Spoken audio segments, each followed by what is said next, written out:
Check your gear and weapons. We go soon.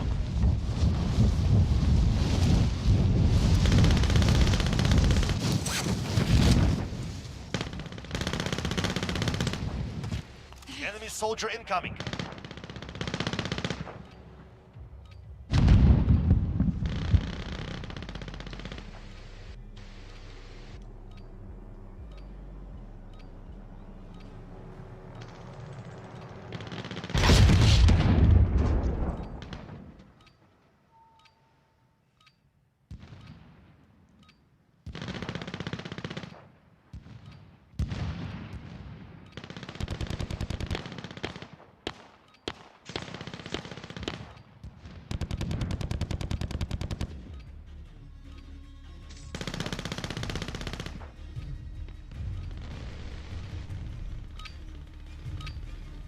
Warm-up is over. Stand by for deployment to the war zone.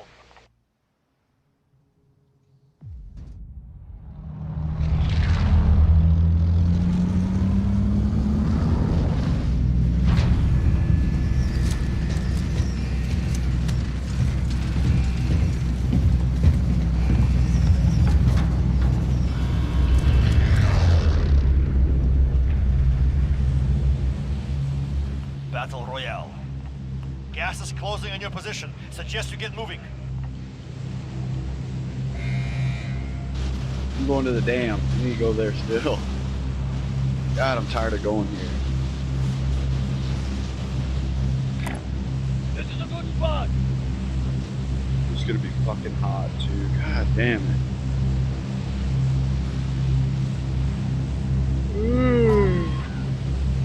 Coffee didn't even wake me up.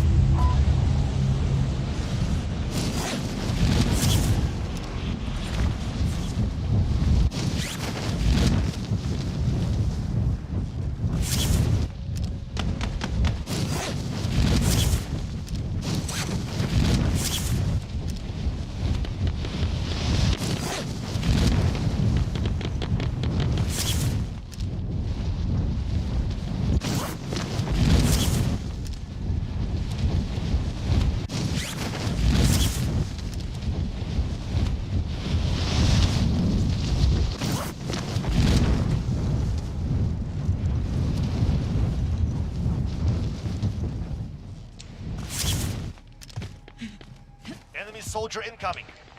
Hunt the enemy down.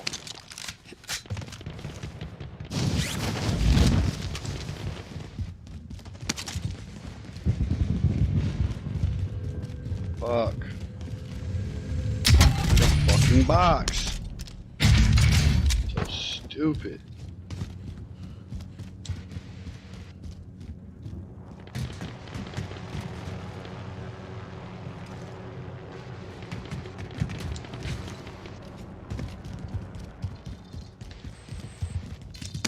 Most wanted designation accepted. You're on target now.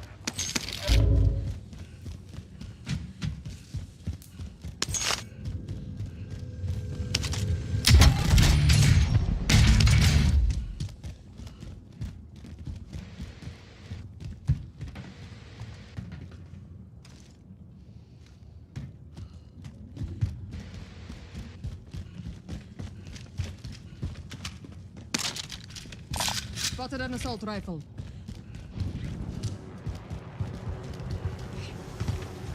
What the hell's that chopper doing?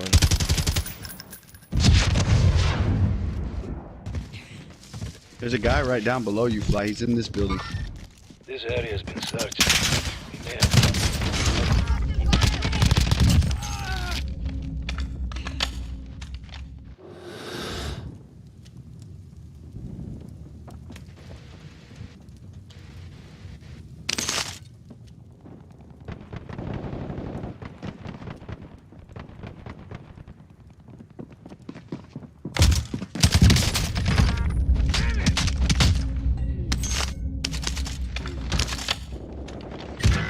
Fucking god damn it!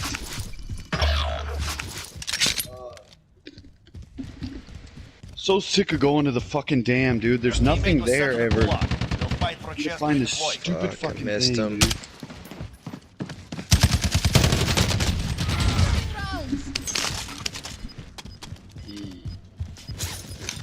Ready for more. Gas is closing in. It's a nice gun.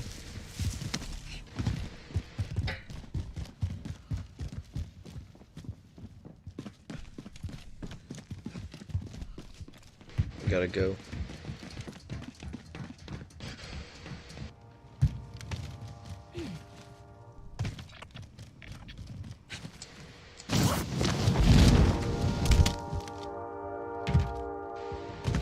Two of us are Your going to teammate win was this. broken. They're no longer with us.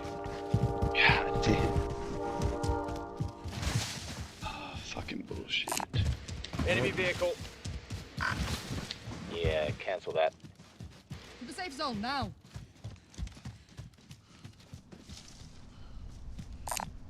Got a vendor here if you need supplies.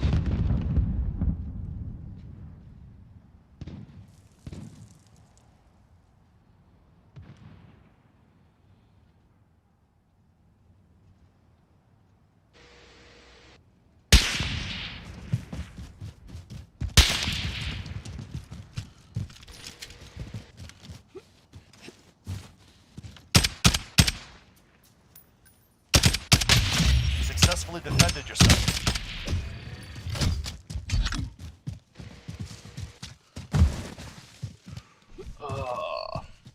Oh, I forgot. JT gets a free buyback. Yeah. It's a guy at You the wanna go camp loadout? shooting us. Oh shit. We gotta go so far, I'm just gonna get to the circle. Yeah, good.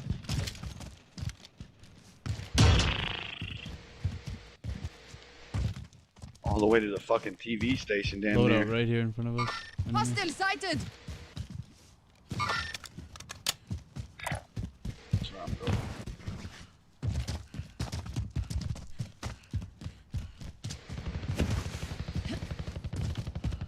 Down one. Shit, he got me. Northeast.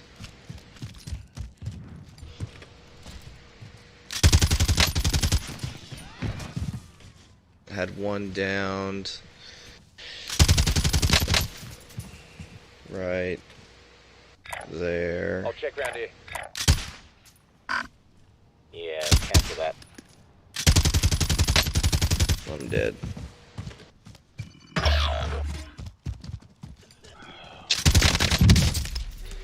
God damn, man. Are you downing people? Gulag. They'll Can't fight get for a a chance to deploy. All right. Enemies outdated. Fucking retards. We're all dying in the gas anyway. Alright, let's see.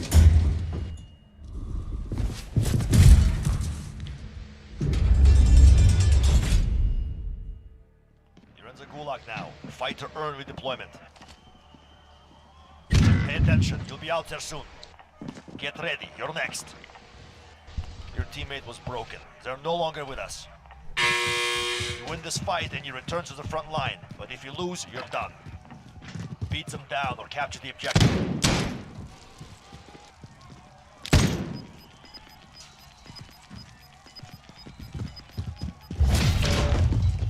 Is there a buy station anywhere? Broke them. Well done. Stand by for redeployment.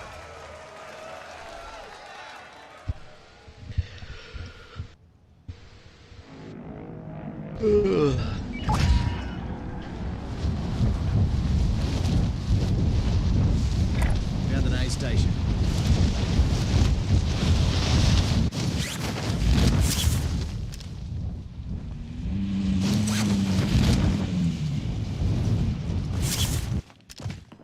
Drop bag inbound. Just jumped on this thing.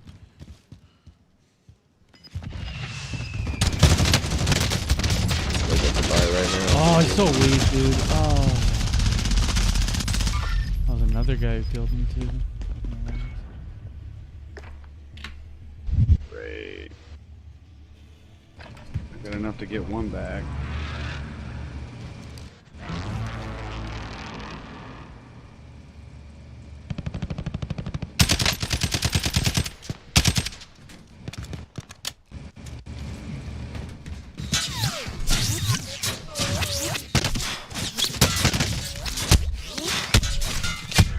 God damn. We lost that one.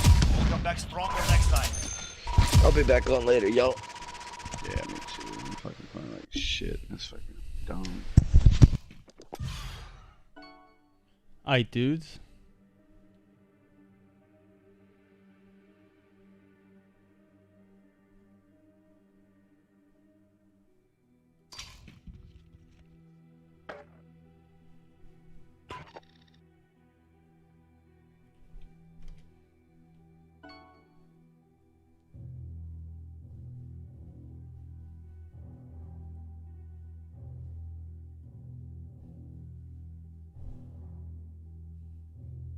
Alright, that's cool. I mean,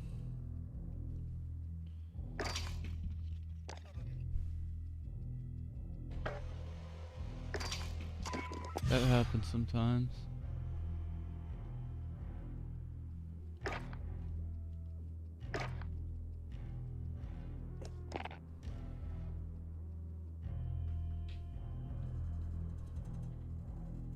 Stream looking pretty tight.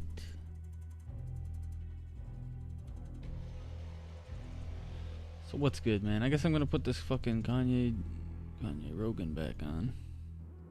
Well, I figure I'll probably play Minecraft, to be honest. I was thinking of dropping in and getting those fucking Halloween boxes, get caught up. I might do that. Either way, it's Kanye time.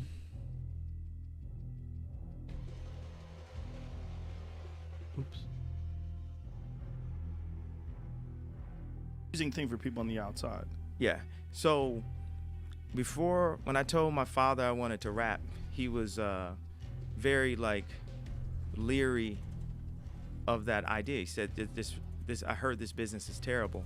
And you know, he's right. Like, people are all seeing things that are wrong inside of contracts, turning blind eyes to it, and everyone's responsible. Everyone's a part of it. You know, it's like when the Me Too movement happened, you know, it wasn't just the guys that were getting tagged, and, you know, some of the guys should have got hit with it, some guys shouldn't. You know, that's not what I'm here to talk about. I'm saying that, in a way, everyone's responsible. Everyone's a part of the problem. That's why I really love that Black Mirror episode when, you know, everyone was making comments, and anyone that even made a comment, the bees, it was about these mechanical bees. Anyone, and this is a spoiler alert if you haven't seen this episode, but anyone who made a comment, the bees came to go get them.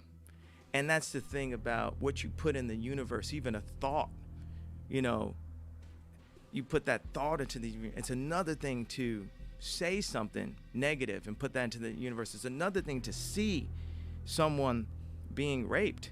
You know, that's the reason why I compare what's happening in the music industry to Me Too, because artists are raped. You've heard that term before. Mm-hmm. This is not like a new thing that I'm making up. The contracts are made to rape the artist. And you know, I put my, like, I think about, you know, this is like a thought right now. It's like, is this a negative thought that I'm putting into the universe? But I have to say, like, when I was going on Twitter, I was thinking about Bruce and Brandon Lee. That crossed my mind to say, this is Sony, this is Universal, and I'm willing to put the blue paint on my face and go out and do this because it's the right thing to do. Like, music, like, at this point, it loses me money. It doesn't make me money. It is my $5 billion net worth and $300 million of cash that I see a year. Music is like negative $4 million for me. So these contracts for me were kind of like Wangro and Heat, where this guy had everything, but he still said, Wangro messed up this heist that we were gonna do.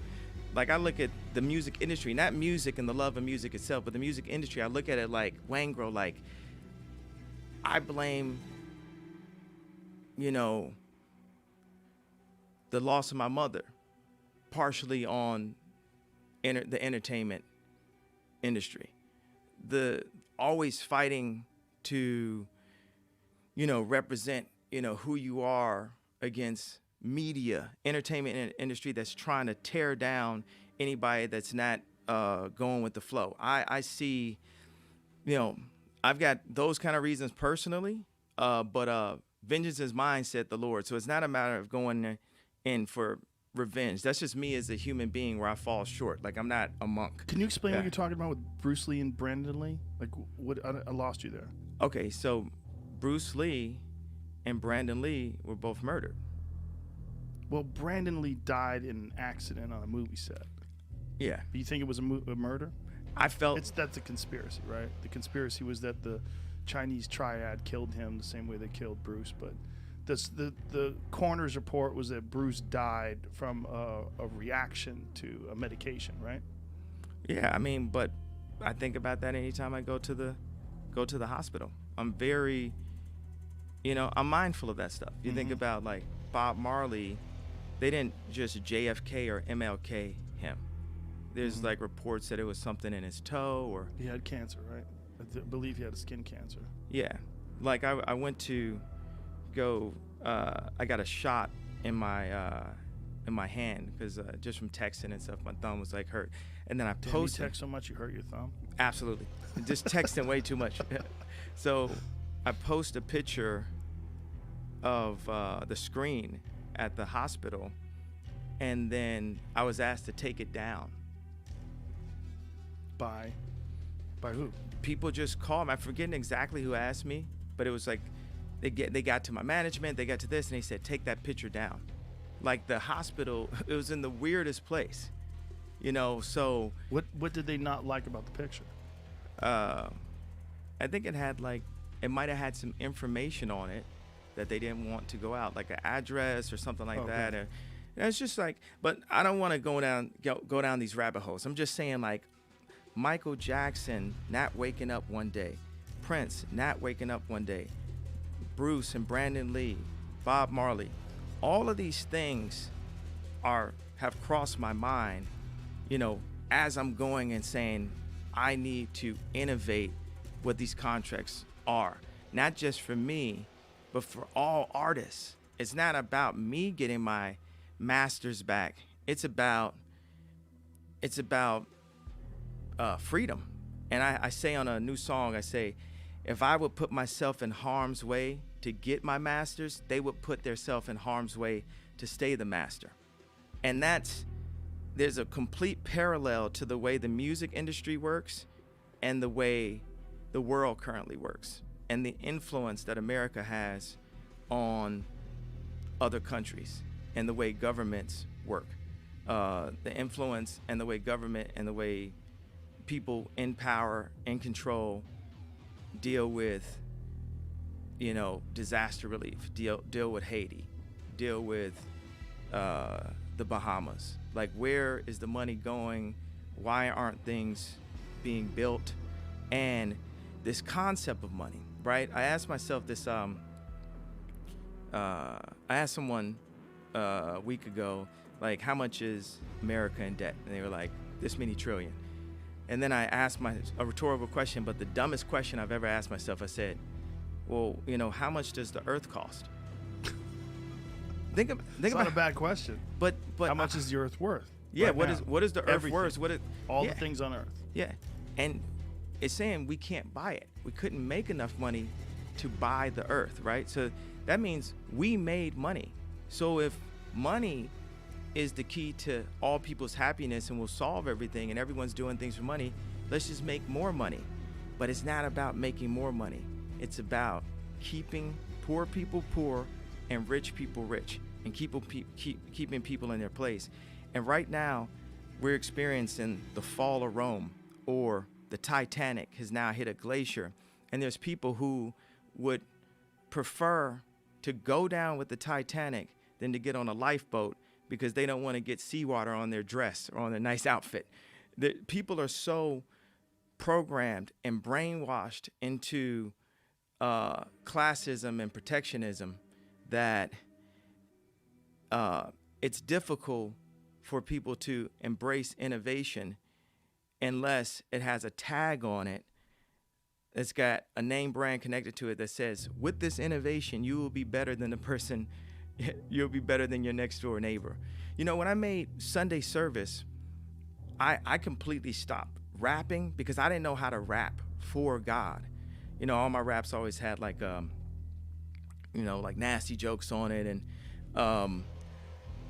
and then, you know, I made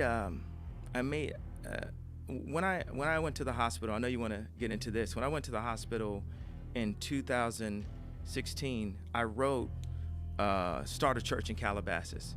And as we left from 2018 going into 2019, I said, I'm not going to let one Sunday go by without starting this church. And there's people who said it wasn't a church and different things, but to start a ministry, I'm like the little drummer boy where I'm saying, you know, this is all I got to bring, my drum. I might not be well versed in the word, but I know how to make music, and I know how to put this choir together, and all things can be made good for God. So it like quickly became the best choir of all time because all the best singers moved to California. And now, but a lot of them grew up in the church, so it's like the opportunity for them to actually get paid singing for God, because I would be funding it. And that for me was like a tithe for me to fund Sunday service. And I was 4 months in before I gave my life to God. Like, I wasn't saved. It's just I had a calling saying, just go make this church. And the whole thing, the comparison to this church to me going and saying, okay, why am I running for president, is to be in service. Not service to my own ego.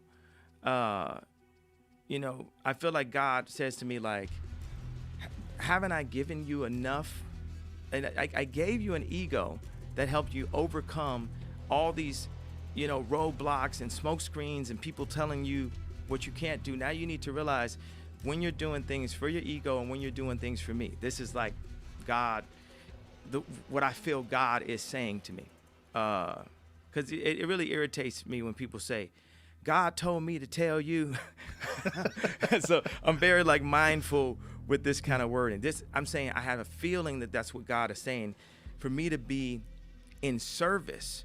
So the ultimate service position is leader of the free world, to be the president of the United States. It's sometimes you see me on Twitter, I say, I want all the smoke. I want all the problems, because the problems are the opportunities. There's an opportunity to solve things.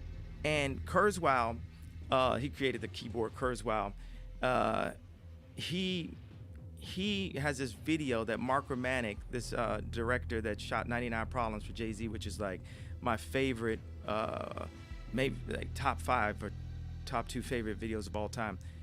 He also did Closer for Trent Reznor, and I just grew up on MTV in the 90s, and I love Mark Romanek videos. But he would share, he'd share little bits and pieces. And I remember Ray Kurzweil talking about the ability for us to have a utopia, but us being led by the least noble and the most greedy. But if someone, or when someone gets in a position of leadership that is in service to God and in service to people, period, but immediately the American people,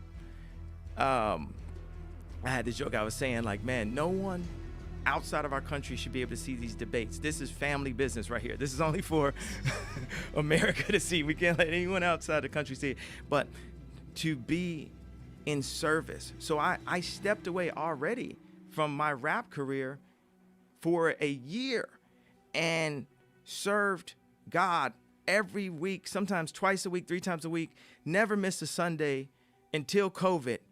And this is the thing, there were people inside of the church stealing, doing different things, trying to just take them, and God still provided a way for us to keep that boat afloat. We never missed a service. And then one of my pastors, Pastor Adam, who is the way he preaches is called expository. It's like 1-to-1 by the word. I like all different kind of preachers, but there's some type of preachers, they get up, they have the Bible in their hand, then they close the Bible, and then they just talk for 2 hours. And some do have anointing, but the expository preachers go line for line. And for me, it's like I come from entertainment. I got so much sauce. I don't need no sauce on the word. I need the word to be solid food that I can understand exactly what God was saying to me through the King James Version, through this, through this translation or the English Standard Version. So Pastor Adams was coming by my spot. I got this 300-acre spot in Calabasas that we had a little house in that I was recording. And I would play this music, these chords that I love. They're almost like monk-like. And that's going to go into something we'll talk about later, because I'm building a monastery that will then be the future of monasteries. This like full sustainable energy. Now, he says to me, Pastor Adam says to me, when I was thinking about should I rap or not, he said, my son just said, I want to hear Ye do an album about Jesus, a rap album about Jesus. And it was through the mouth of babes. Like, this person, I'm going to listen to the kids, bro. I'm going to listen to my daughter. I'm going to listen to kids before I listen to, super programmed out adults. And especially if that adult hasn't done something that I am looking to do. Right. So it's so funny how people are so like free and almost arrogant with their advice. And I'm just like, why would I listen to you? You don't even ask me for any advice. I'm the most successful person I know. So so he said my son wants to hear a rap album from Ye. And that was the paradigm shift for me. I use that word a lot. I like that. I like paradigm shift. It's one of my favorite words.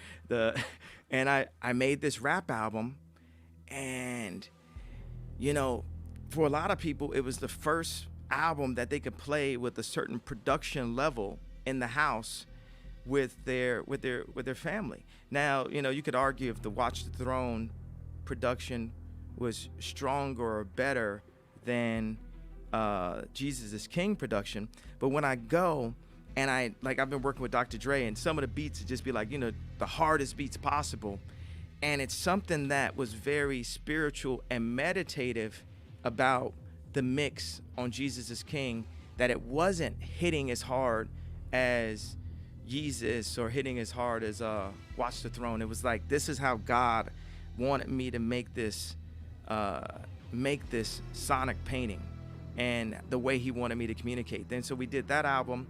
And then we did the Jesus is Born album, which also I got that idea from Pastor Adams. And I mean, there's people who that's the only album they play.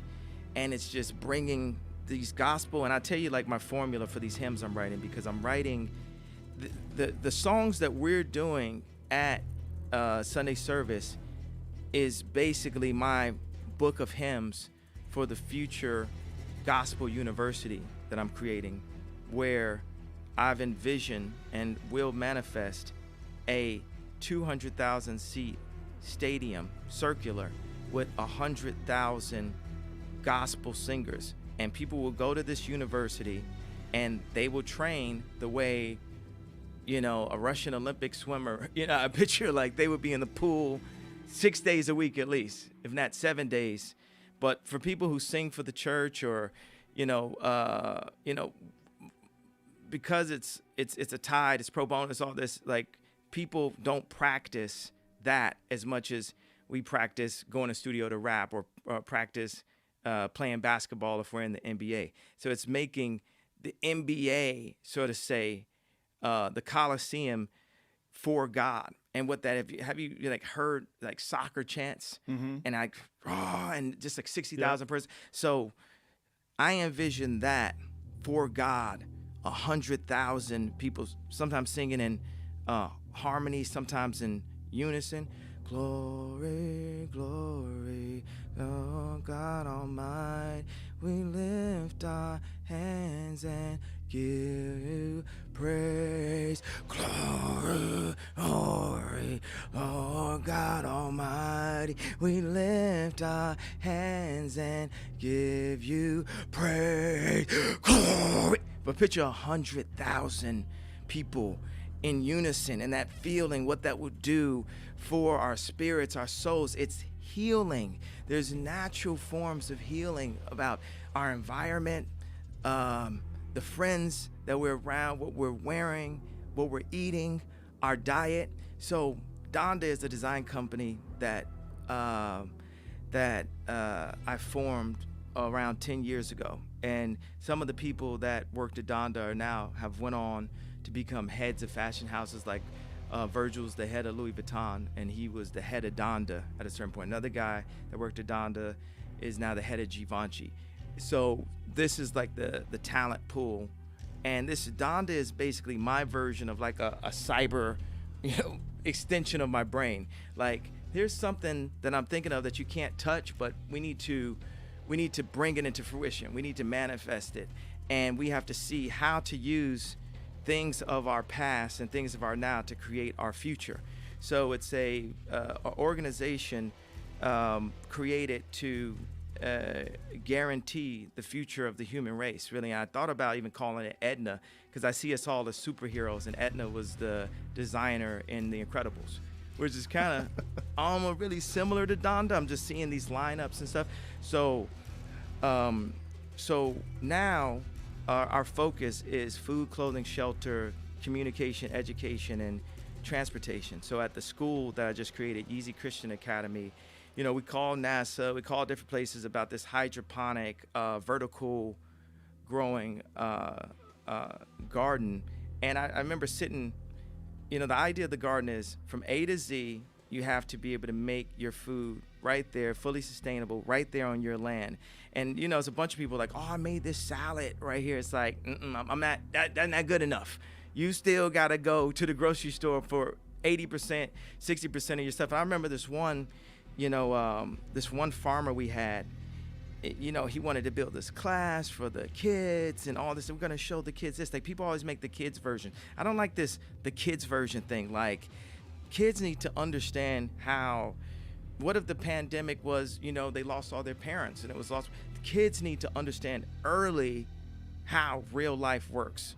So physics is one of the anchors of the school that I'm creating. I remember, the city is all self-sustaining, so it works off of our 4 main resources: earth, wind, water, and fire. And 90% of it is running off of water with like aqueducts, like the city of Masada. And I was talking to this engineer and saying, I need the whole thing to run off of water. And he said, well, we're going to have to use solar power. And I said, I don't, and please, don't take this as any offense. I don't like solar panels. I feel that they're part of still of what Edison's idea was. I don't feel like they're really in line with what Nikola Tesla really wanted to do with alternative current. We get into the whole Tesla and what Edison did to take Tesla down, and the fact the world would probably be free by now if Tesla wasn't basically destroyed by the media that Edison controlled and the propaganda that Edison controlled. So I'm talking to my engineer and saying, this needs to run completely with water, and I don't want to use a solar anyway. And he says, no, I'm saying we're going to use a mirror, and it's going to connect to a steam engine, and that's going to push the water back up. And I was like, after like screaming at the guy, I was like, look, if I had known physics, I wouldn't have been screaming at my engineer. So if we think about what we're learning in school to learn physics, to learn farming, I was talking to a friend of mine that's a rapper and super God following, spiritual, super smart, and I was showing her the some of the designs for the monasteries and some of the designs for the fully sustainable communities. It's all the same thing. And then it said bioengineering on it. And she said, well, it's like, for her, bioengineering has a negative connotation.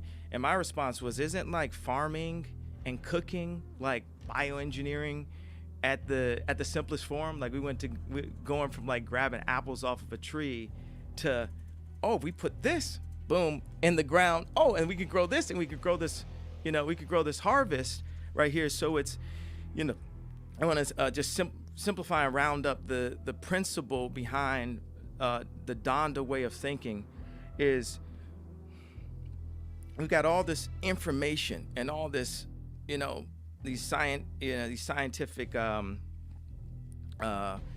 exploration, these things that Tesla never completed, these things that Da Vinci never completed, and we can look at all of these things and see how do we create the most primitive versions of this to create a fully sustainable ecosystem, which is, what COVID actually helped us to, get closer to our families, get closer to our children, understand like, oh wow, that was mapped out for us to be 50 minutes away from our home, and our kids' school to be 30 minutes away, and to put us in traffic for that amount of time. And these cities have been designed to promote industry and just to make more money.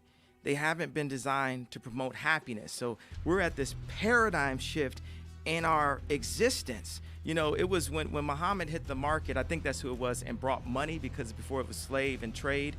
And this is something, dishonorable men honor money. I got this bar from Dave Chappelle. I'm not trying to steal his bar. And we as human beings, this race on earth, have been honoring money.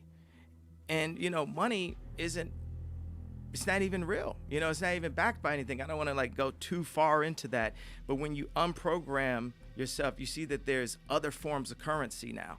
Like relationships are This guy's one crazy more important motherfucker, currency man. than money itself, and that's For what real. we really saw. It's like the end of the movie. Our existence would be pre-COVID, post-COVID. And so as the Titanic, You got to take is what crashing Tesla and learned sinking about and farming, Rome is growing falling, apples. there's got to be this new To make a civilization, sustainable like the end of community. That's Tron, where true. Everything starts to light up. Fact and it's check, been under true. This, dark cloud. So, God is using me, Buddy? and He has a calling, in my life to make the world better for all people. Like people say, there's bad people, there's good people.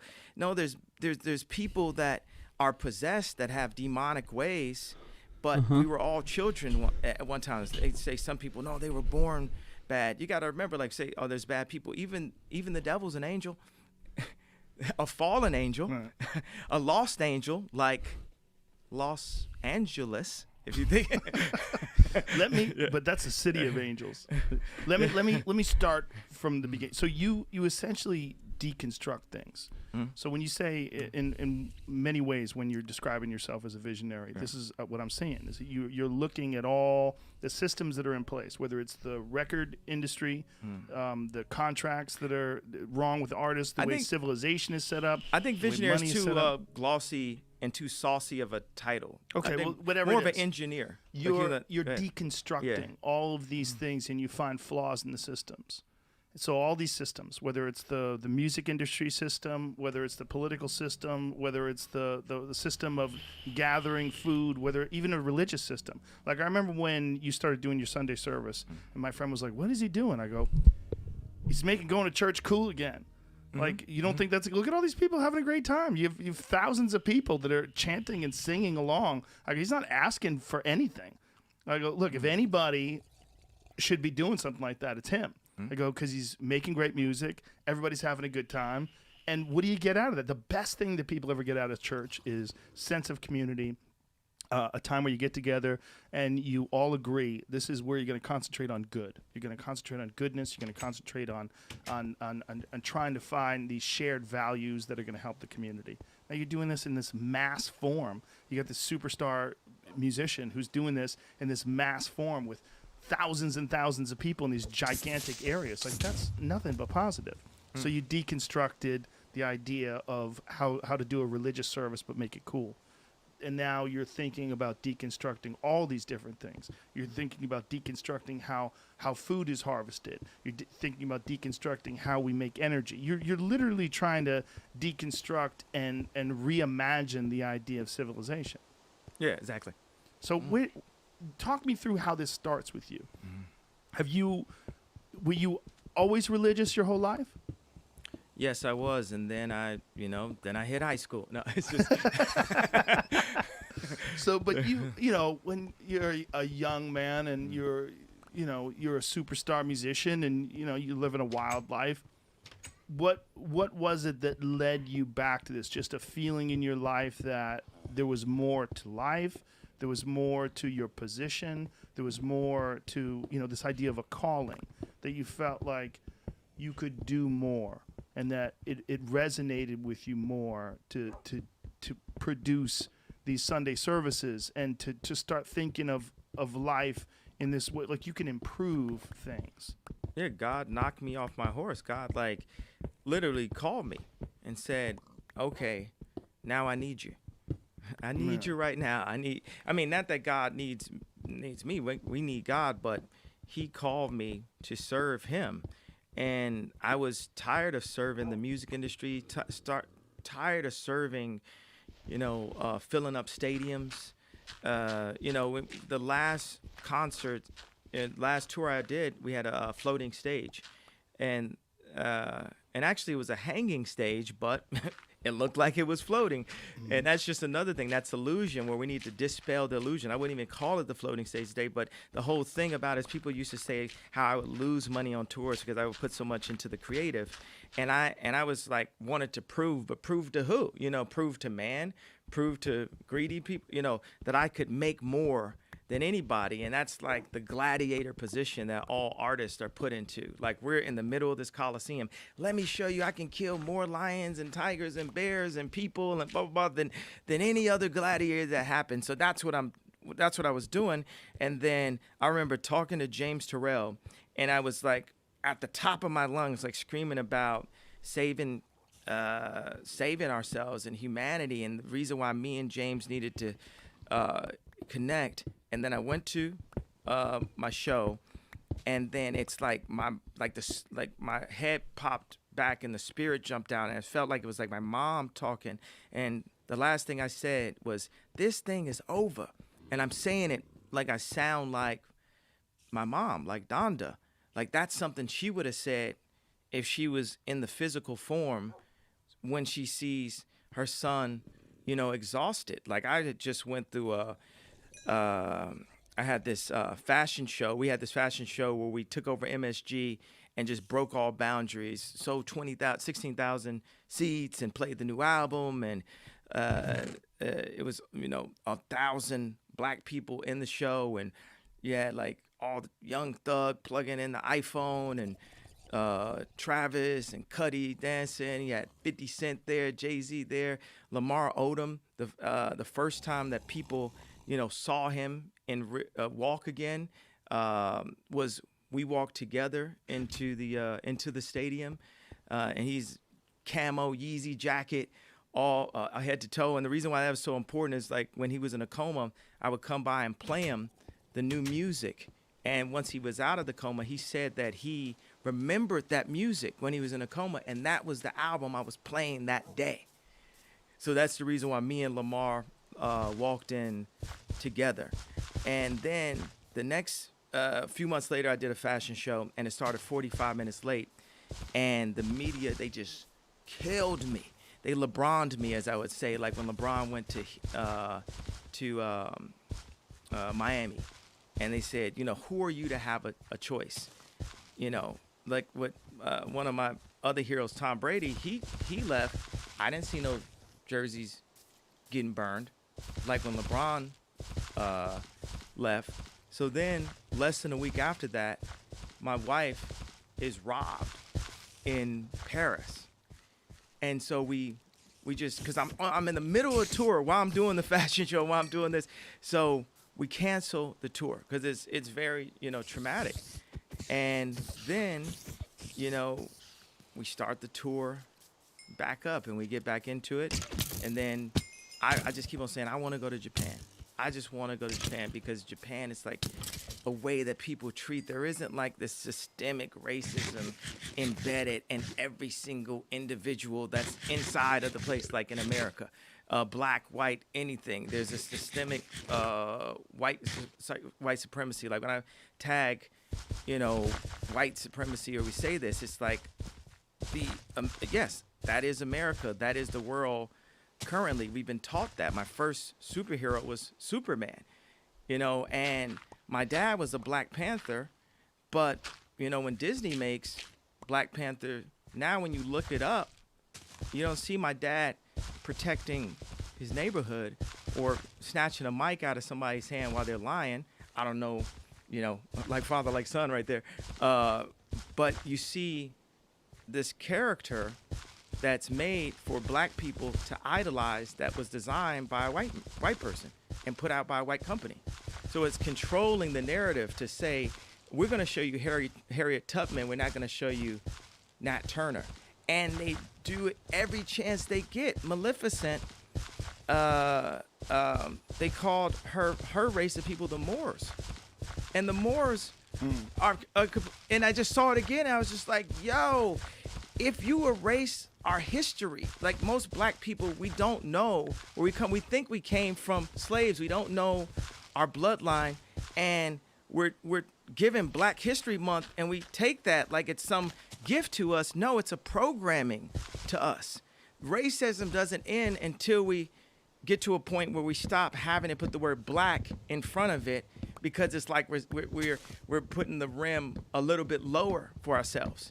Like, it's when I say I'm the second wealthiest black man in America, like, why do I have to say that? Because, you know, obviously if we just go on wealth, period, of what we call wealth, like financial wealth, that scorecard, you know, I'd be like, I'm the 78th wealthiest man in America. But we shouldn't have to have a special box, a special month, because also what they show in Black History Month is us getting hosed down, reminding us that we were slaves. Like, what if we had, remember when I cheated on you month? Like, remember when you first found the text messages? Remember, how does that make you feel? It makes you feel depleted and defeated. You know, it's no matter what religion you are, what we can agree on is it is always now. But now is the shortest moment of our life. It's gone in an instant. The longest moments of our life are our memories and our imaginations. Think about how long a kid imagines Christmas versus how long Christmas really is. And when you think back to your Christmas, are you under the table like Jim Carrey in Eternal Sunshine for the Spotless Mind, like under a chair, or are you a giant? Are you a king? Are you what Black History Month has told you you are? And this is me speaking to black people specifically in America, that, you know, I know people who would, you know, kill someone in or have a gun, or, you know, in their own hood, and be afraid to go downtown, and literally be like afraid of white people. Like, the most gangsters wouldn't go downtown, and that's just a programming. But that program is inside of the curriculum. It's inside of the media. It goes to this whole idea of Ye. When people say, is Ye crazy? Is Ye narcissistic? Is Ye an egomaniac? Is Ye self-absorbed? Is Ye all these? No, Ye know who Ye is. I know who I am, and I'm not fin to bow to an idea that you want to have of me. I am going to be the full idea that God has of me. And when I do things that God don't like, I'm being the lesser version of me. This is where, you know, in my weakness, God becomes strong. I have to be the higher me when people are downing me. It's not like me fighting fire with fire and me attacking, or as you say, like, you know, stooping to that level. It's like the devil will use you against you. You become your own worst enemy. And I just went on a riff right there, but the thing is, isn't that what you do though? Like, yeah. One of the things that when anybody ever talks about you to me, they say, well, he's all over the place. And I say, I think that he's got a different power source. Like, if you look at the way everybody interfaces with the world, if there's a universal power, most people have like a 20-watt charger. The way I describe you, I say, I think that motherfucker's got like a 150-watt charger, and these ideas are just coming at him. So you do go on these rants that sometimes need to be dissected into individual things, but overall, you're incredibly productive. So my question is, why do people think there's something wrong with you? Yeah. But I legitimately, like, you've been medicated. They've put you away, right? They've brought you to how did that happen? Well, I'll say these two things. I think very three-dimensionally. I don't think in the black and white lines that I've been programmed to think in. And I think in full color. So when I talk, I have to describe a thought in 5 ways. You know, we enjoy food that has multiple seasoning in it. We enjoy music that has multiple instruments. So when I talk, it's not a rant, it's a symphony of ideas. And when you collect them, you say, oh, these are all these things that connect. Yeah, you know, I just tell the truth. And telling the truth is crazy in a world full of lies. That's simply it. But none of the things you're saying are crazy. None of the things you said are crazy. It's fascinating the way you think. Right. Because I can see that you're thinking in all these different layers and you're looking at things from all these different perspectives, and they all come together out of your mouth in like a tornado of ideas. Now, if someone wants to just have a conversation with you back and forth, I could see where they would go, this guy's crazy. He just doesn't stop. He's just ranting. But what I'm seeing is just you're a very thorough thinker. You're thinking at things independently, but you're thinking at things in a massive perspective. Now, who convinced you that that's bad? Is it have you always been this way, or were you less? Was it less manageable before? Did you have issues with it before? Yeah, I believe before I found Christ and gave my life to God, I would try to lean on my own understanding, and that's the universe is like a black hole of information. What do you mean by your own understanding? Meaning, when people ask Einstein, said, you're the smartest person, what would you like to know? Einstein's response was, I'd like to understand the mind of God. Meaning God is all-knowing, and we can only know or see, and for me as a visionary, we can only know or see what God allows us to see and what he feels we're ready to see and understand to maximize what our Maslow's hierarchy of need chart is. You know, what sets our dopamines, what sets our serotonins off, what makes us feel good. Basically, like, you know, we did a good deed, and it's like it was somehow where, you know, just doing a beat for a famous person, or just doing a beat for a local dope rapper really meant a lot to me when I was 14 years old. Doing a beat for just anyone famous that had a major record deal was a lot to me at age 19.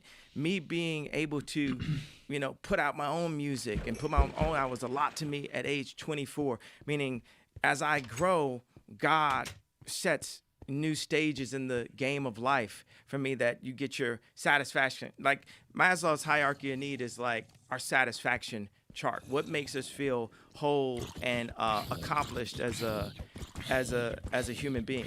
So as I go through these different levels, there's times where I would use confidence when I knew what I was doing, and I would use arrogance when I didn't know what I was doing. But I'd rather use arrogance than to let someone diminish my idea of myself, because that is what keeps us going. Hope actually keeps us alive.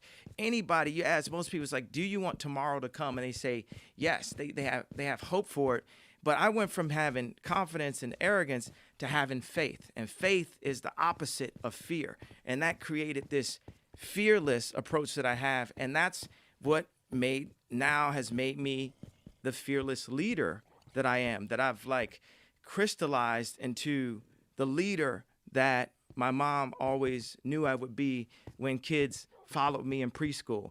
The leader that people saw when we changed the sound of music. The leader when we changed the sneaker industry. The leader in what we're doing with farming and with shelters. When I was building, you know, the homeless shelters a couple years ago, and visiting parks and then going to Skid Row and understanding the dynamics and empathizing with what actual mental health issues are. Not someone, you know, telling their truth or being exhausted and then being labeled as such.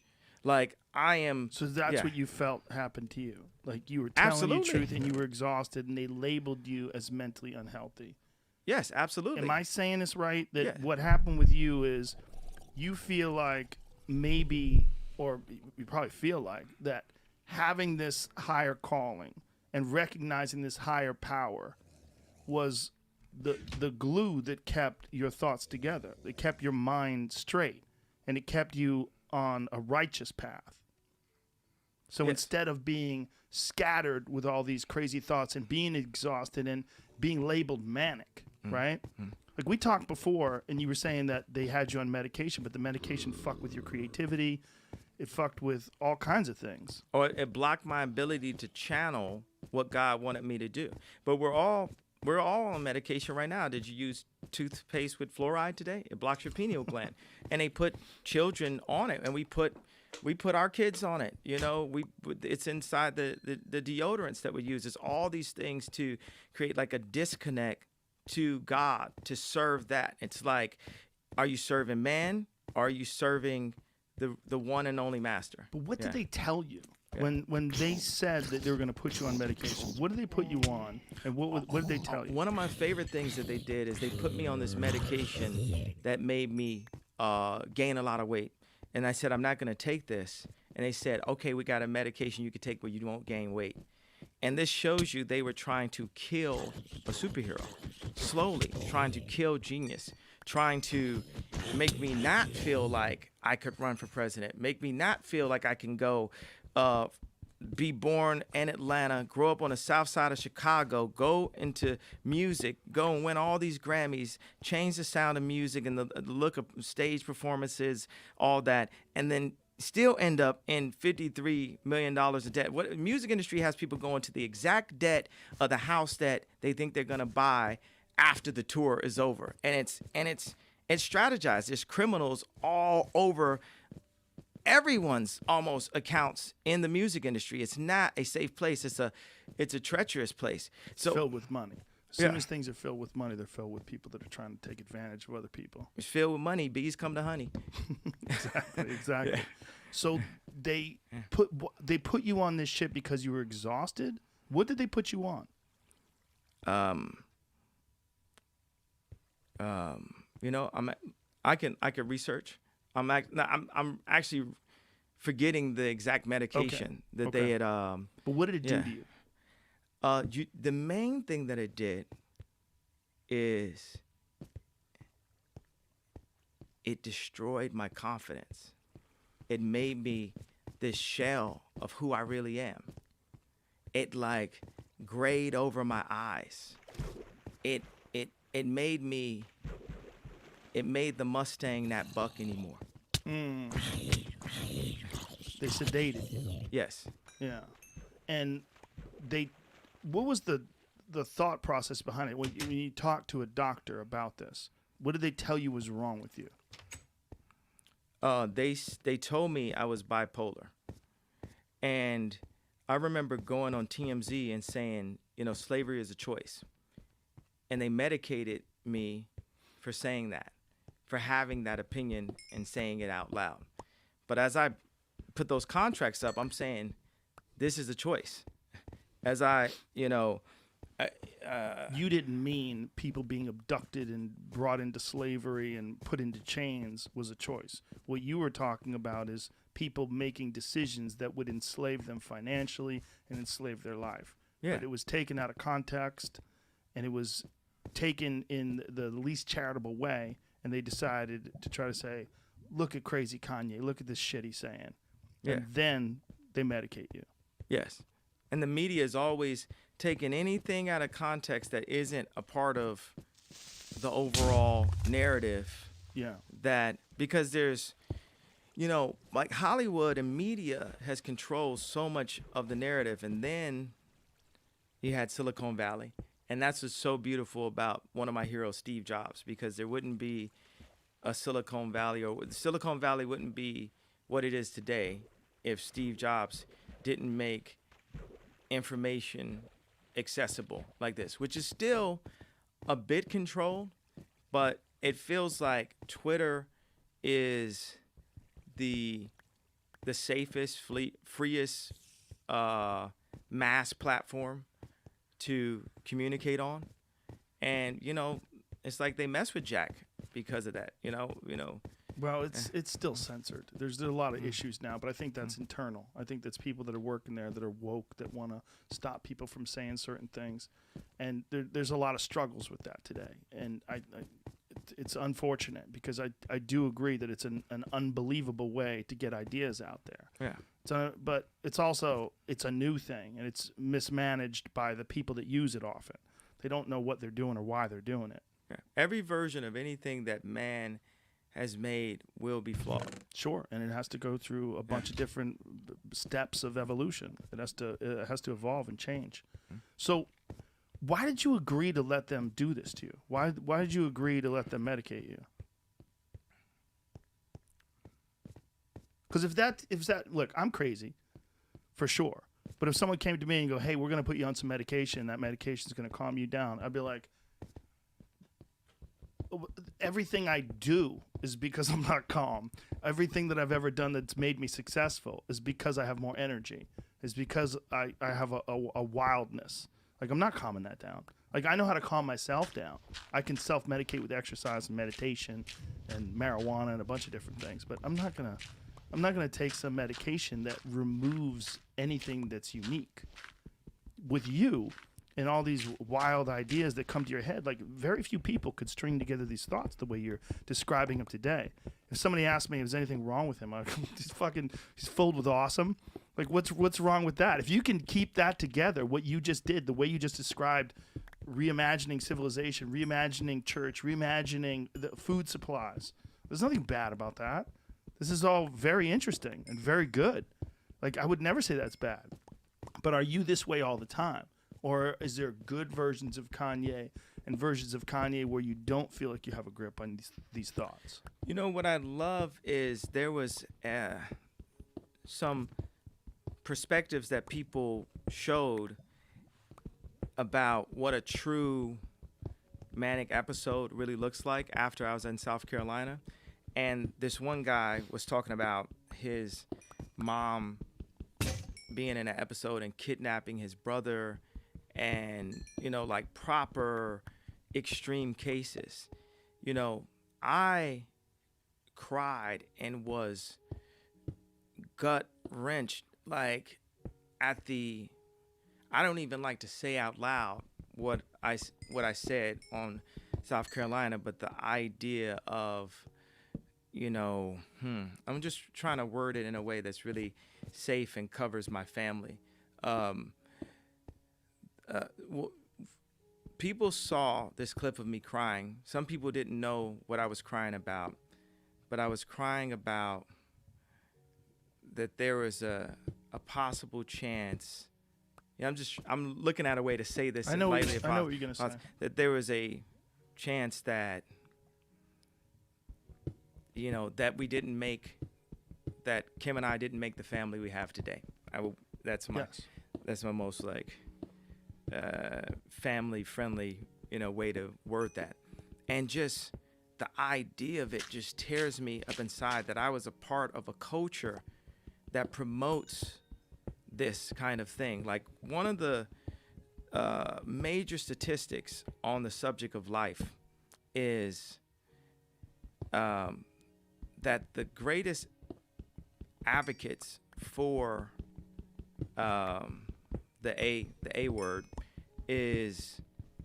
are men from ages 31 to 37. And that's how old I was. And I felt like I was too busy. My dad felt like he was too busy for me. And we have a culture of that. And they have child rebel soldiers that were in Africa that would be doped up and psyched out and made to kill their parents. Well, in our culture, we're doped up and psyched out and made to kill our children. You know, we have to decouple the conversation of Planned Parenthood and woman's choice. Now, so of course, I'm Christian, so I'm pro-life. And when I go into office, I'm not changing laws because I realize we live in an imperfect world, in an imperfect society. What I will be presenting is a plan A, and we've already started to work on plan A to change the connotation of orphanages, to change the connotation of foster care, and not just change the connotation, verbally, but to create places that are to the level of like the Amon Giri in Disney World had a kid. What is this like? And we have so much land that this can be created and then spread across the world to orphanages in Africa and in China and just across the globe. It's pretty wild. Create these environments that when there's expecting families, moms and fathers, that they feel like there's a place, even if they don't feel well off enough to bring another life into this world, that there's a place to go. There's a plan A, because Plan B and Planned Parenthood were planned by a eugenics that set out and said out loud, I'm doing this to kill the black race and to create population control. If we wait a minute, what are you saying? Plan B, meaning the pill, meaning the morning after pill. You know what? And Planned Parenthood. Let me decouple those things. Let me talk about Planned Parenthood. Okay. The last figure I saw is there were 210,000 deaths due to COVID in America. And everywhere you go, you see someone with a mask on. With the A word, A culture, I'll say it one time, with abortion culture, there are 1,000 black children aborted a day, daily. We are in genocide. So more black children have died in the past since February than people have died of COVID. And everyone wears a mask. So it's a matter of where are we turning a blind eye to? Like, the media can control, a lot of times it has control what we care about. I even heard somebody say at one point, this is the actual sentence I heard someone say, Puerto Rico's so played out. Meaning there was a time where people were caring about it, and now the media says don't care about it, but these people, it still hasn't been solved. The hurricanes still have hit, the earthquakes still hit, and people are still suffering from that, and no one has really gone to fix it. And when that 11 billion goes to Haiti and it doesn't get to the people, the Daily Mail posts a swimsuit pic or something and deters our energy to what we have to do collectively to help our brothers and sisters. I look at society as one body. I want to just go into this riff because my thoughts are like these clouds and Mario Brothers, and I'll jump to this and I'll see another one. I'll jump to another one. It's like, oh yes, I'll jump to another. I need to express this story. I believe that love will heal all, and we have to look at. I believe that world peace is possible, and I believe it's us looking at each other as a moment in time. Time is love. You love the things you put time into. That's what I meant. Time is love. Like, because this is like this intangible thing, this thing you can't grab. You can't just grab time in your hand. You can't grab love in your hand. But we feel both of these things are real. For us to love one another, just as simple as that. Like, love will heal the world. This is what it's going to take to heal the world. But we have a competitive spirit. We like having a bad guy. We like having a competitor. So what we need to do is change the bad guy, change the competitor, make the competitor be the Roman era, the Roman civilization. Make the competitor be the Egyptian kingdom, and say we're the first society, we're the first civilization that ever became civil. Because we are still just as much in the dark ages as medieval times, or as Game of Thrones, level, Black Mirror level. I know I went past future, other dimension for a second, but we kill each other. We kill each other on social media. We kill each other in high schools. like in the way that we talk to each other. We physically kill each other in our own neighborhoods and outside of neighborhoods. You know, this planet, when we keep turning a blind eye to our brothers and our sisters and our family, which is us as a whole, as all of humanity, then of course it's going to get to the point where there's, you know, homeless sleeping under, you know, a bridge in Calabasas, because we ignored the homeless person sleeping in front of the Gucci store. How does, just look at that visual. It's a homeless person sleeping in front of the Gucci store. We have builders. We have people who know how to make communities. We have people who know how to cook and how to make food and how to bring this food. People are fighting over land and not really realizing that we're not maximizing our resources and our existence. We've got genius level scientists. We've got people who people who have broken out of the chains, like Elon. Like, imagine if Elon was working at GM on the third floor somewhere. You know, we wouldn't have electric cars. We wouldn't have that new Porsche hybrid. We wouldn't have what's happening with, you know, Hyperloop. Imagine if the guy that started Airbnb was shut down, or the guys who started Uber were shut down. All of these people who break away and then create the new society and the next frontier of where we're going. People, like I've said, like, it feels to me like MIT is a place that has to be funded by people who want to take the smartest people on the planet and make them work on the smallest things that won't change anything. And I've talked to people from MIT, and I could look at this brilliant person I was talking from MIT, and he was afraid. Everything was fear. Everything was about his girlfriend's pregnant, and, you know, we just got a house, and I don't want to do anything to change this. And this is like one of the most brilliant people on the planet. But if you mix brilliance with bravery, that we can ignite something. Even this conversation alone can ignite the people that are going to change the world, because there's people who have been anointed. You can't teach the brilliance and the anointings. There's people who hit the game of life, and they've got something that they're going to do no matter what school they go to. They just know how to do it. They knew how to do it before they got here, and they were going to do it. And these people just need to see what it looks like to overcome the smoke screens of public humiliation, of bankruptcy. I was in debt. The fear of loss. I lost my mom. Or the fear of death. You know, what other fears are there? There's a lot of fears. But the thing is, when you remove, like even in the schools, you remove prayer, you remove God, you remove the fear of God, you create the possibility of the fear of everything else. But watch this. If you instill the fear of God, you eliminate the fear of anything else. And it's not that I am fearless. I am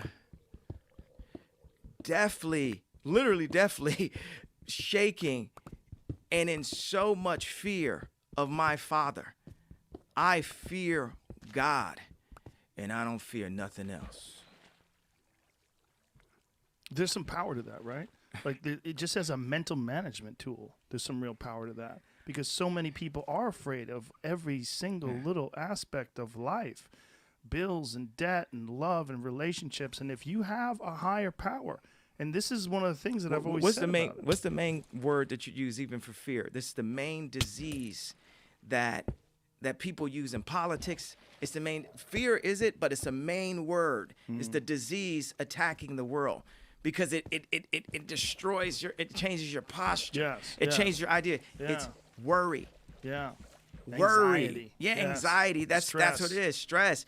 Like, it can kill you. You can't be free. You can't be free to take chances. To be worried about Yeah. stuff. Like, and so to be able to anchor and eliminate worry and say, I am walking in a righteous path, and I don't have to worry about anything.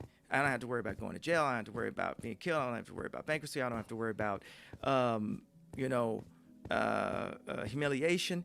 Because this is where smart aleck prayers can get you. I used to have this really smart aleck prayer. I said, God, deliver me from pain. And then he took my mom. So it's hard to hurt that much ever again. And created almost like a character, like Deadpool. I'm like Deadpool for God. Like there's no noise, there's no human noise that can. And if someone tried to there was a friend of mine that did like a really bad move where he tried to say, I was using this lawyer and I was about to work with him, and he said the lawyer said he wouldn't work with you until you get my contract done. And I was just like, do you not know me at all? I'd be the type to cut off my own. If my hands are like this, I'll cut off my own hand. I come back in the room, they'd be like, yo, what you doing here? I thought we tied you up. I'd be like, and then I go just make like a Luke Skywalker, hand. And this is one thing I want to say, and this is about to make me mad right here. The first time you can see me get mad in an interview. They said that George Lucas's prequels are worse than the corporate-made Disney Star Wars. I'll get mad at that too. That's fucking ridiculous. Revenge of the Sith. We saw how Darth Vader was made. Yeah. I watched that 10 times during COVID. Don't jump, Anakin. I got the high ground. Those early movies were pure. Yeah. They were pure. No. I'm saying even the prequels are better than anything that. And I'm sorry, Disney Star Wars design team. I know you're gonna put my face up in the office and be like, forget. No, man, this is George. This is his baby. That thing was set in his heart to show us as children the hero's journey. Mm-hmm. And these how can we run it back and replay? Even at Disney, there's people at Pixar that have left. People have left, where. They call, I forgot the exact title, but saying every time there's a new idea, they call it an unproven idea. So they'll get to Toy Story 800,000 and Frozen trillion before there's a new concept. Right. They take a chance on. Yeah, they take a chance. Yeah. And we've been programmed. When you see the the homes, the style of homes that I've been developing, they're far closer to the way the galaxy looks, the way water looks, the way our makeup in our body feels.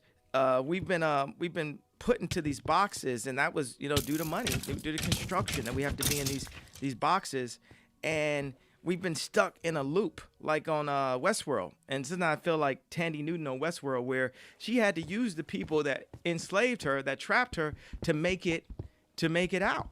Mm-hmm.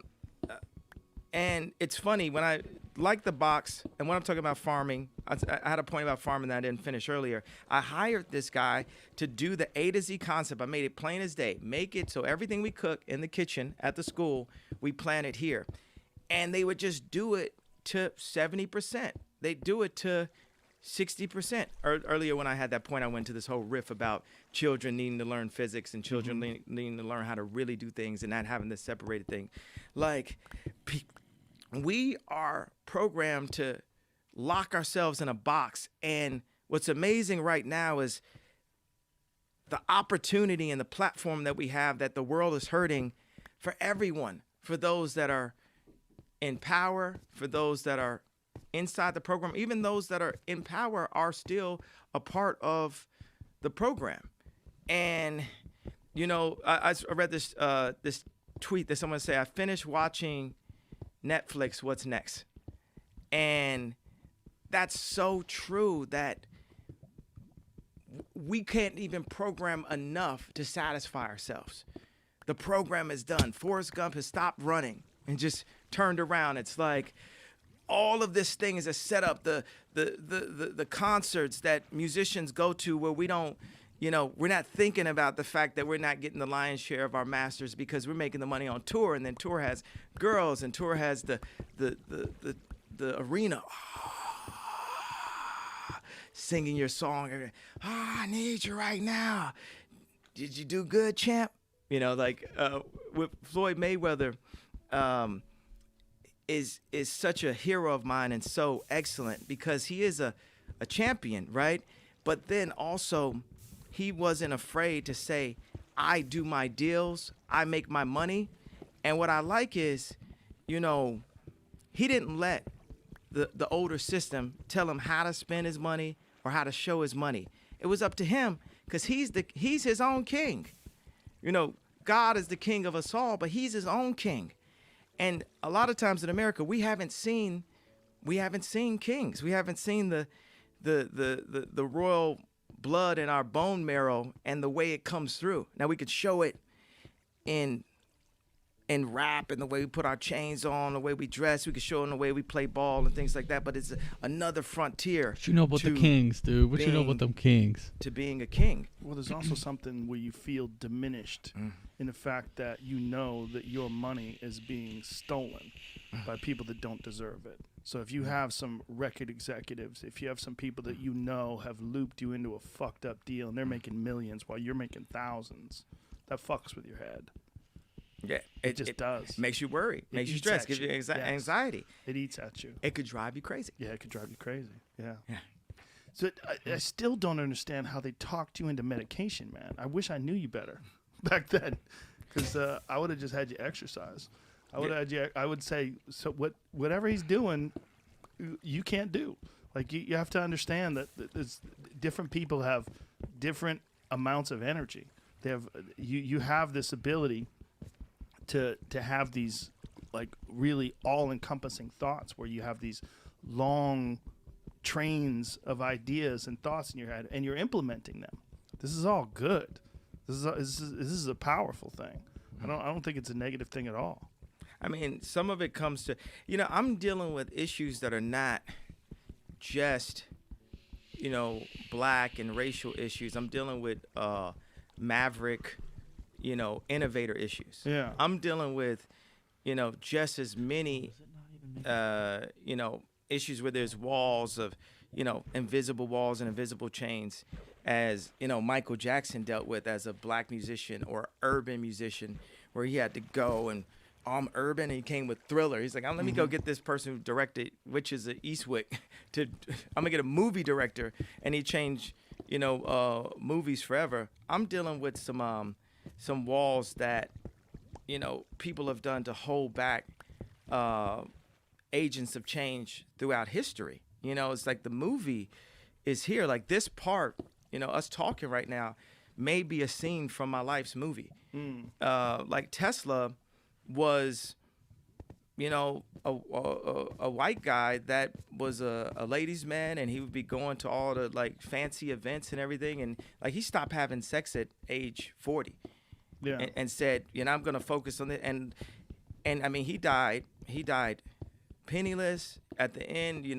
I'm not gonna say like he turned evil, but he's trying to sell a bomb, and he had all these like answers that would change the construct of society. And like my best example is like Kodak is they're in a place where they can barely pull it together now, but they invented the digital camera and they didn't bring it to market because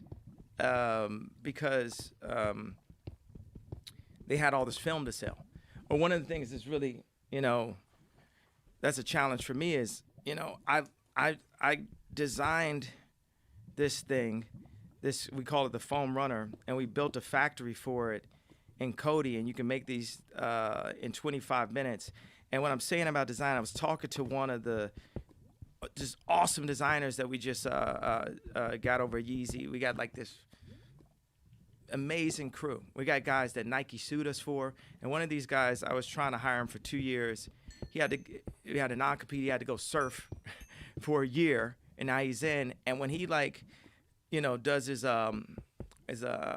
CAD drawings, it's almost like one shot, one kill. Sometimes you design stuff, you got to do it like 5-8 times. Like his first one is so close to being ready to go to market because he sketches in a certain kind of way. And for the longest, we said, let's. I've been saying I want to get rid of laces, and we still have shoes we sell with laces because it's a popular shoe and people love this shoe, and it hurts me. I feel like Steve Jobs trying to like remove buttons off the side of the next Apple. And one of the things that's interesting about this, if you look at most sneakers, if you look at you guys sneakers right now, you have a tongue, and it goes this direction.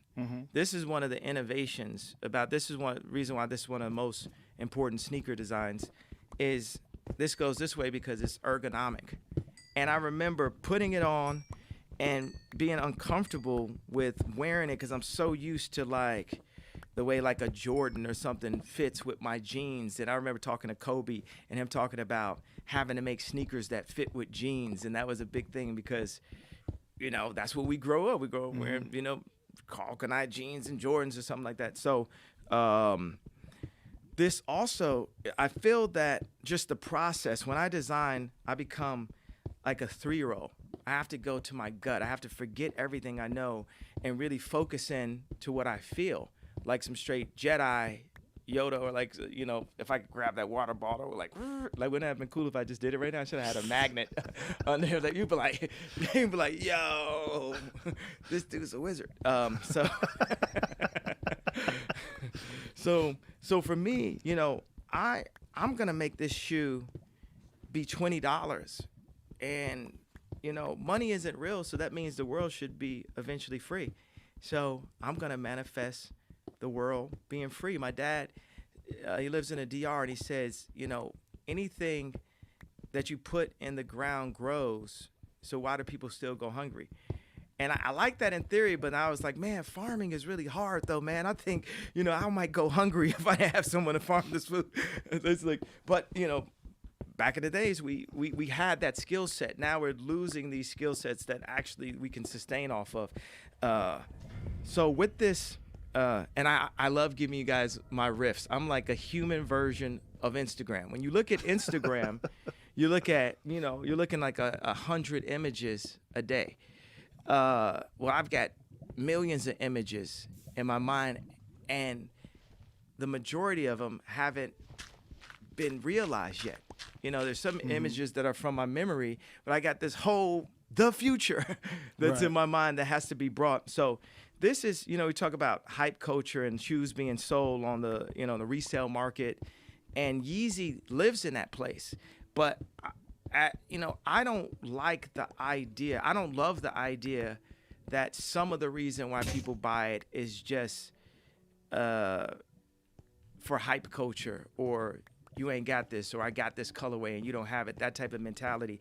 I'm an essentialist. I'm a minimalist, and like I will bring the fully A to Z our existence version to existence. Like Victor Gruen designed the shopping centers, but he designed full utopian communities, and people were like, oh, we're just cool with the shopping center. That's all we want. And these ideas that he had never got brought into fruition. A little bit like Disney kind of based Epcot Center on Victor Gruen, but this next frontier of these communities and villages of happiness are way closer to a Kenyan village than it is to a gated community village. But one of the things about your this aversion to hype culture, one of the good things about the hype culture is if people get into your products, they're going to get into you, and they're going to get into your ideas. And all these ideas that you have will become a part of their thought process. They'll start thinking about it. And they go, hey, he's got some great points. If people really get into your shit, they're also really going to get into your ideas. I think it's one of the things that make people uncomfortable about you is you have the courage to have all these bold ideas and to implement them and to do all these different things. That bothers people. And there's a lot of people that don't have that kind of courage, and they are straddled down by anxiety, and they see a guy like you and they try to find flaws. They try to find things that are wrong with it. Instead of looking at the positive aspects of it, they'll only concentrate on the negative aspects of it.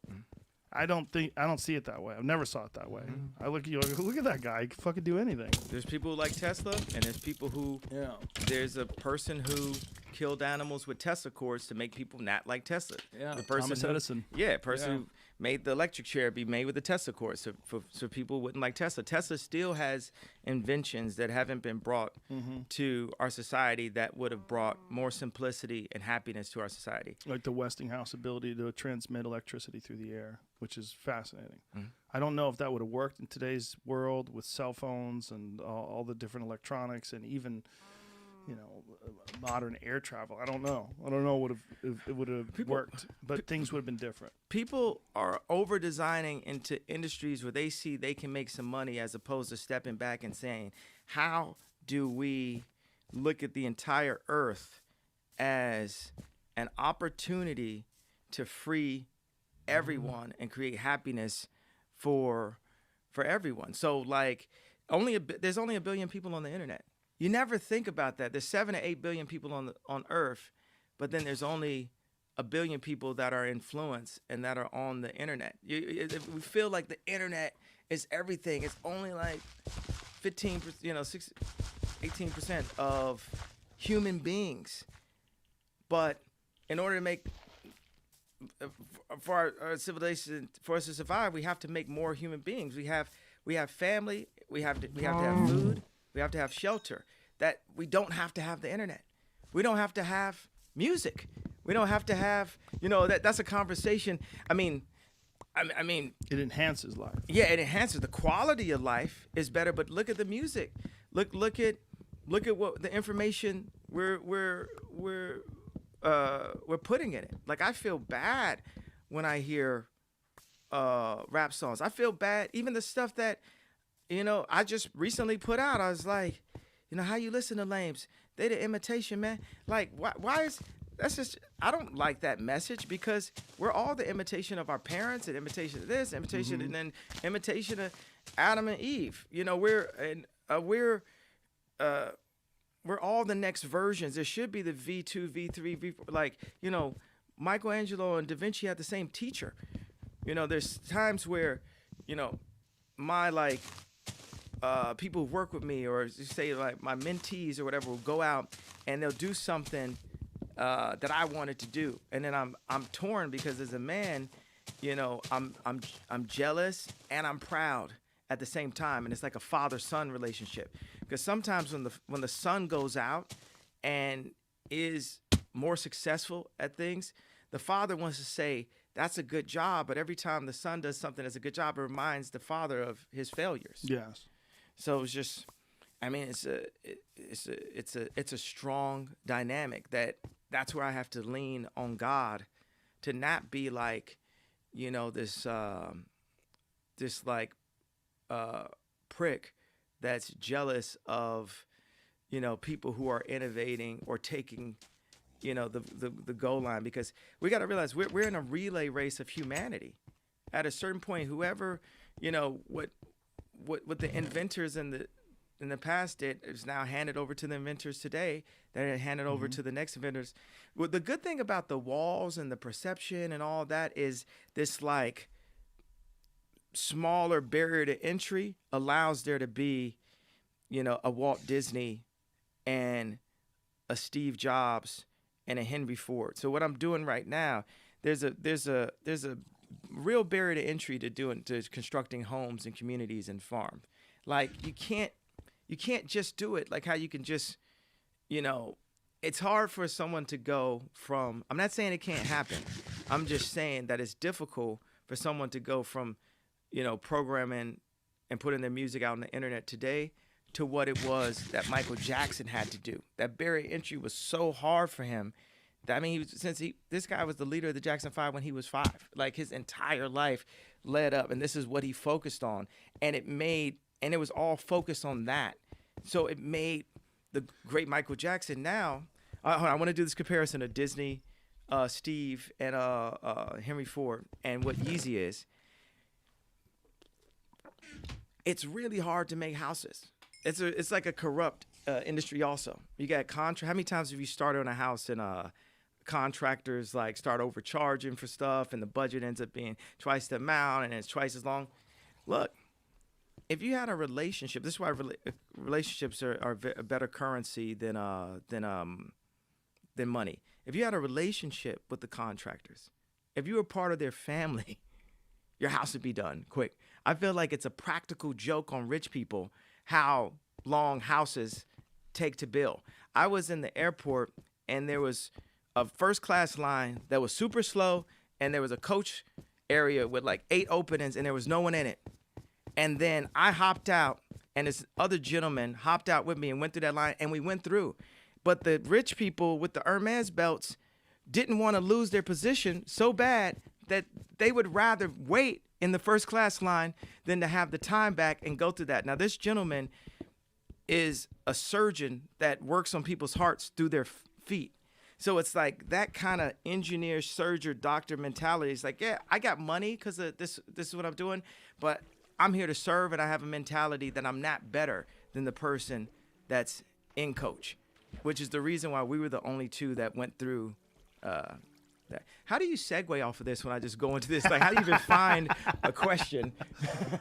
What are you thinking over there right now? There's no Loving this. Yeah, there's no reason to worry about it. Yeah. You have this thought. Do you have a rigid process that you organize your day with? Like, how do you seem to have so many different thoughts and so many different things going on simultaneously? Like, how do you organize your day? Do you have like ritual? Do you have things? I drive my children to school. Drive my kids to school, and I stay at school with them all day.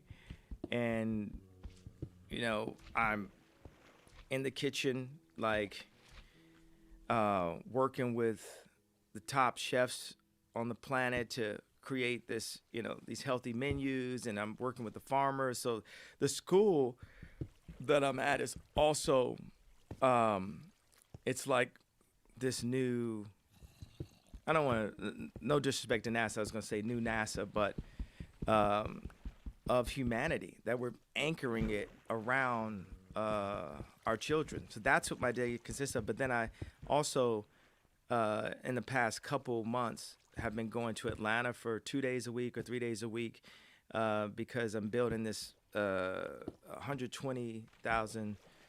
I'm not supposed to say that I'm building. We're building a soundstage, but it was funny because I go back and forth on content. Should I work in content? Should I work in tech? I have all these like website ideas and tech ideas, and sometimes I'll say I'm cursed by tech. Like I'm not, I don't have any curses. Or God lets me break the curses and break the chains. I'd rather say, I don't know if content is my calling, like messaging. Like, let me show you what a school of the future looks like. Let me show you what monasteries of the future. Let me show you what farms of the future look like. But we're 20 years past the future.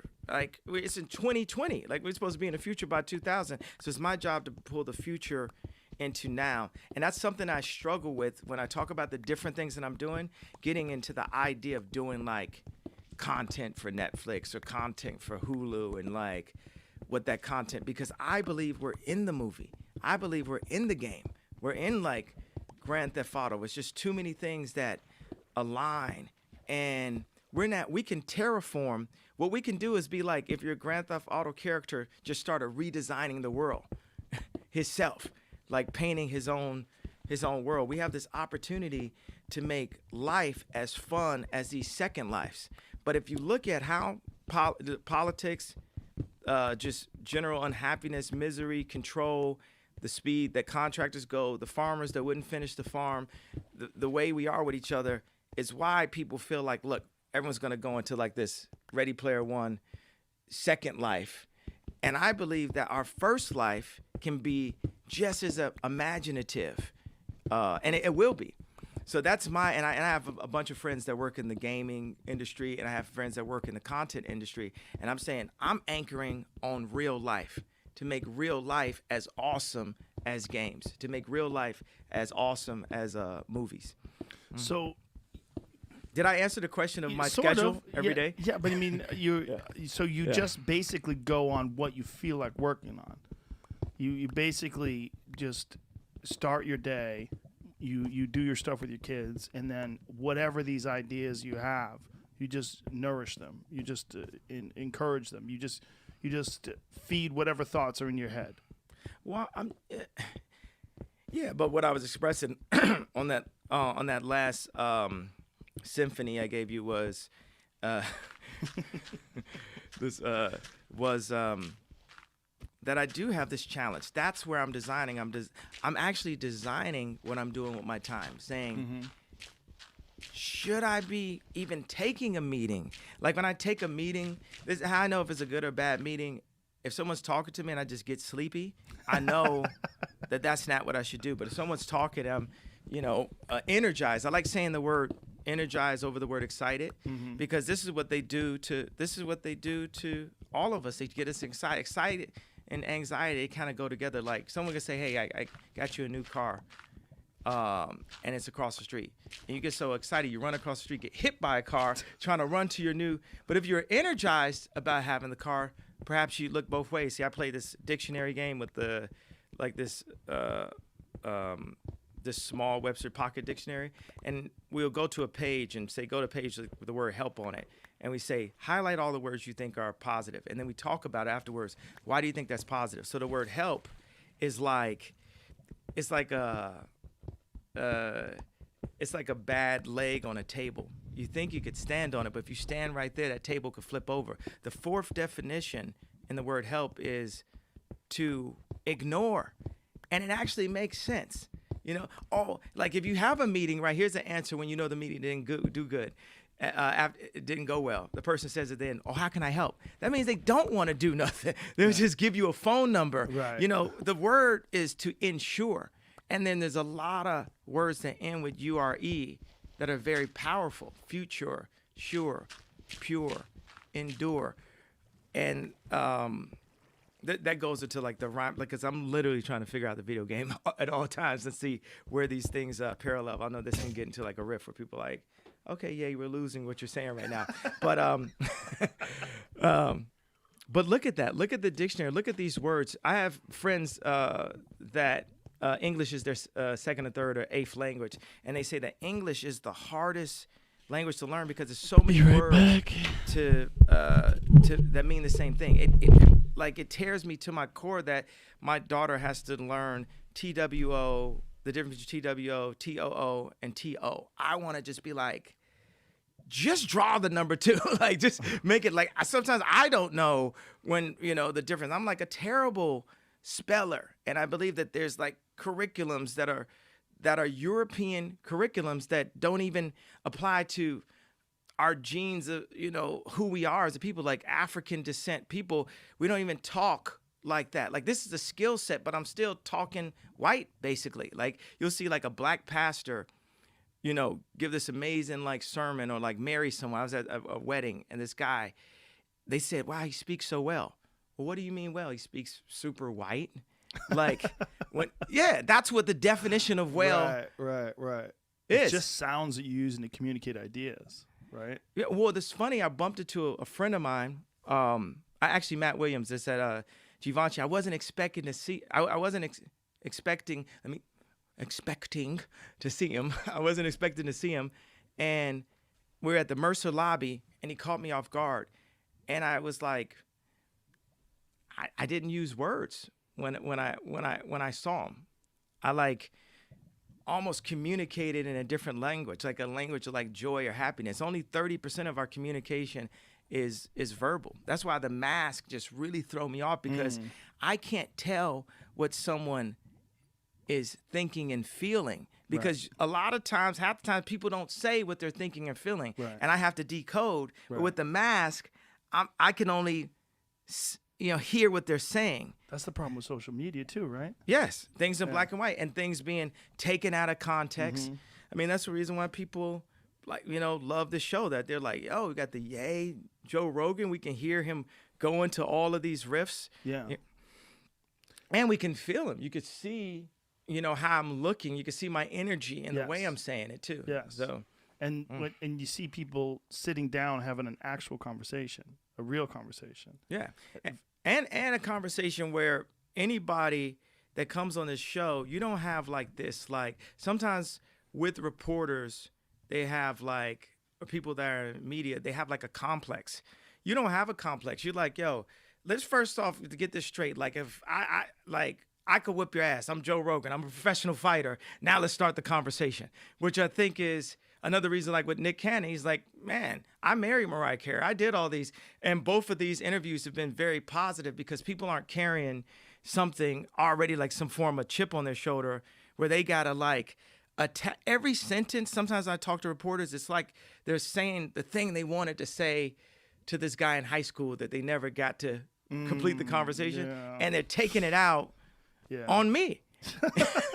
I'm like, Yeah. I think there's a lot of people that have conversations with people and they want to create a viral moment too. That it's not just a conversation. They have an agenda. It's almost like you were talking about the Disney Star Wars movies that then it's not a work of art. It's a formula.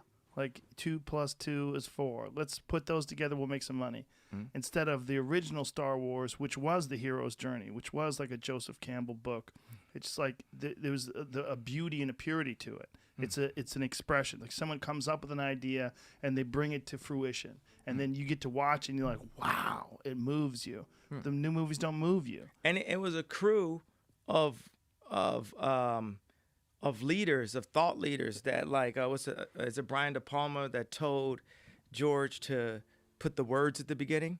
Because it's like you really, all I've been feeling like is like when I talk up to this point, I just been making THX, you know, and then the toys from Star Wars have now come out first, which would be like, you know, like the Yeezys or something like that. And now so I'm making the whole Star Wars in real life like backwards, like the product came first, kind of like Disney. Like Disney, Mickey Mouse became super popular before he was able to get all of his Imagineers in. I want to point out, you know, when people talk about being, you know, self-absorbed or the center of your own universe, what's the main character in Star Wars name? Luke Skywalker? Who created Star Wars? George Lucas? But did he write it? But listen to that last name. Yeah. That's Yeah. George Luke. Yeah. Kiss. Yeah. He's the main character in Star Wars. He kissed his sister.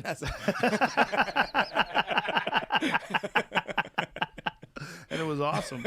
Yeah, there's something about things that are pure, right, versus things that are attempting to recreate something that people are going to like.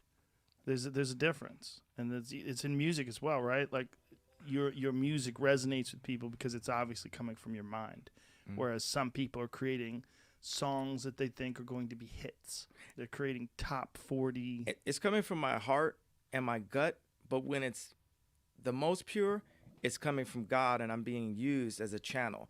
It's like when Tanya Hardin hit the triple flip. You know, she had all that skill, and then at some point, it's not called a triple.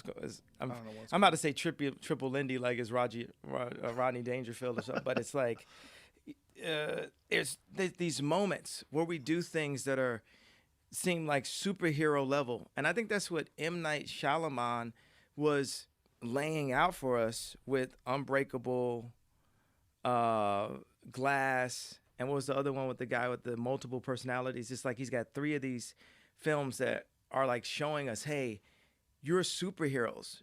You can believe it. The greatest disabler of our abilities, our greatest kryptonite is doubt. Right. You know, doubt and fear. Yeah, doubt. Like, why did I, why did I register so late to run for president? COVID. I remember, like I had the virus, and I was sitting, you know, quarantined in my house, and my cousin texted me about being prepared to run for president. And I just completely put it off to the side because I was like shivering and, you know, having the shakes and taking hot showers and eating soup and, you know, just How sleeping. bad did you have it? I don't think it was that bad. I think it was a mild case. And it just threw off. I mean, it threw everyone off. It threw everybody's plans off. And then, you know, it was just this calling on my heart. And I remember talking to like really like elitist, you know, writers. You know, I was trying to avoid saying white supremacists, but like elite, like the liberal elites are like, you know, so boy, who you gonna vote on? You know, like, who are you to run for office, and why would you sign up for office? You know, if you can't even get on ballots. That's, people are saying that to me, and I could get on the ballots. It's like there's black mothers that go into a hospital, and the doctor will tell them that there's something wrong with their child or get them. This is happening to this date. And then when people say, you know, are you a pawn, like, for the Republicans? The reason why I think that people are asking me that is because the Democrats do create black pawns.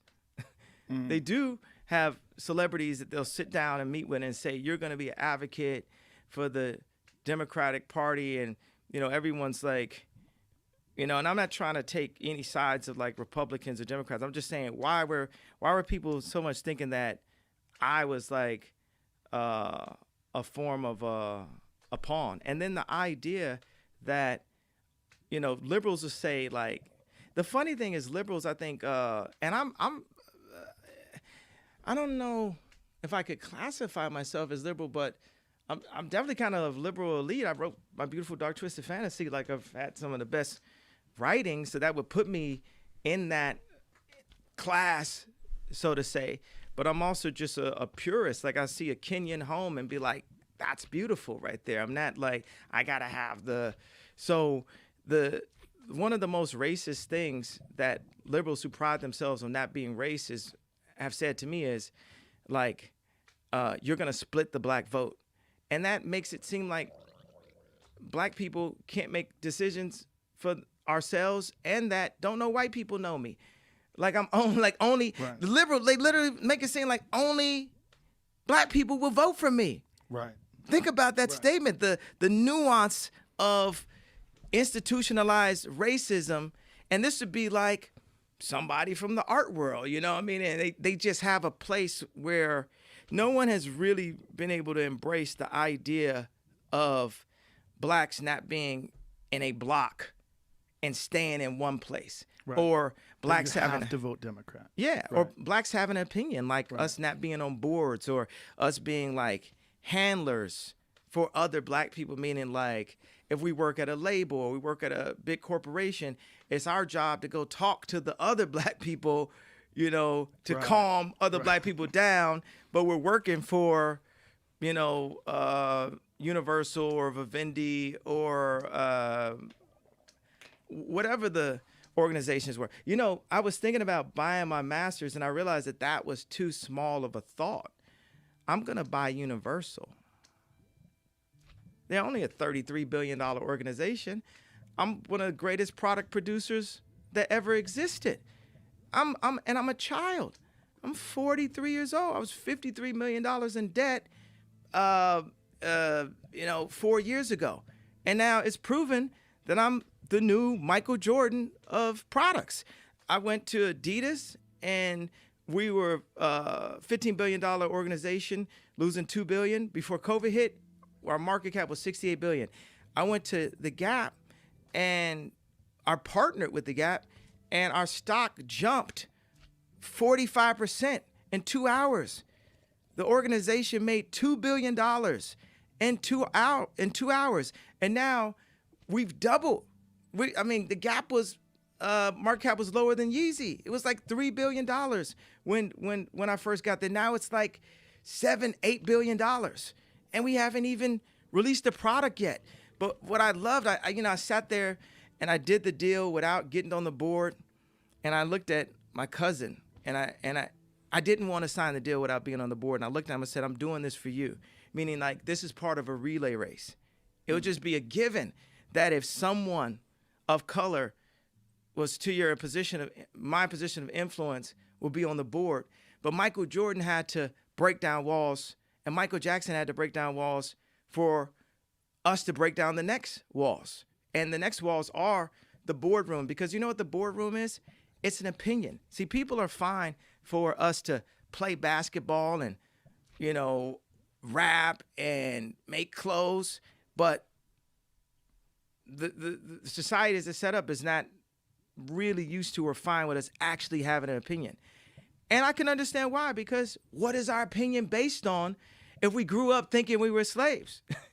What is that? If our opinion isn't based on, hey, my dad taught me how to run this company. My dad is smarter than me, and everything he wanted to do, black people thought he was crazy, and he had to do it with white people who thought he was incompetent because he was black. And the way these companies and the way the music industry, the way managers, and the way society generally looks at black people is the way like a misogynistic man looks at a hot lady. What can you give me? What can you do for me? The misogynistic man not gonna look at a hot lady and say, can you run my company? So, this idea of me, and I got like, I'm building my factories. I've simplified the design, and I was working with a guy that, that's helping me to, build some of the factories. It was an older white gentleman, and he just matter-of-factly says, we're sitting at his house in Malibu. It's a nice day. He just matter-of-factly says, Adidas will never put you on the board. And I'm like, this wall has to come down. Like, how could you not have the guy that has the best ideas? So one of the great things with Universal, one of the approaches that we have is, Universal, when Jimmy Iovine and Dr. Dre sold Beats by Dre, Universal had a chance to buy in or do different things. They sold it for $3 billion. That was half of the value of Universal at that time, of $6 billion. Due to the internet, which the music industry was afraid of in 2000, Universal now, I think, is worth $35 billion. And now they have another Steve Jobs, Howard Hughes, Henry Ford, Disney, Elon kind of character within their midst. But they're so concerned about the control of the idea of artists, because they're using me as like this artist that has attracted other artists. Also, I used them. I got famous. I made some money. I got to tour. I became this superstar, so we use each other. Now there's just an adjustment that needs to be made in the relationship. And I can make, and I will make, products that will make more money than Universal is worth. But it's not about the money, as I said earlier.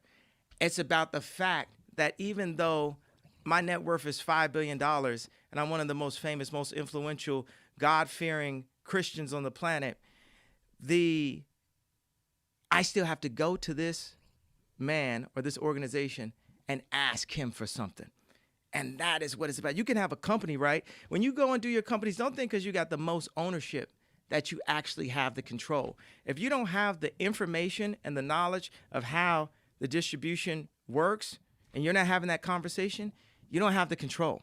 So what I did in my organization with Universal, with Gap, and with Adidas, I told my lawyers, my managers, everything, no one can communicate with these organizations except for me. You can give me advice, but they got to talk to the boss, which is me. And right there, you start to get the information flow. Guess who's my CFO? Who? Me. So that means How do you have the time to do all this? 10 to 15 transactions.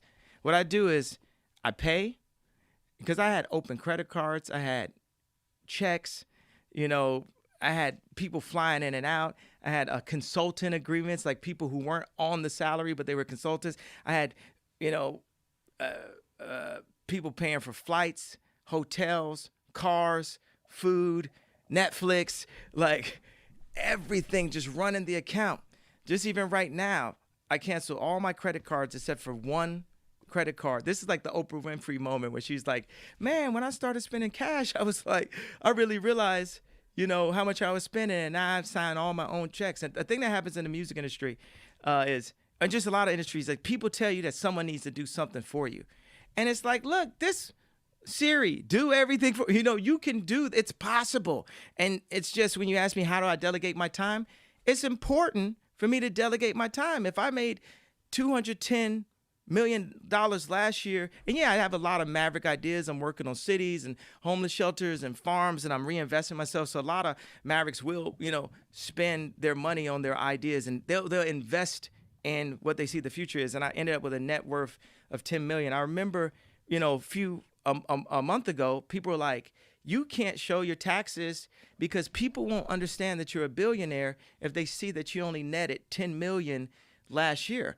And after the Gap deal happened, my net worth went from 3.3 billion to 5 billion. And I had been asking the people around me to run the story, and they were going to run it with Bloomberg. They never ran it. I was not afraid of people looking at me like I was not a billionaire. And I said, be honest, show my taxes, show everything. And then the reports came back, oh, you're worth 5 billion. It came from me just being honest. When I want to say something about the Gap deal also, and specifically the name The Gap and my journey with that. Like at age 16, I worked at the Gap. I always saw the Gap as like being the Apple of apparel. I always had this comparison with Steve Jobs. I always felt like I was the Steve Jobs of the Gap. It was something about how clean it was and what Mickey Drexler had done in all these commercials. And like, at age 16, I was working at the Gap, and I got fired for stealing. And I was actually stealing khakis. I was stealing khakis from my friend. Funny thing, look, I stole khakis from my friend when I started doing music at age 19, 18. I went and bought a chain. I came home one day, didn't see where the chain was. Come to find out, my friend was smoking crack and it stole my chain. So the guy I was stealing for ended up stealing from me. It's khakis. I was stealing some Gap khakis. I wanted those khakis that bad. So then 27 years later, I give my life to God, and I start doing Sunday service. One of the things that I had to do for Sunday service, or I got to do, that was fun for me to do, was to design the wardrobe for Sunday service. And we would redesign T-shirts. And it says in the Bible that Jesus wore a seamless garment. So we started building T-shirts where the seam was only here, or only 2 seams on the shirt, or moving it around, and what the neck was. And I made T-shirt after T-shirt after T-shirt. In Christianity, we say we stand in the gap. So watch this. This opportunity is presented. And I always had clothes that were kind of chill, like they could be at the Gap. They were not overly fashionable. And God said, you stood in the gap, and I'm going to have you stand in the gap for real. And I'm going to give you favor and increase. And I know somebody where all that designing T-shirts will come in handy. I literally was designing T-shirts for Sunday service like David working out in the field, tending to the field. When Goliath came, they wanted one of his brothers and the warriors to go up against Goliath, and his father chose David. And David said, I don't need all this armor. I just need these 3 smooth stones. I just need, this is how I got to see. They didn't know David had to fight a lion and had to fight a bear. So God, by him tending to the field in humility and in service to God and honor to his family, he was able to have the skill set to take down Goliath. We hit the street. It's a term that I had to learn. Wall Street. We hit the street like you never ever saw it before. I used to be in San Fran asking people to invest in me. Nobody would invest in me. When I went to a wedding in San Fran with all these billionaires and investors, angel investors, you should have seen people's faces. They were like, you jumped from the 3-point line. You ran a stock by 45%. You see, think about this. You're going to split the black vote. You can't vote for that. You're only a rapper. It's like all these things that diminish me. Yeah. And now it's like Deadpool. Like I came back as like a superhero. And I won't let that be the kryptonite. I won't let my own ego be my kryptonite. I won't let other people's opinions be my kryptonite. I won't let these labels that people put on me be my kryptonite. And a lot of times I don't like to watch these interviews back until about, 3, 4, 5 years later, because I'm always, I'm visiting the now. I'm existing in the future and visiting the now when I'm speaking to you. And they make a lot more sense in the future because I can tell you, but he can show you. God can show you. So a lot of stuff I'm telling you, and some people are following me, some people are believing in it, and some people are just doubting it because they want to put this label, oh, he's crazy, or it's just a black guy saying it, or it's just a rapper, it's just an entertainer, it's just whatever it is. So I can say the most wild ideas out loud. It's like Veronica Corningstone wanting to be an anchor person. And I remember she says, "Yo, Ron, I told you I wanted to be an anchor." He said, "Yes, I heard you. I wrote it down." Veronica Corningstone had a very funny joke tonight. And every time I talk, it's literally like Veronica Corningstone having a very funny joke tonight. Like when I said I was going to run for president. That was like, okay, go ahead. Would you like to interject? Do you have thoughts and ideas also that you'd like to have be a part of your interview? Well, you went from people mad at you that you're splitting the black vote all the way to the Gap and all the way to Veronica. I mean, But then I brought it back. Yes, you did. You to the did. vote, to running for president. You brought it back to people doubting you and people putting limitations on you. People are tuning in this podcast to go on the journey with us. Yeah, listen, they do or they don't. It's up to them. Yeah. But the beautiful thing is you're not listening to these people that are trying to put these labels on you and tell you what to do. And you're not saddled down by fear. You're not saddled down by doubt. You're willing to take these chances. If you did become president, what would you do that was different? I mean, pretty much everything. I was just looking at the suits last night. I was like, yo. What would you redesign? I don't wear white anymore. No? And they had a white shirt. You know, Right. they had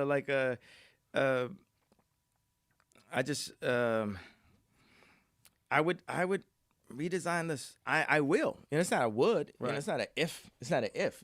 It's just when. Right. We got to start with the budget. I feel like, you know, the fact that I went from being in debt to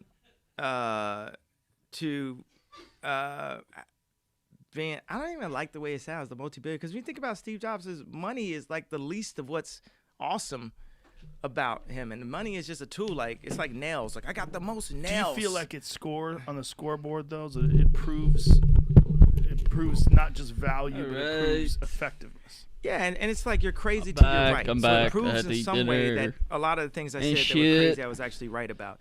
Yeah, looking at So, that budget, and I think this that shit is crazy, that's though. part Like, of this God's guy- like this guy's so training, silly. like Mr. Miyagi, paint the Narcissistic fence. personality Karate disorder. Kid, Daniel's son. Anyway, I don't know if I'm on feeling that, I gave like the full description of the work to analogy, do. just in case people didn't.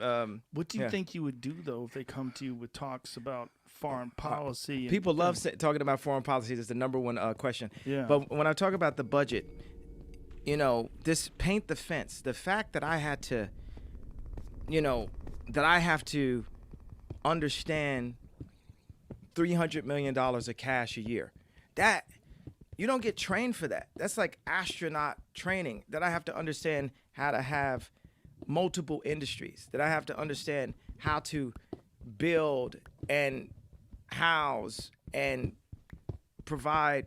You know, I provide people with healthcare, and I had this idea of doing a zero employee org where I put everything on my partners, on Universal, on the Gap, on Adidas, but I believe this is amazing training for me as a black person. There's people who have been raised to respect a penny, but as a black person, I've been raised to look down at a penny. But the people who really hold their money respect every penny. They respect the money. And it's interesting. I had an argument with one of my managers because I made my own travel ban in my organization because, you know, when I did Sunday service a month and a half ago, it was 25 flights coming in of people I didn't know because there's criminals in my organization trying to kill Bob Marley. Not to JFK or MLK me, but deplete my resources. So I created this travel. Explain that. What do you mean by that? What I mean by There's what? criminals in your organization? Like, what do you mean? Meaning there's people that, okay, I fired this one CFO about 3 months ago, and up to a week ago, he still had an open credit card. Because when I dig lower and go to it, it's like always like, is this the new person that's in charge of your money? It's like, no, I'm the new person that's in charge of your money. That's in charge of my money. Rather, so that's why you became your CFO. That's why I became, and it's the best, and it clears my thoughts, and it really helps me with design.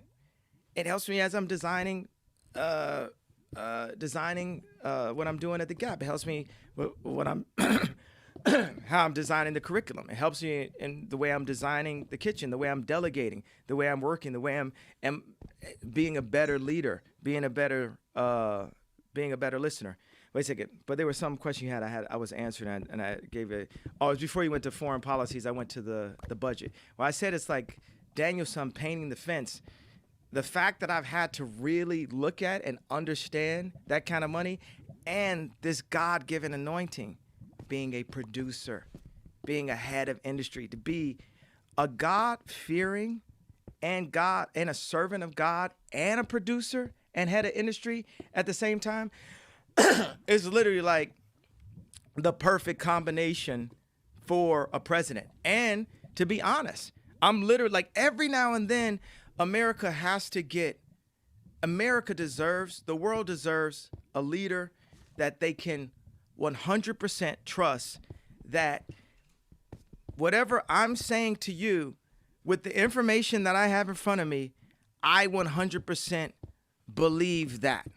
Like when I talked to when I was with the president of Haiti, and he gave us an island, me and Shervin Pishavar, that was an early angel investor at Uber, and is working on the Virgin Hyperloop right now.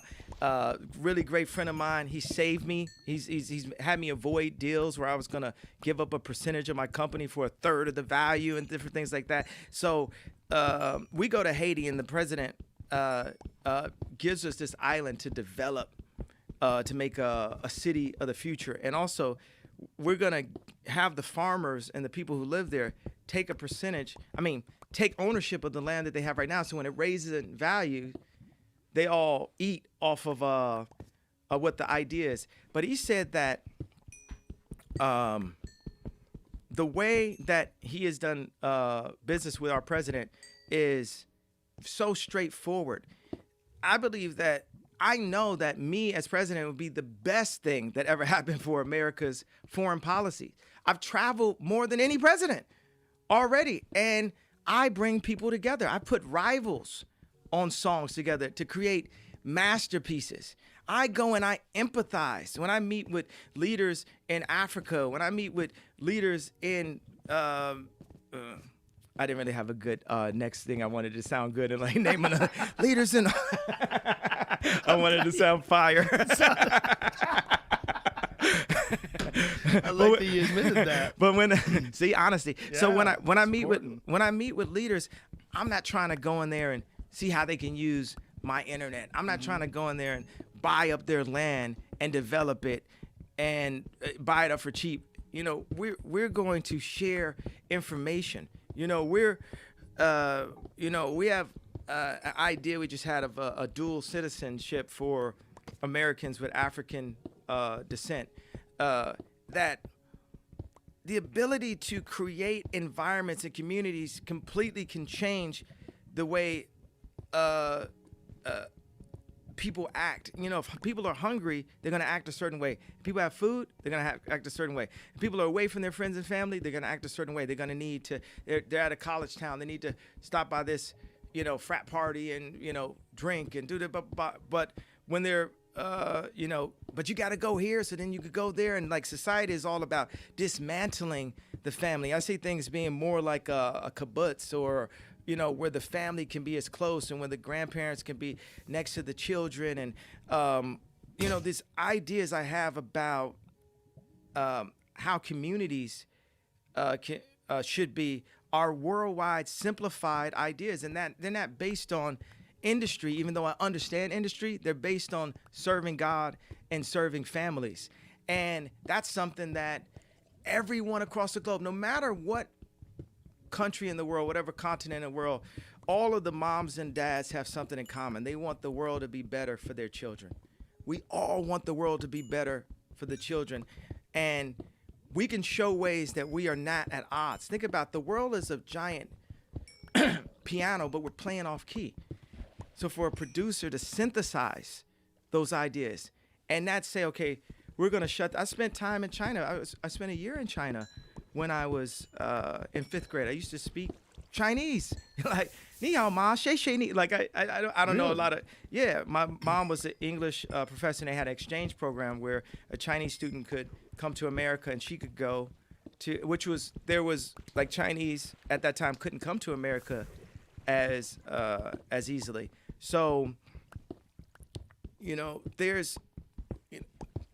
America's greatest export is influence and culture. China actually has like imitation Paris, they probably got imitation Calabasas at this They probably do. at this point. You know, the artists define culture. That's what makes, there's an artist that designed the Statue of Liberty. There's an artist that designed the Eiffel Tower. This is the reason why I donated $100 million to James Turrell's Roden Crater project. When I went to, this is like the 8th wonder of the world, but I saw spaces that we can exist in that would be helpful for our health, our well-being. These are healthier places for us to be. We need to be like almost like Turellians. Like our life is like a Shakespeareans.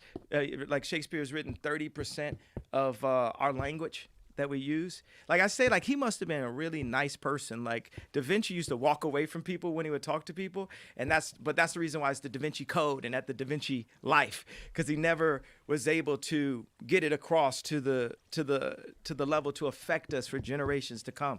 These people love art, but they want to put art in the box. We need to surround ourselves with the artists, because the artists are the most connected, the most truthful, and their dinosaur never got killed. Somehow, the people who've figured out how to make a living off of art is, What do you mean by the dinosaur never got killed? meaning art class would be considered to be fun. Like every kid loves to draw, Yeah. right? But some people got to grow up, and like the artists Right. in some way don't have to. Yes.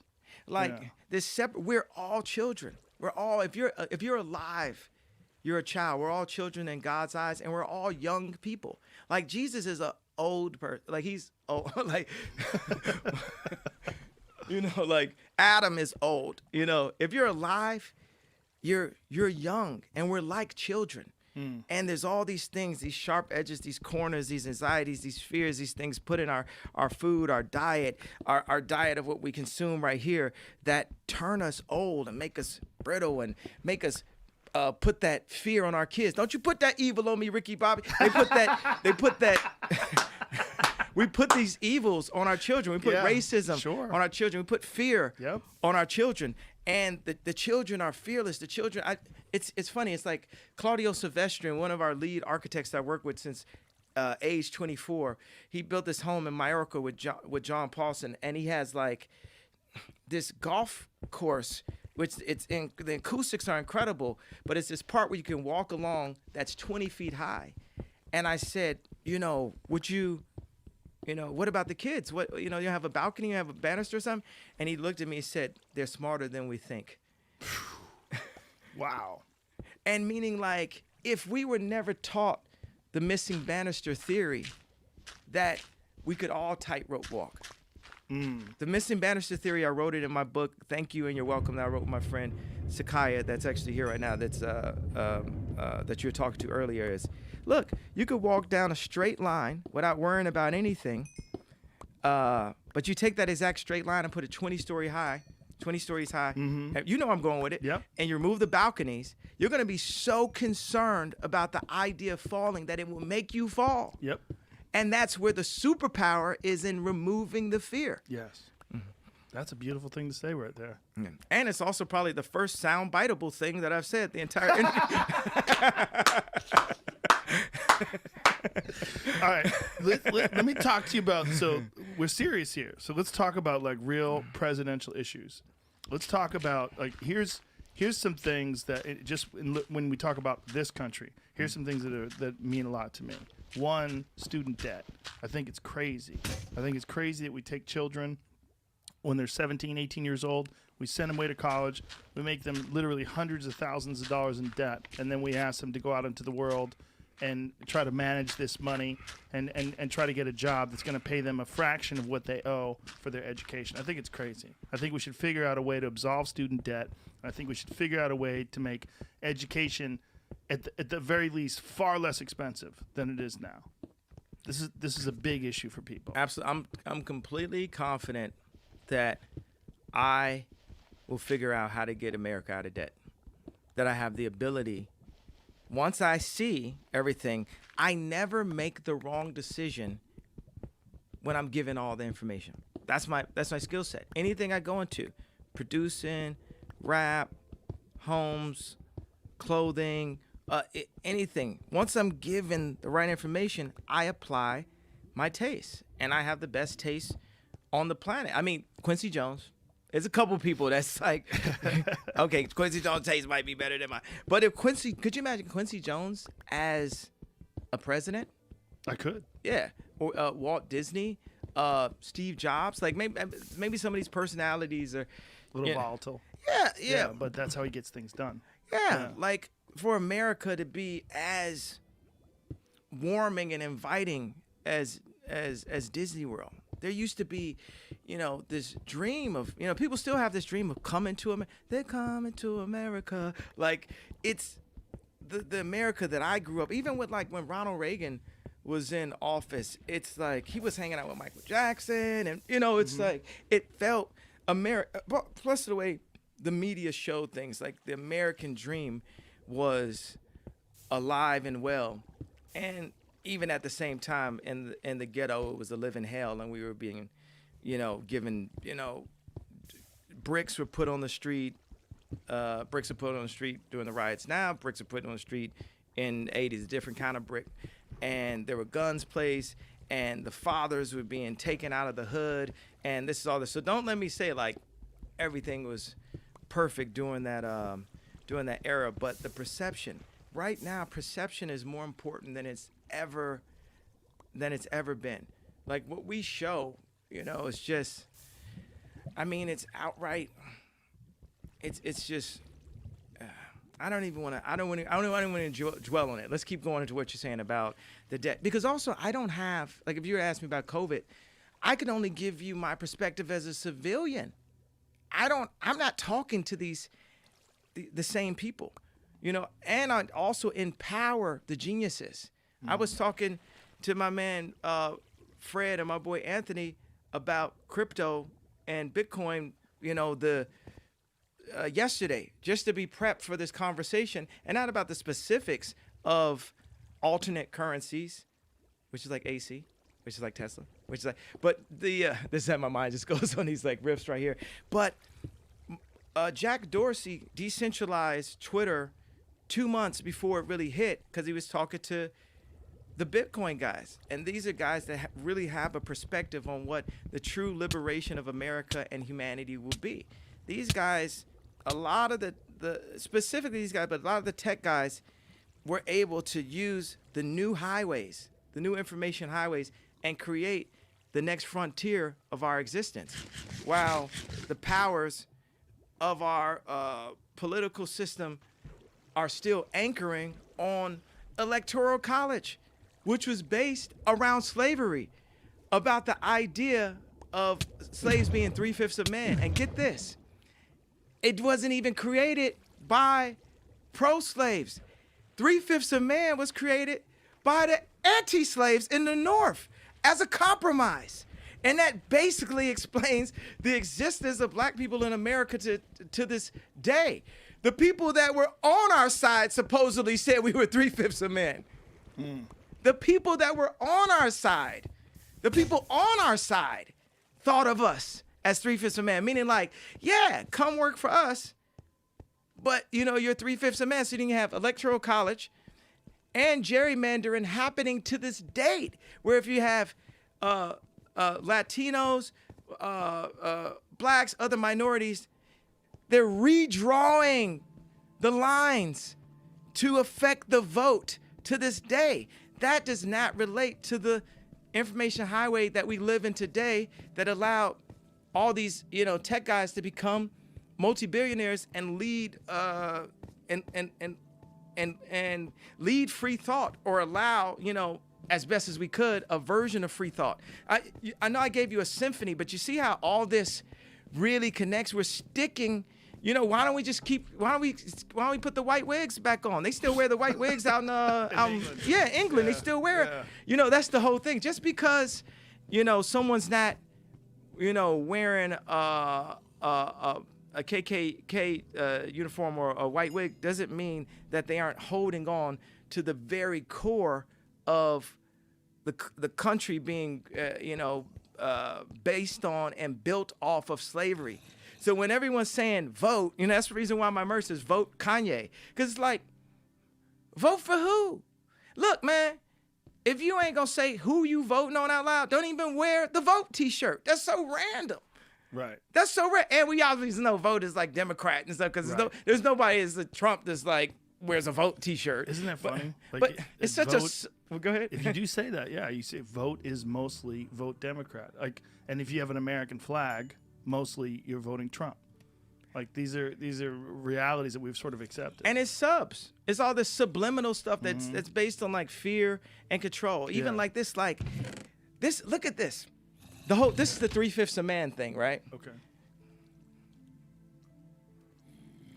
The Democrats were willing to take the chance of not winning as long as the conglomerate could be completely in control of, completely in control. You know what I'm saying that? Bernie. Yeah. Bernie would have won. He would have won. This is I wore a Trump hat. I'm saying Bernie is a superhero. Yeah. And he would be the perfect person to be the opposite of what Trump represents. Yeah. He's an anti-capitalist. He's a guy who's a social democrat. But the problem? They couldn't control Bernie. Because no, you can't control him. He's been so consistent his whole life. And so what I'm saying is they literally kicked. If this doesn't say something, it's like they kicked the superhero. You know what I'm saying? They wanted control. That's the same thing they did with Tulsi Gabbard. But Bernie was interesting because he's this democratic socialist, because he's got these ideas that are scary to capitalism. It's funny because I created the birthday party, which on the next election, what's going to happen is, you guys got 300 million viewers. After this, it'll probably be 900 million because, I run the stock up, But you just did a little bit of Bill Cosby in that neck.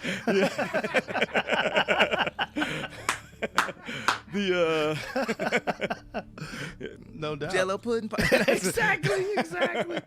So, this is a long rant, but I really would like to talk to you about specific things. Okay. It was a beautiful long symphony. But there's a cap on it. There's a pop. We don't use the word cap. We don't use the word cap here. Maybe okay, an end note.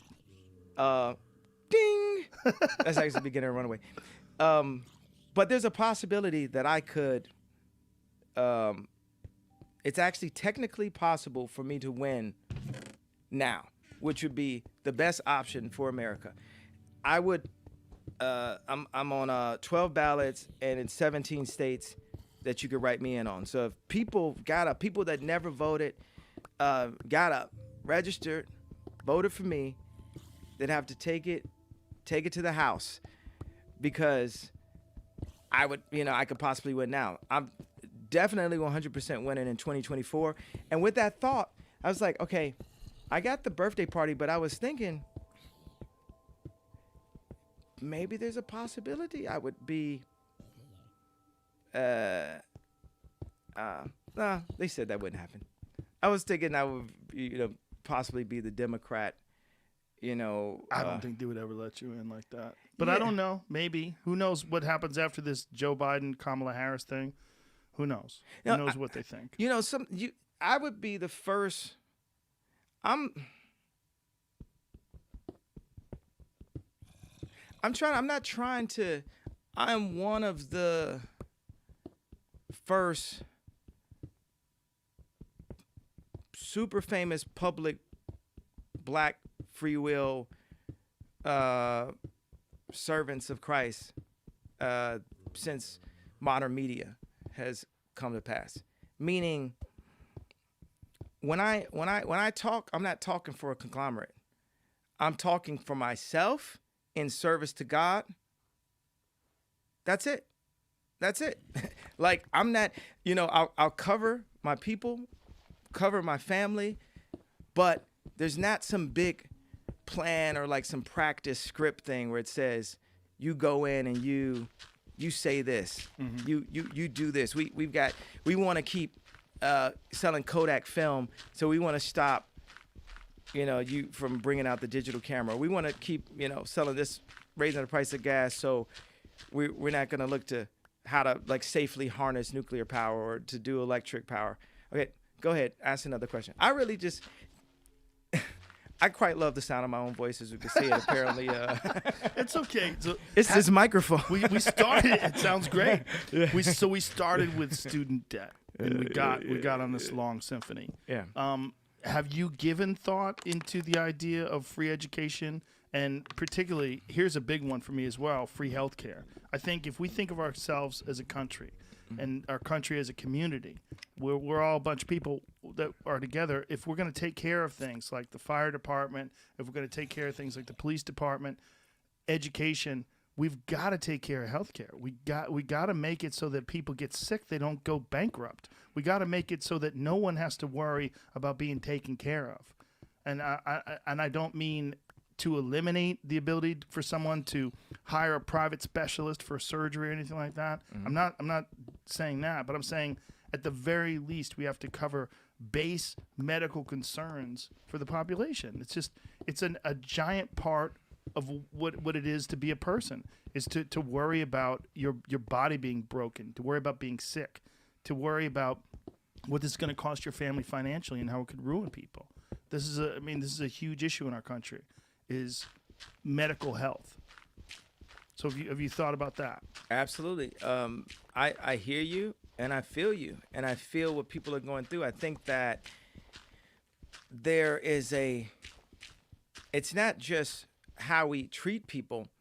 There's preventative measures that can help us from getting sick. Our diet, our locations, our jobs. There's a lot of that affects us and puts us in those situations. Our transportation, as you go into like autonomous vehicles and tram systems, like just kind of, trains that are like floating malls or floating Starbucks or something, like moving, like designing our world to be the world of the future will help us with health. That's the preventative measures. And then as far as being more inventive in the way we connect holistic medicine with modern medicine. I believe in both medicines. I believe in God. I believe in God and nature. I believe in science and physics. And it's like the first simplest form of bioengineering, I think, is farming. And to be able to have, like I talk about the guys at MIT, the greatest scientists in the world. There's people who are like the Elons of the medical field, but perhaps they're sitting there on the floors, like serving on the front line, fighting COVID, where they didn't have the opportunity to create PayPal and become a billionaire and go to the next idea, or when they present it and want people to invest in these inventions that they haven't had the voice of the platform to bring this invention. There's cures to things. Like one of the things is the silver bullet, like what I went through with the medication. When they gave me the medication that made me fat, but then they said, okay, we have one that doesn't. We all know what a silver bullet is in medication, right? So it's it's a medication that goes and just kills exactly what it's supposed to kill. But for capitalism, that's not the best medication to actually cure people. Capitalists want to keep people. They want to treat them. They want to keep you sick, because that's how you keep making money. To have a guy, like for me, when I say I put my life on the line, I think about Abraham Lincoln, I think about JFK, to go in and sit and say, the whole thing is, no, everyone is going to be more prosperous, I think is the word. Not specifically, are you going to 5X your money? Everyone's like trying to get, no, it's about prosperity. And to be able to really have real conversations with the lead heads of like Big Farm and real conversations with the heads of holistic and natural healing, to put these people in a room together. People aren't even having, they're mad at each other. They're afraid of each other. I donated to a Christian school in Cody, and I also went by and saw this other amazing school in Cody, where they have autistic children and kids with special needs in the same classrooms as regular kids. And I just saw this juxtaposition, and the head of that school is a Christian, but it's a state school, so there's no prayer in the school. And then the other school is fully Christian, but it's not a state school, so they don't have money in the school. And I wanted to have dinner with both of the principals. Come to find out, the principal, and these guys, they talk maybe at a softball game or something. The principal's house is 1 block walking distance. The principal of one school's house is 1 block walking distance from the school of the other principal. That we're this close. Right now, we have the solutions, but we all have our backs to each other. We need to face each other, and like how we're facing each other right now, and have these conversations. The solutions for utopia are in front of us. But what's holding us back? Fear. People are sitting on their money. Really, they're sitting under their money. I know I'm going to give you a ding. Okay, that's it. Next one. Okay, Did you get my perspective of the way I would approach? You would bring people together to communicate and try to figure out a better strategy for healthcare. Yeah, I mean, in there's London, some realities, some financial realities that have to be. In London, when you go to the hospital, let me give you the American example. When I go to the hospital, I had something wrong with my foot 3 years ago. They asked me, do you want to take something? Do you want a pill? I said no. 5 doctors and nurses asked me if I want a pill. This is like worse than when you don't accept water on the plane and they just keep like, do you want some more water? I'll take the water already, because I don't want to be responsible for the water. Like when the plane takes off and it goes like this and I got to like hold it in my, I don't want no water. Like I don't. Even though my masseuse says I should drink more water. There are like people, they have Christmas parties about bonuses, about giving out more medication. So when we talk about, They do. look at this. How much does the earth cost? Exactly. There's no price on it, right? We make money. Money's not even backed by gold anymore. So it's engineering. It's where the budgets are going. And like it was the best part on one of the best parts on The Sixth Sense is when they looked at this video and it was a nanny. They saw that the nanny was like putting stuff in the porch for the child that had passed, and then they said, the ladies looked at the nanny and said, "You are keeping her sick. You are keeping her sick." Like, we are sick. We are sick. Abortion culture, sex culture, capitalism. We are sick. We as a people, not just the American society, the world, we are sick. And we are keeping ourselves sick. We're all responsible. Like the Black Mirror episode, we're all responsible in some way. We all play some part. Like if I go to Pornhub and the very next thing, Kanye really likes Black Mirror. And like backslide Which is and kind of do this funny. because I've struggled with this since I was like 5 years old, right? I guess. And the very next thing says something about like trafficking. Then I literally would have to like put my hand over that part and like click the thing I'm going to, and thinking that like I'm not a part of the bigger conglomerate, that we're all, I'm not really a part of the main problem because I'm not as bad as that guy, and I'm not looking at this part, and I'm not we all play a part of it, and we're all sick in some way, and the world has been designed to keep us sick. Like spatial engineering based off faith can save a world. Literally, like building will save the world. Spatial engineering, like engineer, not going to space, engineering our spaces, the amount of space that we need, the way that we interact with each other, how close we are to our loved ones, our families, how close we are to our jobs. We got to experience a lot of this. Some people, it wasn't good. Some people, it's better. They were connected with their children and their families in a whole different way. Like we're talking, this is my thing. We could talk about all of these important current issues. There's deeper reasons based on the slave mentality, based on fear, based on protectionism, not specifically white supremacy and racism, protectionism. People just want to protect what they have. And there's this like photograph where you're holding the little girl's holding a teddy bear, and Jesus has a giant teddy bear behind her back. Behind his back. She don't want to give up the small teddy bear for the bigger teddy bear that Jesus has waiting for her. There is prosperity for all families here on earth right now in service to God. There's happiness. There's joy. It's not a possibility. It's a probability. Just the fact that God woke me up, got me here safely, and allowed me to talk to you right now and spark the minds of the people that are anointed to change the world is already what God wanted me to do. If I didn't take a breath after this point, God had me here for this conversation right now. But I think God has more for me planned. I don't think they're going to come for me until he done with me. They ain't going to come for me until they done with me. I want to make it so if someone wanted to sample and put it in a beat, it would be like perfect. Let's see. Try it again. They ain't gonna come for me until he done with me. They ain't gonna come for me until he done with me. Yeah, That would all I work. got. Yeah, You can't help yourself. You're always creating. Now, yeah. But do you understand what I'm Yes, saying? I do understand what you're saying. Okay, tell me what I'm saying.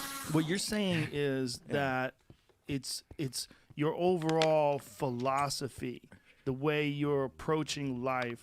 You're approaching life that there is good for everyone.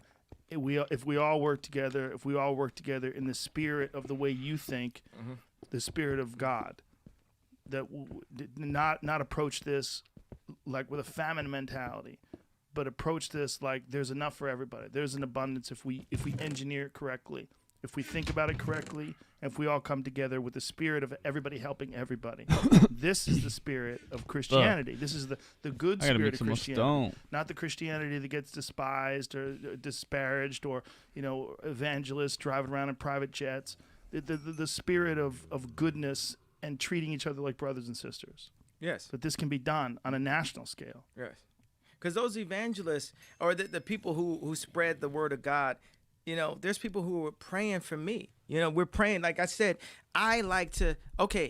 yes, I am a genius, but one of my most genius skill sets is recognizing other geniuses and empowering them and giving them the platform. So the people that have been praying for me this whole time, for Ye to work for the kingdom, look at me right here working from the kingdom, not leaning on my ego, not leaning on anything, but leaning on God in this situation, saying, let's rise up together and show people what it's like to be Christ-like. Yeah, we fall short. You know what I mean? People love to look at the Christians that are the least Christ-like to judge Christianity as a whole. Well, a lot of people got Jordans and 23s on, and very few of them play like LeBron. They want to be like Mike. Yes. But it's very few people that get that close. Yes. Christ-like. Yeah. Yeah. What you're saying is beautiful. Yeah. That they do judge the people that fail. People always go to the furthest extent. Like if you talk about abortion culture, people immediately go to rape, but don't do the math on what percentage that is. And for me, as a Christian president, as I said, I go on that. I touched on it before.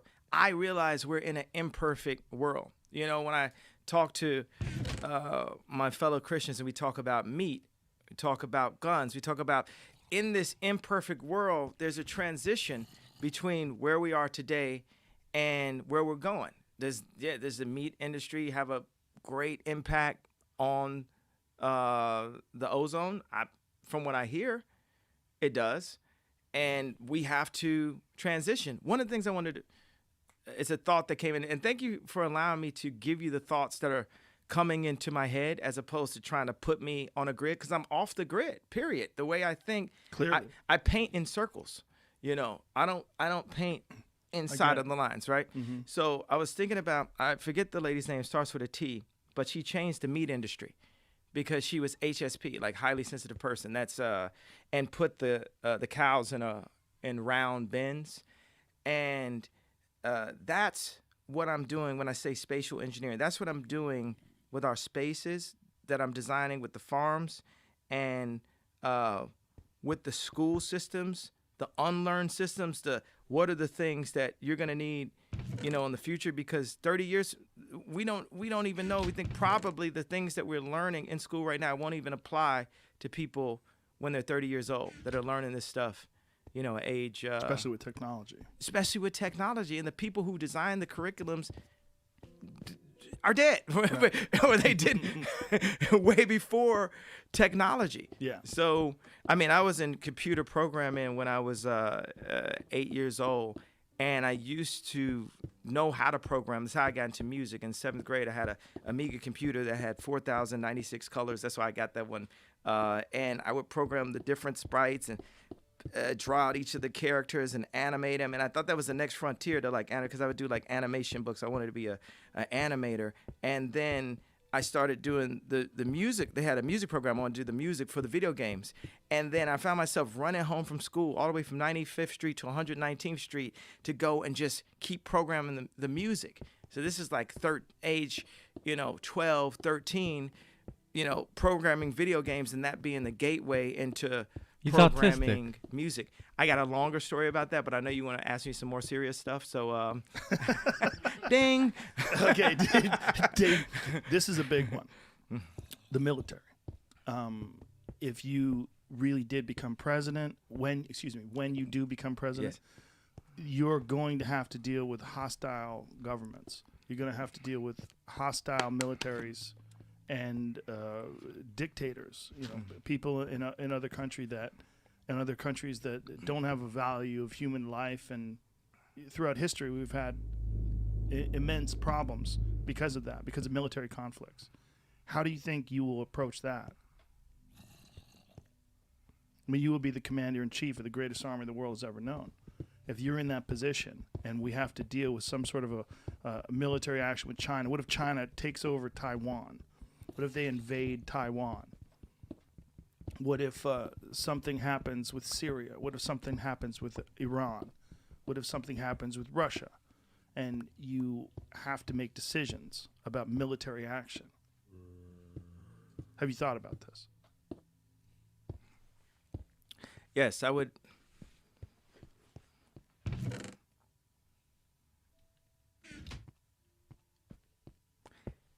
I have to say again, like COVID, I'm a civilian, and people can have all their perspectives that they could have of what they would do in that situation. But I would have the greatest professionals on the planet, the most skilled people that have all the experience that would present the information, and I would make the most sound, rational decisions, and I would follow God's will in my approach to dealing with these other countries, to dealing with these other leaders. There's something about, our president's personality and the leader of North Korea's personality, where there's a level of common respect, and that's the reason why they were able to talk, and we the fear had been taken off of us. Like, people who are God-fearing, self-made servants of their people, these other scary dictators, they feel like they're that for their country. And if they see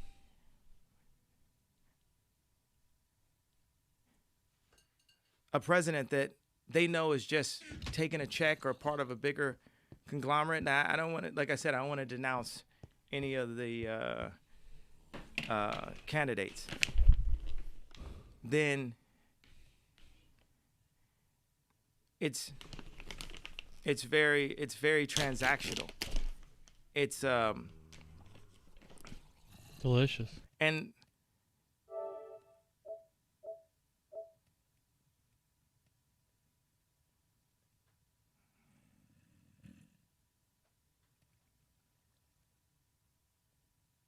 I just said a prayer in this situation.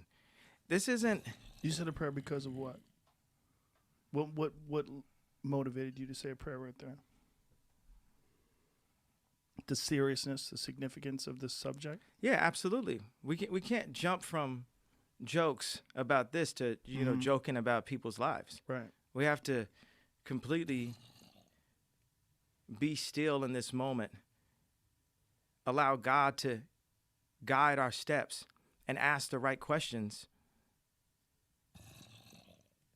with the highest ranking officials possible. This isn't something that you just wing or that you just come in and say, oh, I did a bit of research. I got this like political answer that's going to get a rise out of people. Like this is people's lives. This is a whole different, setting or mood than what this whole interview has been about. This is, people are suffering throughout all sides in Israel and in Nigeria and Haiti. We're suffering in the police force in Chicago, and the people who have been harmed by police and the police force. Like this all is going to take serious time. Like time is love. It's going to take that love and that time and moments of listening, moments of understanding, moments like when my wife goes and visits people in prison and she hears their stories, she says, I understand why you're in that situation. I would have did the same thing in this situation. And for us to go to foreign countries and really understand why that they're in these situations, or why the killing has gone for so long, or why the hate has gone so long, or why the pain just keeps on, compounding and compacting. There's an empathy that I just have as an artist, that it doesn't become a 2 + 2 = 4 situation. My dad was actually a psychology major and a Christian therapist. And this therapy, we talk about therapy, period. It's like we need healing internationally, not just selfishly for America. America's number one. Internationally, we need healing. And I would lead. I would lead with love, dignity, the responsibility to our country, the coverage of our families, of our soldiers.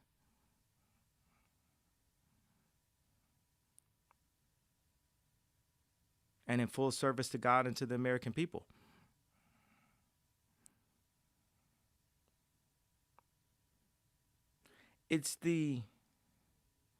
There's a mode that I would be in that position. Like when I was a producer and I was a really young man, I was running around hopping on trains or hopping turnstiles and stuff, and like stealing from cars, and I mean not stealing cars but stealing clothes from stores. And then I was selling music and going and buying leather jackets and stuff. Then, dating a whole bunch of girls, going on tour. And then I had a family, and I had to adjust a lot of my mentality and behavior to grow and be the man that I needed to be. Then God called me, and I gave my life to Christ. And God is helping me to be the Christian that I need to be. And when it's in God's will that I become the leader, I will become the leader that I need to be. So right now, as I said, I'm a civilian, but my heart, my mind, and my spirit is in a place where I know that I'm being called to captain this ship. Like when Roosevelt went in, America was in shambles. When I say those things about those numbers, when I went to Adidas, when I went to Gap, like I'm the person that you actually call when things are not going so well. Mm. You had the mob movies is the guy that goes cleans up everything and like puts everything. I'm like the forensic, where in the same way how you saw my mind touch on 10 things at a time, and then I had to say 10 sentences at a time if I could say them, or maybe narrow them down to 7. That's the way my mind takes, information in, and then it synthesizes it, and it comes out as a song, or it comes out as a product. Using that mentality as a leader, fearless, God-fearing, we will heal. We will show the world what America should be, the dream. You said all this shit, all the things that you've said, in the most non-politician way I've ever heard anybody describe these things. I know you really mean these things. This is it's resonating with me that you're being 100% honest and natural, and that's what we're missing in politics today. I mean, it's one of the things that made people excited about Trump, as at least he was an alternative to the political talk. He was an alternative to politicians speak, where they're being dishonest and disingenuous, but you just accept it. They're reading things that have been written by speechwriters, but you just accept it because it says the things that you want to hear. It checks the boxes that'll say, okay, you got my vote. What you're saying, though, is what you really feel and you really think, and you're not saying it like a politician. And that's what's going to resonate, and people are going to be mad at me. If you get if you become president, they go, you made Kanye West seem likable. You turned him into the fucking president. It made him seem like a rational choice for president. This conversation exposes a side of you that I don't think anybody's ever seen before. A long-form conversation where you realize that you are a visionary. This is the you most do ridiculous have thing these I've ideas ever seen in my posing. life, man. It's not bullshit. This is who you are. And your well thought out response, particularly to the idea of military conflict. It's very impressive, man. Praise God. I'm glad I did that prayer. Brother, listen, we're 3 hours into this. Let's wrap this up on a beautiful high note. So people can write you in if they want to. And we have a video on that, Brian? Yeah. So Brian will play this video on how they can write you in, and we'll wrap it up here. Here it is. How to write in Kanye West on your ballot. Now, for people that are watching this on YouTube, you'll be able to watch this, and on Spotify, you'll be able to watch this. But if you're just listening, you just got to go down to the part where it says "or write in." It's pretty straightforward. Write in candidates. It'll show you where you could write it in.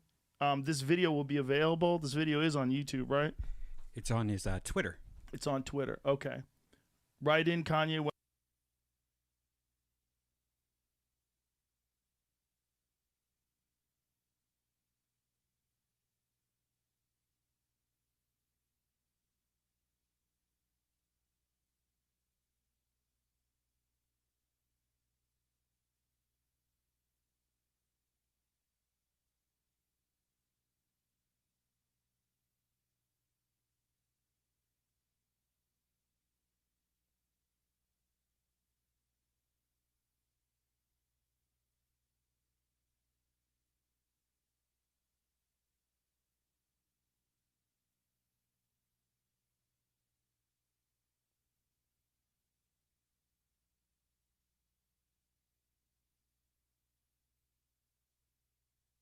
Hey everybody, Stefan Molyneux from Free Domain. Hope you're doing well. Oh my gosh, it's less than 2 weeks to the US election.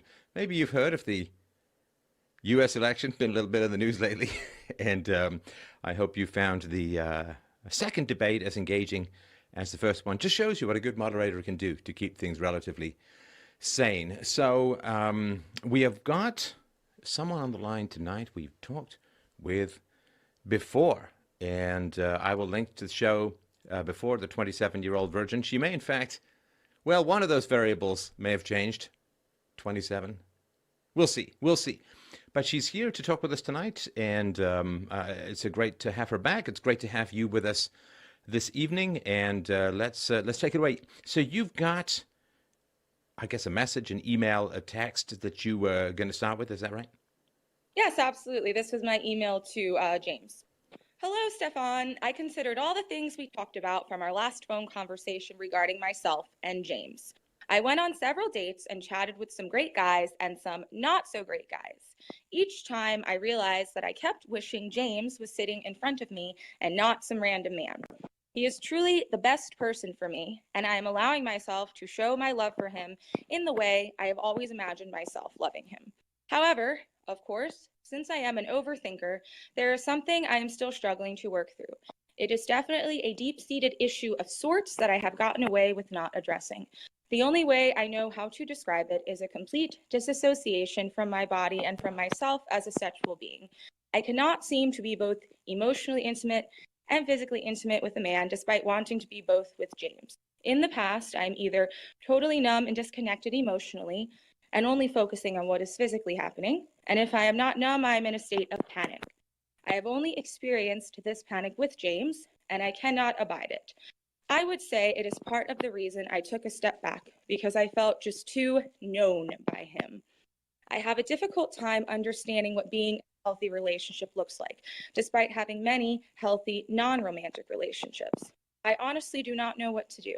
I want him, and I know we will have a good life together. Literally the life I have always imagined us having since we met. I have said for years that I want someone like him, who is not him. As I've searched, I learned that James loves me as I am, and there is not anything I have to do or become other than the best version of the me he already loves so much. There's truly no one else like James. I know that I have a tendency to go towards dysfunctional men because it allows me to, as you said, erase myself, so I do not have to deal with my own issues because I am too busy managing someone else's. I have managed other people's issues my whole life, it seems, and I'm still managing them. But James does not have any issues for me to manage, forcing me to have to manage my own, which I obviously do not want to face because I do not know how to fix it. I often relate to Scarlett O'Hara from Gone with the Wind, and I wish that was not the case, as she is pretty awful in many ways. On her wedding night with her first husband, Charles, she panics, as it did not occur to her that in marrying this shy boy, she would be tasked with sharing his bed. That's how I feel sometimes. It's as if it does not fully occur to me that the man I marry will also know me as no one else does. And it is horrifying to me. Help! Exclamation mark, all caps. Yeah, I think the exclamation mark in all caps is kind of wound in through the the message as a whole. Indeed. The whole thing. Okay, so do you want to just give a quick recap of the major stuff we talked about last time? Oh, certainly. Well, we had a conversation, and then James also had a conversation, but they were both separate. And I was just expressing to you that I felt like he was not assertive enough, and that was concerning to me for many reasons, just because I do want to, if we have children, which is another topic, but I do want to obviously be the one who stays home. So in order to be able to provide such a life, a man needs to have this this tendency to be assertive. So that was concerning. And then we also just discussed a lot about my parents' history and why my tendency does tend to be to go towards destructive men. And that is because my mother, in her past, has, of course, gone towards men who are dysfunctional. Her first husband was a heroin addict, and her second husband, my father, is not that, but he has a lot of just emotional issues and quite a temper, and he's not very just aware of how his words and actions have consequences. We also discussed how I want some magical, majestical meeting of sorts to like drop out of the sky. Because my dad often reflects on how my parents, despite not really being happily married, were brought together by God. And he tells the same story of their kind of fairy tale meeting, that he is really the only character in that fairy tale, to be frank, because that's not really how it happened. And then for him, I know I actually went and I listened to your chat with him, and this was when we were kind of on our break, and I was very just proud of the way that he chatted with you. So it was issues about his mother, and you did a really good role play with him as his crazy mother, and he kind of held his own, so that was interesting. A lot of it for his part, his conversation with you was more so about his relationship with his mother and not really about his relationship with me, and just how his tendencies to appease her are not tendencies you want to have as you go about your life. Right. Very good recap. And I think it's going to show up in this conversation as it did in the last one. Are you still 27? Yeah, I'm still 27. Hanging on. Yeah. Hanging on. All right. Still 27. So 27 and you are... Still a virgin. I'm sorry? Still a virgin. Still a virgin, still 27. Yeah. And I mean, I think sort of like across the room, a very attractive woman, and you go to the gym a lot. And so there's that aspect, which I did sort of mull about since we got the text here. And maybe we'll sort of talk a little bit about that. Yeah. But tell me a little bit about how long you and James have been apart, and what the dates have been like, and where all of that whole arc has been since we last talked. Certainly. So it's very easy to pick out when we kind of took the break, and that was unfortunately when the whole COVID thing happened. So this is something I'm working on. It's kind of just a character flaw of mine. When things go bad and they just keep going bad and they keep going bad, I shut down. And it's something that I'm very aware of, because I don't want people to help me. It's like I resent people trying to help me when I'm struggling. So I was also going through issues with my family. That is what I was referring to when I said, oh, I'm still managing people. And they were kind of at the peak of their awfulness. We discussed how my half brother, he's 40, he has a very serious medical condition, both emotionally and physically, sadly. And he's just kind of living at my mom's house. And my mom is not emotionally fit to be dealing with this, because she is not a therapist, nor is she a physical therapist. So she's now tasked with handling these physical issues and psychological issues that she doesn't know how to manage. So then I, of course, am the one who needs to manage her and her inability to manage these things. So that all happened at once, and I was silent for like a few days, and he knew I was having like a really hard time because he knows me so well. And I just overall was not happy like with my living situation. I was flip-flopping on buying a house. I did buy a house, so that's good. And so on. And he texted me, he's like, is there a reason that I'm not aware of that you just have been shutting me out? And I just said, I don't have anything else to say. And I really didn't, because I didn't know what he wanted from me, and I didn't understand like what he wanted me to be for him or do for him, as the world is supposedly ending and people are losing their jobs and my family life is falling apart and so on. So I went through the summer and I made the decision to buy the house, all on my own. I didn't even tell my father. I didn't tell anybody. I bought the house by myself. I can afford the house by myself. I'm very fortunate in that way. And I also got a new job, which I did not tell anyone about, because I just don't really share things with people. I like to do things on my own, and it's like I resent being helped when I'm struggling. And I actually recently realized why that is. And of course, it goes back to, your youth and what you experience as a child. And sadly, I have the cliche daddy issues, quote unquote, except I'm not a stripper and I don't have a tramp stamp, so that's good. Anywho, and I realized that the only time that like my father was like tender towards me was when I was sick, or was when I was crying, or when the world around me was crashing down. And as I got older and I started to resent him, because there's only so much forgiving you can do, I would get very hostile towards any sort of kindness that he would show me. And there are still those tendencies now. So bought the house. And then I kind of just realized that all of these men that I was dating, going out on dates with, my sister-in-law convinced me to sign up for like Catholic Match or something along those lines. And it occurred to me that I kept trying to be for this man whatever his ideal woman was.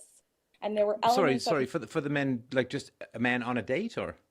Yeah, like these nice Catholic men, and most of them were very nice. And I kept like I would say that it's not very difficult to read, a man who is on a Catholic site, who fills out a profile, who is looking for a relationship, and I can kind of gauge, okay, well, what aspects of me are too extreme, and how appropriate would it be for me to mention to this particular gentleman that I'm not certain about, like kids and things of that nature. So I kind of just got tired of dealing with putting on a show and feeling like I can't be myself. And that's one of the mistakes that people make when they date, period. And I think it's difficult to not do that at first, because you don't want to drop like your big bomb on the third date, because perhaps it would be more well received 3 weeks into the relationship. And I realized that literally every single conversation I had, even if they were good conversations, I just kept thinking about James.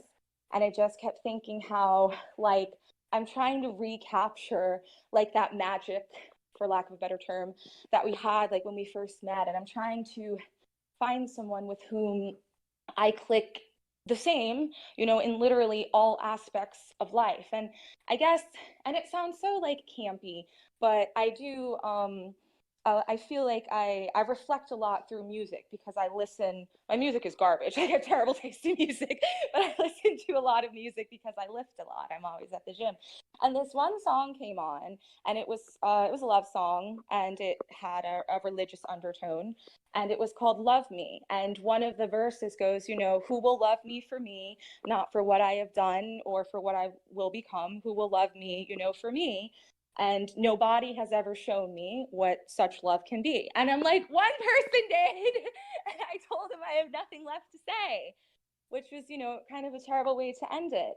So right before I moved into my house, I sent him a text message, and I just said, hey, I hope you are well, and just pleasantries. And I explained to him what was going on in my life, because we're both teachers, and I had just mentioned, oh, there's a job opening here. And he sent me, I honestly thought he would tell me to fuck off, to be frank. But he sent me like an equally long message, and I was going to respond with another equally long message. But I'm just like, you know what? No.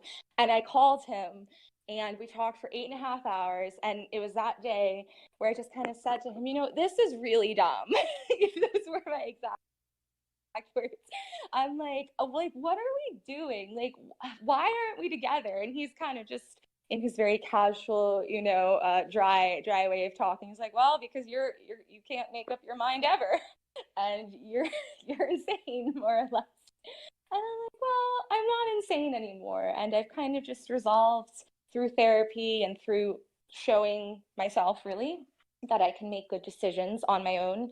And I realized that I don't need anyone to take care of me insofar as buying me a house or paying my bills or buying me food, or, all of those things that I wanted a man to do, because that's all my father was really ever able to do. So I always associated masculinity and a partner with, it doesn't matter if you're emotionally able to care for your partner, if you're emotionally close, but if you can pay the bills and so on and so forth, like, that is what a husband is for. A friendship is, oh yeah, we're emotionally close and you intimately emotionally, but a husband is, you have children with him and he makes a salary so you don't have to work and you're not poor. And then when I realized that I can do that, I realized that the one thing that I'm really like shitty at taking care of is, as I told him, my itty bitty prickly little heart. And he's really the only man who has ever been able to fully do that for me. And I love him tremendously. If there is such a thing as the love of someone's life or a soulmate or the one. He is that for me, and he is extraordinarily special to me. And I saw him with his family, and I saw him because we were celebrating his birthday, and I saw him receive gifts from, and this sounds so campy, it's so ridiculous, but I saw him receive gifts from his family, and it filled me with so much joy to see him receive love, if that makes sense. And I'm like, golly, is this what it feels like to truly love someone, to just take a step back and to observe them in a moment of joy and to just feel so full. And the parents don't know that we're back together, his sisters do, but I'm sure they pieced together as I whipped out my phone to take a bunch of pictures of him opening presents. And I adore him. My mother was saying, he's very tall, and I'm quite small. I'm quite short. My mother was like, you just hang on him like a tree. I'm like, well, yeah, because I love him. He's my man's, and I couldn't imagine, anyone else in my life.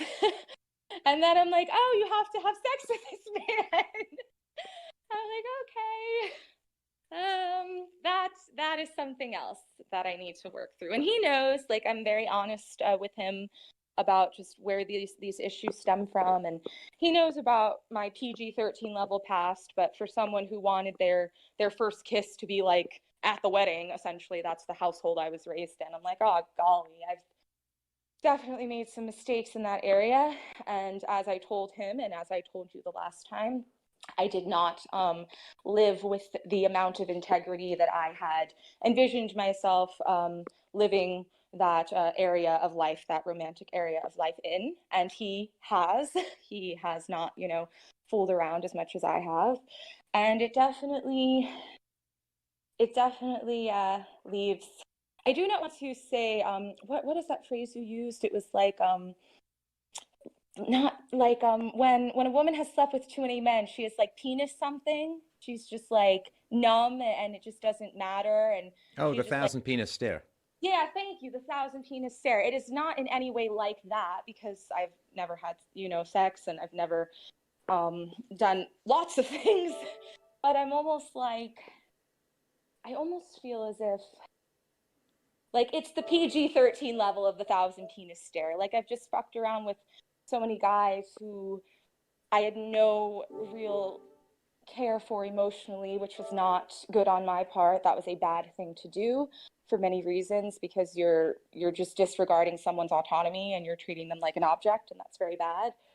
But I'm just I never associated physical intimacy with romance, if that makes sense. So it's I don't know what to do, and I struggle a lot with. And I told my dad this, and my dad's a donut, so why would I tell him this? But he A donut? it's my word for a fool. Oh, you're such a donut. Oh, you're such a silly person. My sister called me that one day when we were on vacation, and I was in a bad mood, and we were on vacation, and she called me a stupid donut because we were on vacation and I was upset. So that's why I use that, because it reminds me of my sister. Anywho, donut means an idiot. So yeah, and I told him I just feel a strange disconnection from as a woman, what is my body for? I don't, it's so strange to describe. I don't understand how I'm supposed to feel with someone engaging intimately with my body. And I guess this also has to do with the fact that weird. My sport is bodybuilding. So Bodybuilding. people, make comments about my body all the time, and it's in an appropriate context because, we're all bodybuilders and we're looking at each other's gains and each other's flared lats and all, so I feel it also comes from that too, that my body is just kind of a thing that people comment on, that is there to just kind of be looked at, and that's it, I guess. It's just kind of there. And I feel like knowing me emotionally is something more intimate than knowing me physically. So it's almost like, why do you need to know that part of me too? Because now, like, you know all of me, and there isn't anything that All right. So is I mine. think we've had a pretty good run of you, Yeah. and I'm gonna have to jump in here because. Yeah, jump in whenever. Oh no, I know. I'm just waiting for I was sort of sitting there waiting for, you Oh, know. no. I was like waiting for you. No. See, that's not how conversation works. You don't just keep talking and then say to someone, "Well, you I'm weren't interrupting sorry. me," right? Yeah, So, go. You can no, talk for, because it's interesting. It's interesting to me. So, just my thoughts. no offense. No, I'm not mad or anything. I'm just you want to be frank, right? Which is. Oh no, please. So you talk about feeling kind of dissociated, right? And then you Yeah. give me this tsunami of kind of emotionally disconnected language, which is kind of like you're trying to drive me out of my own body as well. In other words, your dissociation was spreading to me through the wall of language. Okay. And that's really cool. I mean, that's a real plus. I'm very glad you did that. Whether consciously or not, I'm very, very glad you did that. Because now we need to go back to this, right? So you wanted to have the call. Now, the call is valuable insofar as we both talk, right? Mm-hmm. And you had like 20, 25 minutes of a monologue, right? Yeah. Now, when I want to know what your emotional, and again, it's not a criticism, it's nothing negative, right? But what was your emotional experience of the monologue, of what you were saying? I was just feeling like, just get it, just talk about it, just very anxious about it. Okay, anxious. Okay, good. Because that came through. And that came through because there was like, it was almost like you were one of these, have you ever seen these really cool jazz trumpet players? They can keep a note going because they're kind of inhaling through their nose at the same time as they're blowing out. And I was waiting like, okay, a breath, a pause, what do you think? Or, you know what I mean? But the wall of text to me, the wall of language, along with some of the, I won't say emotionally inappropriate, but a sort of giggliness that was not particularly connected to the content of the speech. And there's a great rapidity in all of this. Now, what's really fascinating to me, well, I mean, listen, it's a great conversation. I really think this is great so far. What's really interesting to me is the speed at which you process and the speed at which you talk. I think is part of the out-of-body experience. In other words, if you slow the F down, like speed is not connecting to people, right? If you go very rapidly, you can't connect to people. And if you provide the emotional commentary for your own language, you can't connect to people. Because part of my thought, just a thought, not a judgment, was, am I necessary in this conversation at all? If that makes sense. Okay. And I think that the reproduction of your dissociation or your anxiety is really important. Because if you want the connection, right? You want the connection. You know, it's not tough for an attractive young woman to get the sexual connection, of course, but you want the emotional connection. And when you were saying that you were on these dates with these men and you were tired of putting on the show, do you know what my first thought was? What? Are you putting on a show now? Oh, no, that's a good thought.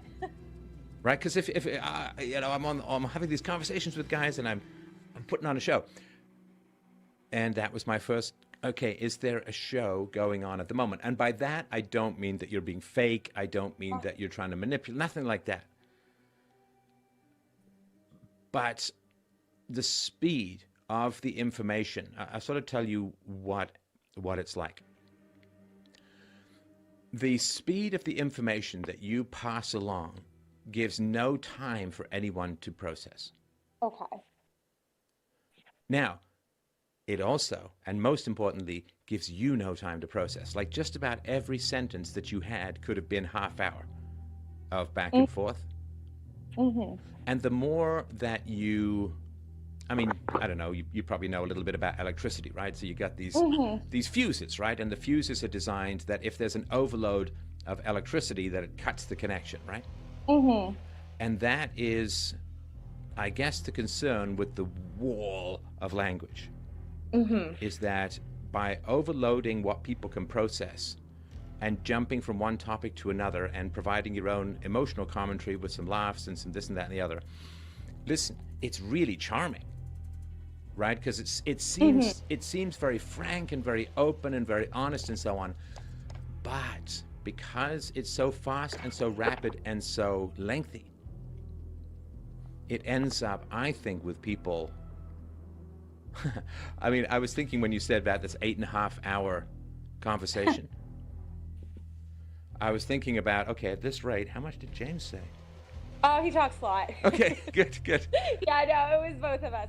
I think, and I'm not interrupting. I'm just No, listen, we're supposed to, I don't want to go from your monologue to my monologue. Let's have a conversation, yeah. No, I think like what my mindset was that like so much happened, and I just wanted you to see like the whole picture, if that makes sense. Because a lot really did change, and even when I was sharing with my sister-in-law and my sister and my brother, they're like, hey. So my mentality behind just giving you the whole version at super speed was because I kind of wanted you to just hear all of it at once, even though it's a lot. Right.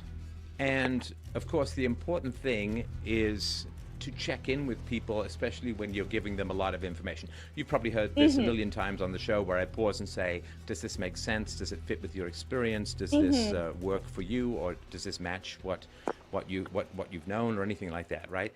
Because it's monologues. I mean, they can be very powerful, and yet your issue is not with honesty. Your issue is not with speaking. Your issue is with connecting, right? Yeah. Okay. So, if you pause and ask someone if what you're saying makes sense, which you kind of know you should do, right? I mean, certainly I've done it, right? If you think about pausing and checking in with the other person in the middle of a conversation, what emotion comes up for you about that? Usually I want them to kind of be engaged with what I'm saying. I want them to be interested with what I'm saying. Okay, let me try this question again. Of course, we all want people to be interested in what we're saying. But the thing is, too, the other thing, too, being interested in what you're saying, that's part of the show issue, right? So I want you to be interested in what I'm saying, but I don't want to change what I'm saying in order to interest you. Does that make sense? Yeah. Okay, so let's go back. So you're in, if I had, or you could say, like, when I interrupted you, I sort of gave you feedback because I wasn't sure how much longer we were going to go on for. I think you were sort of nearing the end, but I wasn't sure. Yeah, I was nearing the end. If you think about, saying, like a minute or two of, pretty dense psychological and self-knowledge information, and then pausing and saying, does that make sense? Or does it, like, if you pause for that and ask the other person what's your concern? Is it that you won't get to continue, or that it's going to go off on a tangent, or you're going to lose your connection with what you're saying? Like, there's something that is negative for you in getting that back and forth going. Oh, I understand. I would say there's a feeling of like anxiety that there's going to be something important that I want to share, and like I won't get to hear their thoughts on it, or I won't get to tell them this. It's like an anxiety associated with losing what I want to say. Okay, so if you check in with the other person, you're gonna lose the thread of what it is that you're saying? Yeah. Right. And then I think I'm also afraid that is an they... absolute and total miscomprehension about conversation. Okay. If you don't mind me saying so. Because what you're saying is, I have a wall of information I need to get across to you. And you need to sit take notes if you have to, or whatever, right? You need to sit until I'm done. Yeah, I see. But a wall of language is not a connection. It is not a conversation. What is a conversation is the back and forth. Mm-hmm. So if you have an agenda, then you're given a speech. And see, the funny thing is too, like, even if you're given a speech, you know, like I used to go and give these like hour or 2 hour speeches sometimes, right? Back when we could travel and it wasn't so dangerous. And I'm always in a dance with the audience. I'm always watching the audience. I'm always pausing. I'm checking in with the audience, make a joke, see if they laugh, make a pause, see if they're leaning in. Like, there's always, even when I'm just up there and it's an hour or an hour and a half or even longer, it is a back and forth. Because that's the only reason that I would be there in person rather than on the screen is the back and forth, right? Mm-hmm. And so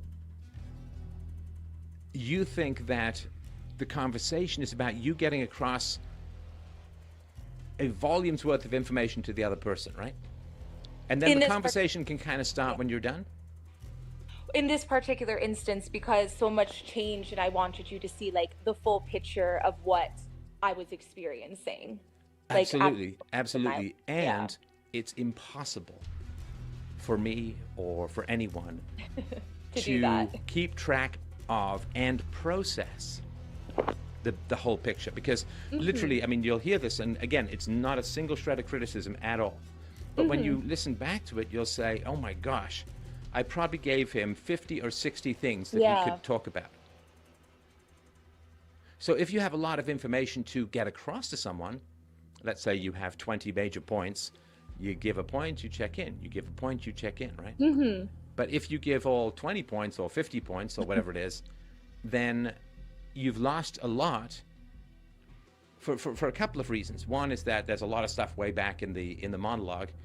And the other thing is that the person is kind of disassociating, because the way that you have a conversation going is when someone's right in the conversation. Now, if, as I was, I'm sitting there thinking, okay, well, I do have an audience. I'm not sure that they're going to go with half an hour of this stuff, and I wonder if I'm supposed to interrupt. Is she almost done? Like, I'm starting to think about the conversation rather than just listening to the conversation, if that makes sense. Yeah, no, I understand. And I do that as well. Like, that certainly has happened to me when someone's just kind of going on and on and on, and you lose the point of what you were talking about to begin with. So. Right. So, I mean, this is the beautiful thing about what you did, and I mean this in an incredibly positive and very warm way. It's a beautiful thing that you did, because you're saying, I'm having trouble connecting with people, and the way that you're communicating it is completely and totally modeling the issue. So you couldn't be more clear, you know, if you tried. Well, that's really helpful, and I guess it really is. It like really I is. do talk a lot. You know, I talk for a living as well, and James and I talk all the time, and he is a lecturer as well, so I can talk. So I can understand how that can be used as like a defense mechanism as well, and you can kind of get inside my head based on the manner in which I'm speaking. No, I can't get inside your head. It's like swimming up a waterfall. That's the challenge. No, seriously. Have you ever been in a situation where, you know, you're swimming and there's a riptide or something, and you're like not making, like you're just swimming against the current?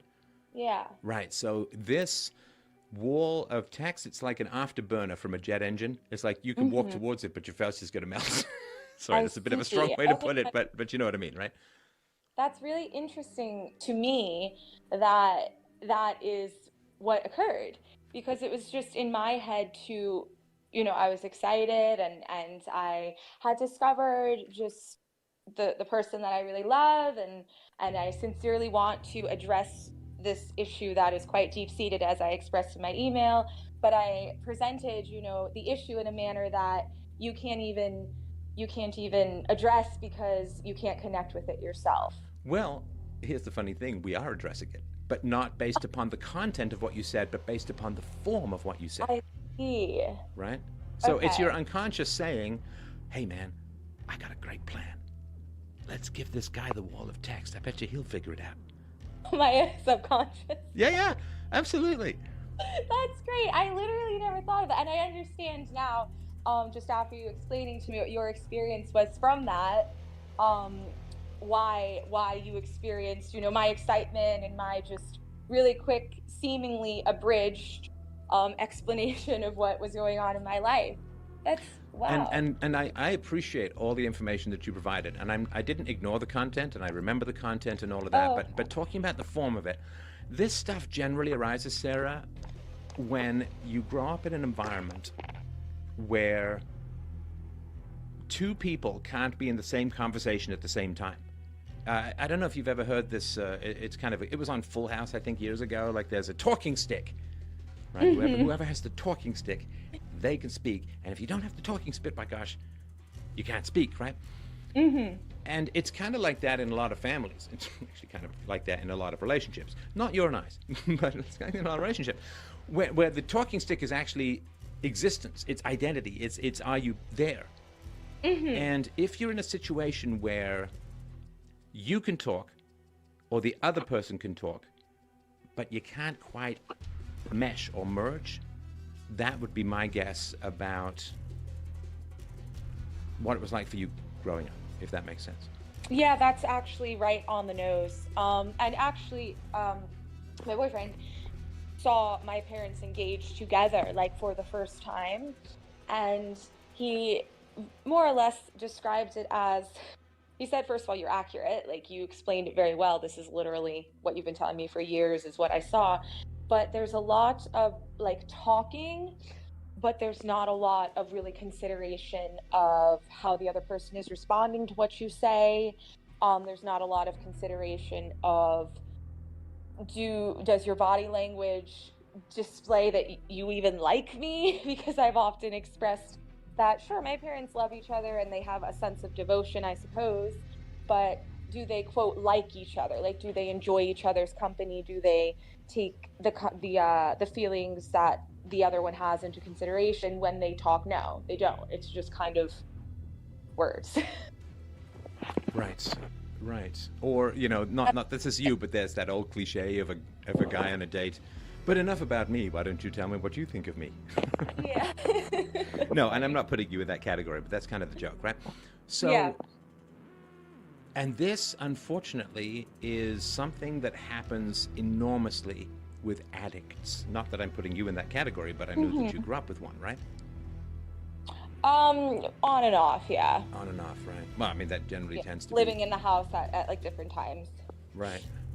I was just, by the by, after I did the last show where the guy was singing Elvis and I mentioned Don McLean, a listener sent me an article about Don McLean, who I think is past 70 now, and he had a 30-year marriage. His wife wrote him love letters every day, and then she divorced him, I think called the cops on him. He was charged, he pled out because he didn't want the publicity, and now I think she's touring, doing a one-woman show basically called My Husband is an A-Hole or something like that, and man, it's pretty rough. And this poor guy, when he was growing up, his aunt was an addict, an alcoholic, I think, who would come, crashing and smashing through the house, destroy everything, I assume, steal everything that's not nailed down, as addicts tend to do, and then would leave and try to be independent, would crash out, would come back, and then when he's 15, he says to his dad, hey, I just had a vision that you're going to die in 2 days. And what happened 2 days later? His dad died, and then he cried for 2 years because he thought it was his fault, which means, of course, the parents hadn't, or the mom hadn't talked him through his feelings, and he said, like, I've never been happy. I've never been happy. The other thing he said, which I remember from years ago, I actually saw Don McLean at Ontario Place probably 30 years ago, playing to maybe 30 people. It's a long way from American Pie down to a corner bandstand hovel at Ontario Place. But, the guy soldiered on and did it, and still was better than the terrible James Brown show I saw down there once. But anyway, so Don McLean... guy's never been happy. Guy's never been happy, and people say, "Well, what are the lyrics to American? What does American Pie mean? What does it mean?" He says, "It means I never have to work again." But so that sort of experience of living with an addict, I was just talking about this with my daughter. That like addicts are just like wildfire through people's houses. Yeah. It's you can't think of anything else. You can't relax. You can't be yourself. You can't have anything natural because the addict is always angling for something. It's never like it's what Diana West says about the communists. Like the issue is never the issue. The issue is always the revolution. Always the revolution. I was reading about how Hugh Grant is in some new movie with Nicole Kidman about a guy who murders his wife, and you just see this all the time. It's all these white characters, right? And it's always like, the man he seems nice, but he's just a monster. He's got a suit of invisibility, and he stalks his wife, and like, it's just all about programming women to be terrified of men. I'm sorry? You analyzed that film, The Invisible Man? Yeah. Right? Yeah, I remember that. I listened to that. I didn't watch the film because, you know, I listened to what you have to say instead. I'm like, oh, this is a dumb movie. But but it's like, you can't just have, like, I watched I'm sorry, a bit of a tangent here, but it's kind of related. No. So I watched the trial of the Chicago 7, which was written by Aaron Sorkin, and you know, it's all about, we're so anti-war, man. We're so anti-war. Yeah, right. Because the hard left, communist Antifa, they're so anti-violence. It's all they are is anti. I mean, come on. All they do is hand out flowers. They never attack people. Nobody ever lives in fear. They never threaten to bomb speakers like myself. Yeah, totally peaceful. Of course, the whole anti-war movement was funded by the GRU and the NKVD, like the secret police in Soviet Russia under communism, poured $1 billion plus into the anti-war movement. They spent more money funding the anti-war movement in the 60s in America than they spent propping up the North Vietnamese government during the entire war. The whole thing was just giant communist psyop. And of course, every long-haired hippie ding-dong, a donut, as you would say, just completely fell for all of this. So now, you know, the trial of they're just so anti-war, you see, that, but of course it's got nothing to do with the Vietnam War. They were only anti-war because America was fighting communists. That's all it was.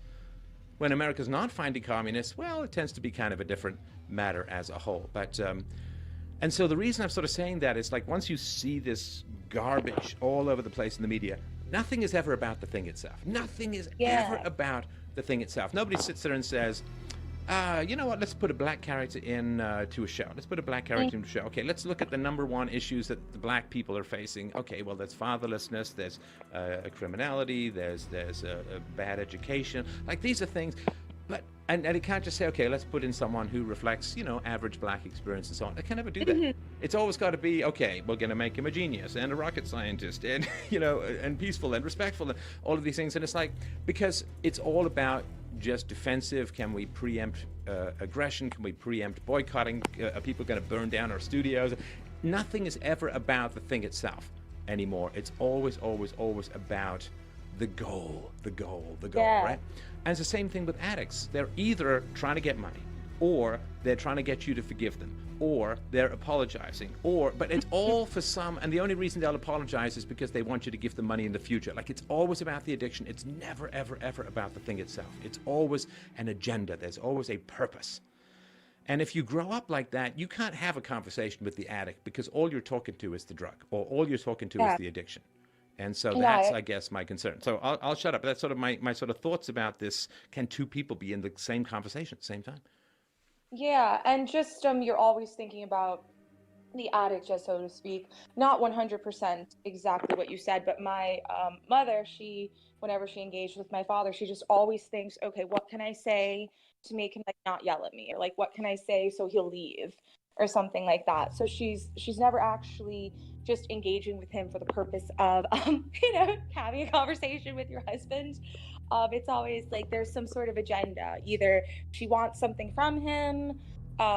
Before he retired, it was always like his paycheck. Oh, if I don't do this, you know, I'm not going to get, you know, the paycheck, or whatever. And now it's like, oh, if I say this, like, maybe he'll just leave, like, he'll leave me alone. So that's really interesting. All right. Now, are you sitting down? I am pacing. Okay, that's totally fine. Just have a place you can sit, because I'm just about to blow your mind. Okay. Do it. So your addiction is to being uncertain, and no one can talk to you without first referencing and focusing on that. My addiction is uncertainty. To being uncertain. To being okay. Explain, because I've never heard it put in that way, but when you said it, I was like, that's it. That's it. Yeah. Okay. Okay, so James said to you when you said, well, it's so crazy, we're not together. What did he say? He said, because you can't make up your mind. And I said, because I'm insane. He's like, well, yeah. And then I said, well, I'm not insane anymore. Yeah, I said, because you can't make up your mind for anything. And this has always been the problem. Even the last time that we tried to date, you know, and I went back and I said the same thing, like, why is this so hard? And he wasn't mean, you know, just like you were not mean. You told me the truth, what you observed. He does that as well. And he said, well, because you can't be consistent for 2 weeks, my dear. Like, that's why we're not together. So Right. it's you. So It's your inability to be consistent. So if your addiction, and obviously this is not a clinical diagnosis of any Yeah, kind, of right? course. But if your addiction is to being uncertain, it's not an addiction to uncertainty, it's an addiction to being uncertain, then everyone who deals with you has to deal with that flightiness that stands between you and connection. Uh-huh.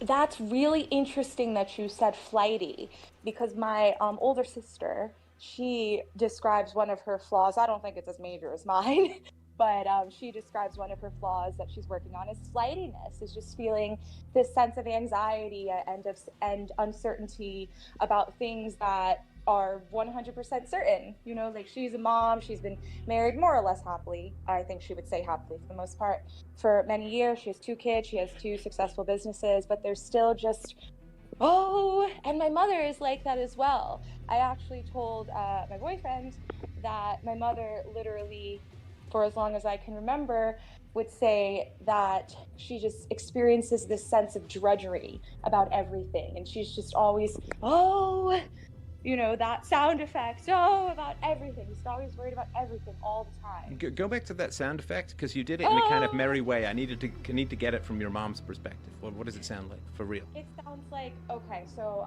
let me be my mom. Oh, like that. That's how she feels about life. Just life is drudgery, and all I want to do is just go to sleep, and I just don't want to be bothered, and oh, like that is what I grew up hearing. That life is. This is your mother, right? This is my mother, yeah, and she still says the same thing. Okay, so let's get into that. Because I think Yeah. that's important, right?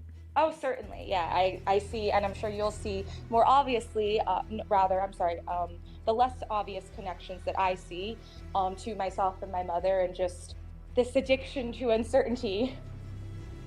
So what does she? Oh, I'm trying to get that, because it's not. I don't quite get the drudgery. Is like, you know, just that kind of heavy beast of burden shit that people have. Yeah. Well, I would describe my mother as everything she does for the people that, you know, she loves. She does it out of just, I don't really want to do this, but like I have to do this, and oh, I just want the day to be over, and then I can just go to sleep, and you know, I just don't want to deal with your father, and if I don't do this, then I'm afraid that like he won't give me the paycheck, and if he finds out that, you know, the bills are this high, then he's going to threaten to take away the money from me again. And that's kind of just her mentality when approaching all life. Everything is burdensome to her. Everything is a cause for alarm. So I'm trying to think of the most recent one. I remember. So I moved away from the area. I'm about an hour away from her, but my favorite Thai restaurant is 45 minutes away from me. So she did me a favor. She picked up something from the pharmacy for me, so I did not have to go down and get it. But I still wanted Thai food that day. So I went down, you know, and I got it. It was a 45-minute drive. The weather wasn't great, but I went down and I got the Thai food. So the next day I visit her, and she says, oh, I got you this thing from the pharmacy. You know, weren't you happy you didn't have to come down the mountain and get it? And I said, oh, you know, thank you. I'm glad I didn't have to, you know, stop at the pharmacy because lines are annoying. But I actually just went down because I wanted Thai food. And she went ballistic. Like, I looked at her and I said, no. You see, you yelling at me, an adult, you know, with a house and whatnot, it is more detrimental to me than the action of driving 45 minutes in vaguely foggy weather. And I told her, do you see how literally, like, everything is a problem all the time? And she just, you know, got mad at me, so she stopped talking. But I see that a lot. So hang on. So she had an issue because she thought she was doing you a big favor by bringing you something which was someplace you had just been. No, I've not been explaining this well.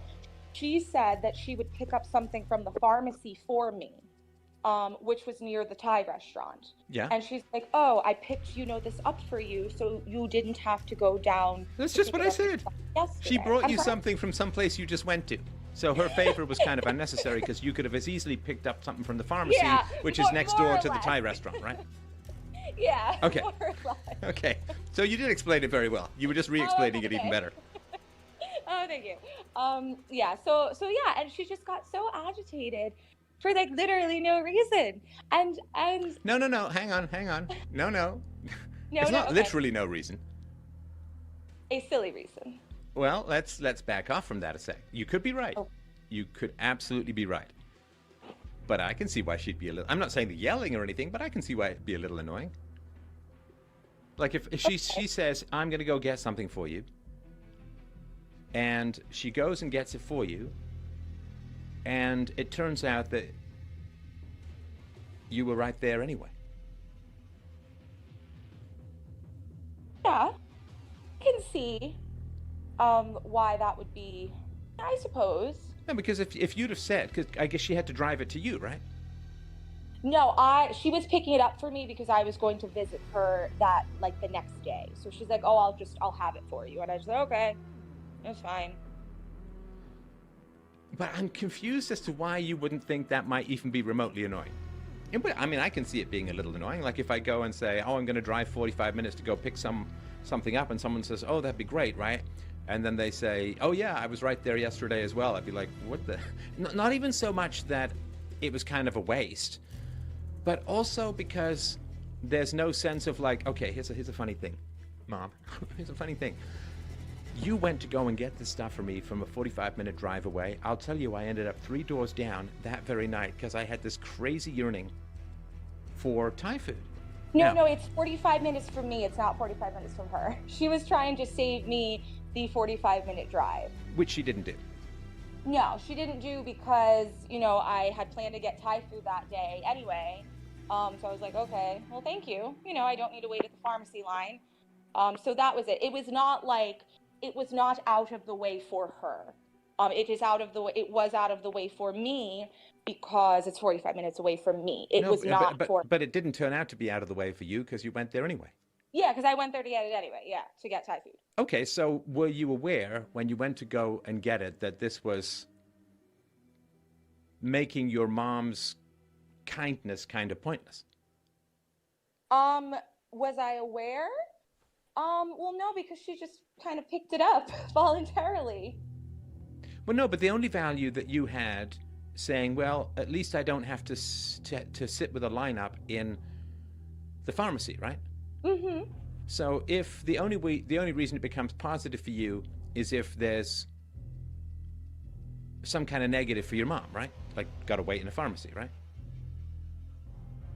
I'm sorry. So the only reason it is positive for me is because I didn't have to wait in the pharmacy line. Is that what you're asking? Yeah, because, I mean, let's say, for sake of argument, I know this sounds odd, but this is important, right? Mm-hmm. So Yeah. let's just say, for sake of argument, the pharmacy is right next door to the Thai place. Mm-hmm. Okay? And there's a box out front, you lift and get it. Then there would have been no point in your mom going, right? Mm-hmm. But so she went, and again, it's not bad that you went for Thai food or anything like that. I guess I'm just a bit confused as to why you wouldn't understand that it would be a little bit annoying for your mom that she goes to pick something up from you because she wants to save you a 45-minute drive, and you did the 45-minute drive anyway. No, I understand that. Yeah, I suppose. I suppose what was annoying for me was she was getting so upset because it was vaguely foggy outside, and that was why she's like, I don't understand why you would drive down, in the fog, and why didn't you just stay home? So I took issue, and I got kind of annoyed because she often, when there's any sort of weather that is not sunny, she doesn't want me to leave to go anywhere. So no, I do understand why there would be just a feeling of, well, this was a waste. I understand, yeah. And I'm so sorry, just draw me the family map between this group and the heroin addict. No. The heroin addict was my mother's ex-husband. She married him when he was 35 and she was 18.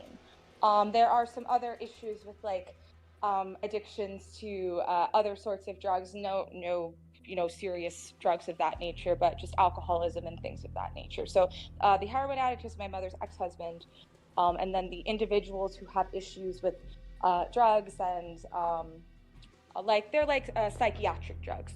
Overdosing on those are her two children, so my half siblings. One of sorry, just remind me of that story. Oh, sure. Which aspect of the story? The two siblings. Just who they are? Yeah. Oh yeah. So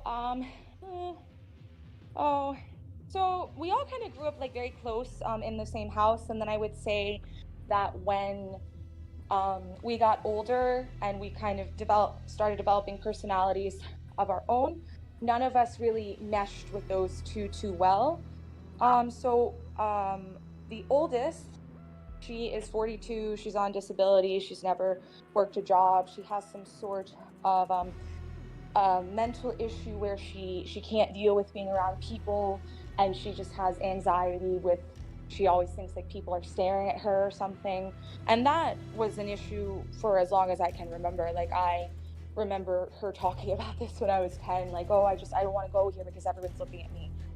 So she has never, worked. And then this one, my half brother, so her other child, he is 40. Unfortunately, he is not married, and excuse me, he has some sort of inflammation in his joints, very similar to like multiple sclerosis, where sometimes the nerves function okay and sometimes they don't function at all, and you never know. So he's truly dealing with that. But again, as long as I can remember, he has always had some sort of just psychiatric issue. And my mother was explaining to me how he had like just some emotional breakdown at the kitchen table like a couple weeks ago when I was over there visiting, and it very, very sad. And I said, well, like, what is the reason that he's still seeing this psychiatrist and taking this cocktail of drugs for 12 years and it's clearly not working, And she's like, oh, well, he's always been this way. So that issue has just kind of been like brushed off. So that's them. He's currently on disability and living there, and it's very, very depressing. It's actually quite difficult, like for me, to be around, because the best way I can describe it is like I'm just very sensitive to that, having, struggled with similar things of my own. So it's really challenging. It's a very sad situation. So she's very concerned for your safety in particular because you're the functional one, right? Oh, I never thought of that. Yeah, I'm the functional one who's near them. Yeah. Okay, that makes sense. She doesn't have to worry about them driving in the fog, right? Yeah, that's true. Go out of the house. Yeah, that's true. I never thought of that. The other ones, they're obviously very functional, but they're not a drive away. Yeah. And I am the one who just kind of got elected to manage everyone who's left because I'm the closest. Okay, yeah. Well, you didn't get elected because you didn't run for the office, right? No. You got appointed. Yeah, I'm saying elected kind of sarcastically. It's you like, got drafted. Yeah. You got drafted, all right. Yeah. Drafted. Okay, so let's go back to uncertainty, indecisiveness. Okay. Yeah. Now, do you know what indecisiveness gives a woman? What benefit does she get from it? I'll tell you what it gives me. I feel like it gives me a way out. Yeah, that's very nice, but that's not it. Oh no. You're such a nice young lady. You really are. It's great. But no, that's not it. That's far too nice. Yeah, that's the way I think. I'm like, okay, if I just act like I can't make up my mind, then that's a way out, and then I get that. I get that. It's true that it gives you a way out. Yeah. But what does it give you in the relationship dynamic? Oh, I guess like it gives you all the power. It gives you all the power. Like a guy, yeah, who is a good man, who you really like and who really likes you, then you can just you can experiment and see, well, how long can I string him along for? Well, the man wants you in a pretty straightforward way, and you're like a maze. And so Yeah. you get the power. Yeah. And power is addictive. Yeah. Absolutely. And why do you want this power? Because you feel powerless. Yeah. Yeah. Wow. That's like amazing. That's amazing. Now, And when you want power through uncertainty, it Yeah. actually does make you powerless. Yeah. Because your only power comes from indecisiveness, which weakens you. Okay.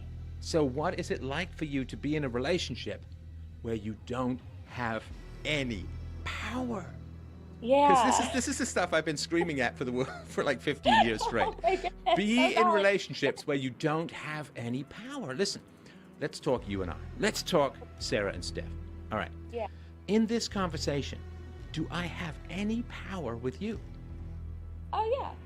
Well, I guess maybe I have a little bit of authority, like maybe I can provide something, but I don't have any power. You mean but you can literally like hang up on me. That's kind of what I mean. Like you Sorry, have the did you power- say I can literally hang up on you? Yeah, like you can end the conversation. You know, you can just be like, okay, well, and you did that once. I remember with some Christian guy a while back. Do you feel that that is going to happen? I mean, what was it? I talked with you and James for like 3.5 hours. Right? I mean, do you really feel that that's hanging over you like this sort of Damocles? No. Okay, so I'm in for the conversation, right? Because when Yeah. I wasn't in the conversation a little bit earlier during the first 25-minute monologue, I said, I don't feel like I'm in the conversation, right? I didn't just sort of say, I'm tired of listening, click, right? Okay, so I'm not going to hang up on you. I guess theoretically it could happen if a meteor hits the house or whatever, right? But that's not going to happen. Have I said anything mean to you? Have I put you down? Or have I consistently said, it's not criticism, I'm not upset, blah, blah, blah, right? Yeah. Okay, so I don't have any power with you when it comes to my wife. I don't have any power with her. I don't bully her. I don't withhold. I don't like any of that. We just talk, right? With my daughter, I don't have any power. And I specifically reject power in my relationships. You've heard me say a million times that I make the same mistakes. I've probably made more mistakes than a lot of my listeners in many ways. I'm not an authority. I never tell people what to do. Right? So I am continually, conspicuously, repetitively, redundantly, rejecting power in these relationships. Right? Yeah. Now, if you are addicted to uncertainty, then you gain a huge amount of power, but power always comes at a price, right? You know the old story that the devil comes and says, I'll give you whatever, X, Y, and Z. You can write beautiful songs, Billie Eilish or whatever, but you've got to make them totally evil, right? Or whatever it is, right? You can get power, but it comes at the expense of your soul, right? Yeah. Okay, so addiction is the drive for power that arises out of helplessness. So think of the addict, right? I mean, heroin addict, whatever, right? The heroin addict has to bully, manipulate, control other people. There's a reason that addicts are known as emotional terrorists, right? Now, the reason that they try to bully and dominate and have power over others is why? Because they are a slave to this drug and That's their right. power. Yeah. Oh my goodness. That is so fascinating. Because there are thoughts that I have that kind of line up with that. And oftentimes when I just feel like I want to run away from a decision and I just want to be left alone, you know, the way that my mother has always wanted to be left alone her whole life.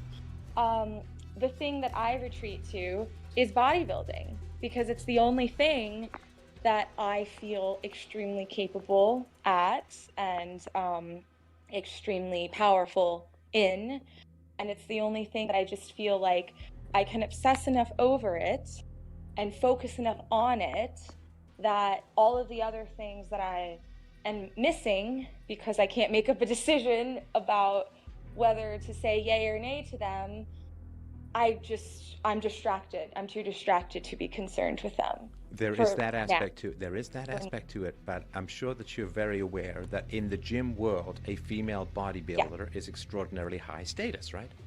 Yeah, Now, that's true. Now, But so only it for is something else that also gives you power in that it raises demand for you in the sexual market value place, right? Mm-hmm. So Yes, because then you have guys who want you, you can play Queen Sarah, right? And you can pick and choose, right? And you can say yes, no, and yes, no, and all of that. And you have men wanting you rather than having you. Yeah. Yeah, I understand. And So to it's surrender your power is to say the eternal yes or the eternal no. See, a woman, like, you know, the friend zone thing, and I'm not accusing you of sticking guys in the friend zone, but everybody knows the friend zone thing, which is that the woman is keeping you around, she's dropping a couple of signals, this, that, or the other, right? And, but she's not saying, of course, if a man is attracted to a woman and the woman doesn't want to go out with the man, and I had a pretty actually hilarious conversation with my daughter the other day about chemistry. You know, because what do women say? There's no chemistry. It's like, this is not a science experiment, people. Yeah. What does chemistry matter? There's no chemistry. Anyway, so now whenever a woman, if you're watching a show or something and some woman is like hesitant, or it's like my daughter will just mock her like, yeah, no chemistry. Yeah. Like women have no free will. It's chemical reagents that drag their reproductive organs one way or another, right? No, it's true. That's a really good way to say it. And like you asked the young lady who was speaking to you, do you often use the phrase, we have no chemistry?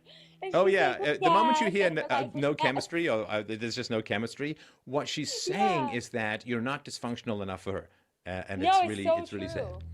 It is. So the friend zone is when if the man's attracted to the woman's not attracted to the man, or is not willing to consider it, right? Because attraction is mental as well as just chemistry, right? So she has to kick him out of her life completely because she's wasting his time and she's keeping him around as a beta orbiter to feed her own ego. And it's really, really selfish and destructive to the other person.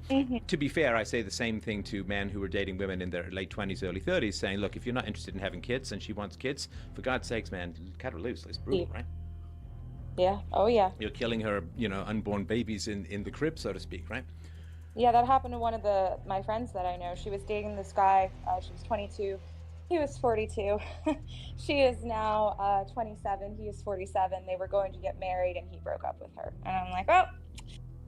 I can't exactly give her a complete free pass of victimhood on that one because he was double her age, right? Yeah. So you are raising your sexual market value through the working out. And again, I'm not trying to discourage you from working out. I work out, though obviously not to your level, but so that's good. It's healthy, and I don't want to say like this is something bad, but to be in the position of choosing, of accepting or rejecting men, it gives you a great deal of power and a great deal of helplessness at the same time, because you're addicted to not deciding. Deciding is going to undo your personality as you know it. That's like, I feel that way. That's so fascinating. I guess, at 3 a.m. when you're tossing and turning and you think about these things, I just remember thinking like, oh my God, like, I'm a young lady, I'm very well received by men, and I'm successful, especially for my age nowadays with how difficult it is to get ahead and not be in debt and so on.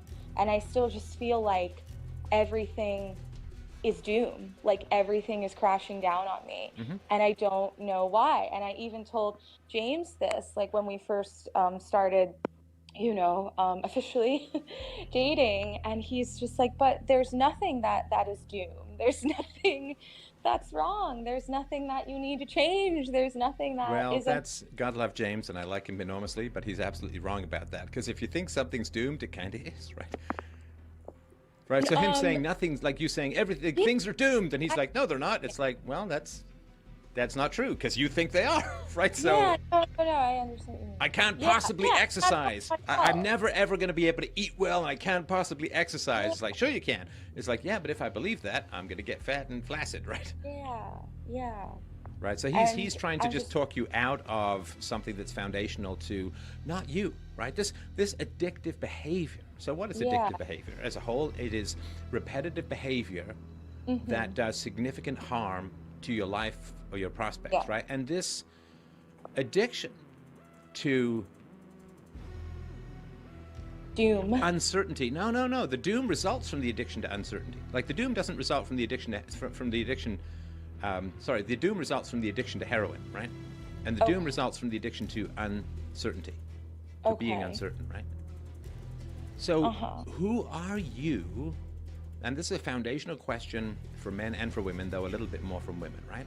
Yeah. So Sarah, who are you if you're not being wanted? That is, like, I've literally thought about this, and that's so fascinating. You're always on point. Well, thank you. You're welcome. When you had said, being a female bodybuilder, it's obviously a very high sexual market value, and I kind of snuck in there. I'm like, yeah, but obviously, like, I know for the time being, like, I know when I am in my mid 30s and 40, I still intend to be fit and work out because I love it, and so on and so forth. And I like the way it makes me feel. I like the way it makes me look. But, like, I've thought about this. Like, I feel so whole doing this, and I feel so whole prepping for these physique shows. But you know how, like, you've obviously seen the movie Forrest Gump, right? Yes. Yeah, and when he's running and he has, like, the entire world watching him, and then he just stops because he's like, well, I don't want to run anymore. And I've often thought about that. Well, who am I going to be if I'm not, like, the buff bodybuilder bitch? I'm sorry, if. It's not a matter of if, my friend. It's when. It's when. I mean, I guess I could, like, extend it with PEDs and whatnot, but I'm not about that. And I guess I could distract myself enough, with this endeavor to go pro. But, like, I'm not a moron. Like, I know that. It doesn't matter. Like, it doesn't matter. Time marches forward. Yeah, Look, like, I'm not a moron. have you? I'm going to put this out to the listeners on the chat. Kelly Ann Conway's daughter, is her name Trish? Or maybe you know this, Sarah. I didn't have a daughter. Sorry? I had no idea. What about her? Okay, so Kelly Ann Conway is married to some never-Trumper lunatic. Yeah. Who's, I think, kind of obese and all of that. And he started that Lincoln Project, I think. I mean, it's completely mental, right? So she is an incredibly successful woman. She ran the very first she's the first woman to run a successful presidential campaign against enormous odds in 2016. Claudia, I think it's Claudia. James is king of trivia. The fact that he knows this tween, I don't know. Anyway, she's a teen. Oh, he was saying that, actually, that he's very good at trivia. We play trivia sometimes, and it's terrifying. James is actually the Borg of all human knowledge. He is, in fact, the internet. There is just a shadow internet that follows him around. But so Kellyanne Conway has, in August, she quit because her daughter's kind of going off the rails, right? I mean, her daughter is out there talking about family issues and making up stuff about Trump's health and all of that. And she's got, of course, because she's trashing Trump and she's trashing her mom and all of that, she's got like a zillion Instagram followers or whatever it is, right? And anyway, so the reason I've sort of pointed this out is, Kellyanne Conway, a brilliant woman, and I mean, I guess it's not particularly important for her job, obviously, but she's an attractive woman. Yeah. But if you look at a picture of Kellyanne Conway next to her daughter Claudia, who's in her mid-teens, I mean, it literally is night and day. She looks like the Crypt Keeper. Now, that's fine. So do I. If I had a 15-year-old son, I'd look like the Crypt Keeper too, right? But. No, sorry, James. I didn't indicate that you use the internet. You are the internet. That's just to be clear on that, right? So if you look at Claudia Conway, and this is like she was. She said something about her mom having a negative like going out after a positive COVID test, and she got it wrong because her mom had like 3 tests, and I think the mom was like yelling at the daughter or swearing at the daughter, not knowing that the daughter was live streaming. And like, it looks like a complete mess. But the dysfunction of the family is not particularly important. But what is important is you can just go look at a picture of Kellyanne Conway, full sunlight, you know, no hiding in this Blanche Dubois soft light crap, like full on sunlight. Women and men just kind of look dusty. That's the only thing that I could say. They just like we get like this grit in our crevices. I don't know exactly what it is. I look okay until I'm squinting in the sunlight, and then I look like a cracked mirror of youth, right? And it's just like, so it's not a matter of if, it's a matter of when. Yeah. And this addiction to attention, by God, it's insane. Melanie freaking Griffith posed a picture of her in a bikini. She's 63 goddamn years old. Now listen, I have no problem if you want to be a 63-year-old and run around in a bikini, but for God's sakes, to pose it and to post it and to like look at and Brooke Shields, who got her first job as a model when she was 10 months old, 10 months old, and then was part of this R-selected, I'm not wearing any underwear, nothing comes between me and my Calvins, when I think she was underage. It was really creepy as hell. But she's like, well, I'm in my mid to late 50s, and I'm posting all these pictures of myself in my bikini because my daughters are just like, you go for it, Mom. It's wonderful, and I finally feel comfortable in my own body. It's like, oh my God, shut up. Yeah. Put on an apron, bake someone something, have some dignity, for God's sakes. For God's sakes. Put some clothes on, you septuagenarian freaks. My God, it's like, there's some movie I saw, I can't remember the name of it now, about some teenage guy who's into this like 80-year-old woman, and they go to funerals together. Oh golly, that's a movie? That sounds like a TLC special. Oh, it's Harold and Maude. Oh my God, this like popped into my head, and it's a creepy film like you wouldn't believe, right? And again, it's not like I'm not trying to body shame anyone. In fact, these women look great and all that, but it's like, at what point do you stop needing all of this validation and approval and envy? Because this is what they're doing. Melanie Griffith is not putting her 63-year-old toned body out there because she's just comfortable with her body and proud. No, she's trying to evoke envy. Like Elizabeth Hurley, posing pictures. She's in her 50s. Yeah, she looks good. I get that. And that sucks for other women whose job it is not to look that good. You know, like Elizabeth Hurley, sure, she works out for 2 hours a day. That's her job, is to look good. I do a lot of philosophy every day because that's my job. If somebody paid me to have abs, I'd go trail around Adam Kokesh and get some abs. At what point is it enough? And I'm saying all of this, like, obviously, like, just over the last year, you know, like in November last year, and also the deplatforming really started and all that, like, the show is down. Yeah. Right? So I'm not sitting there going, oh my God, who am I when I can't get 7,000 people on a live stream? Who am I when I'm not getting this many views on YouTube and Twitter? And who am I? Like, I'm still the same person.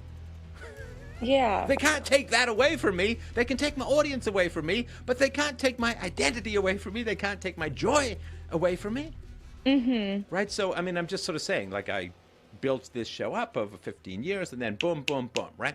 You start talking, you try and oppose the destruction of the black community by bringing out some facts about George Floyd, and boom, you're out of there, baby. Now that and actually in my my longer email, I had a paragraph where I just expressed, you know, it's ridiculous, and even within my family, like, they've said things about you that are false, and they brought up a website, and you actually mentioned this in one of the debunking of yourselves, like, videos that you did, and it was when you were talking to someone who was molested as a child, and you said that some people are, like, not human or something along those lines. No, it's not. I mean, I'll just real briefly on that, right? So I said I was talking about It was pedophiles. I'm almost positive. Well, there's two. There's one about a guy who was abused when he was growing up, and I said it's really, really important to keep abusers and abusive people away from your children.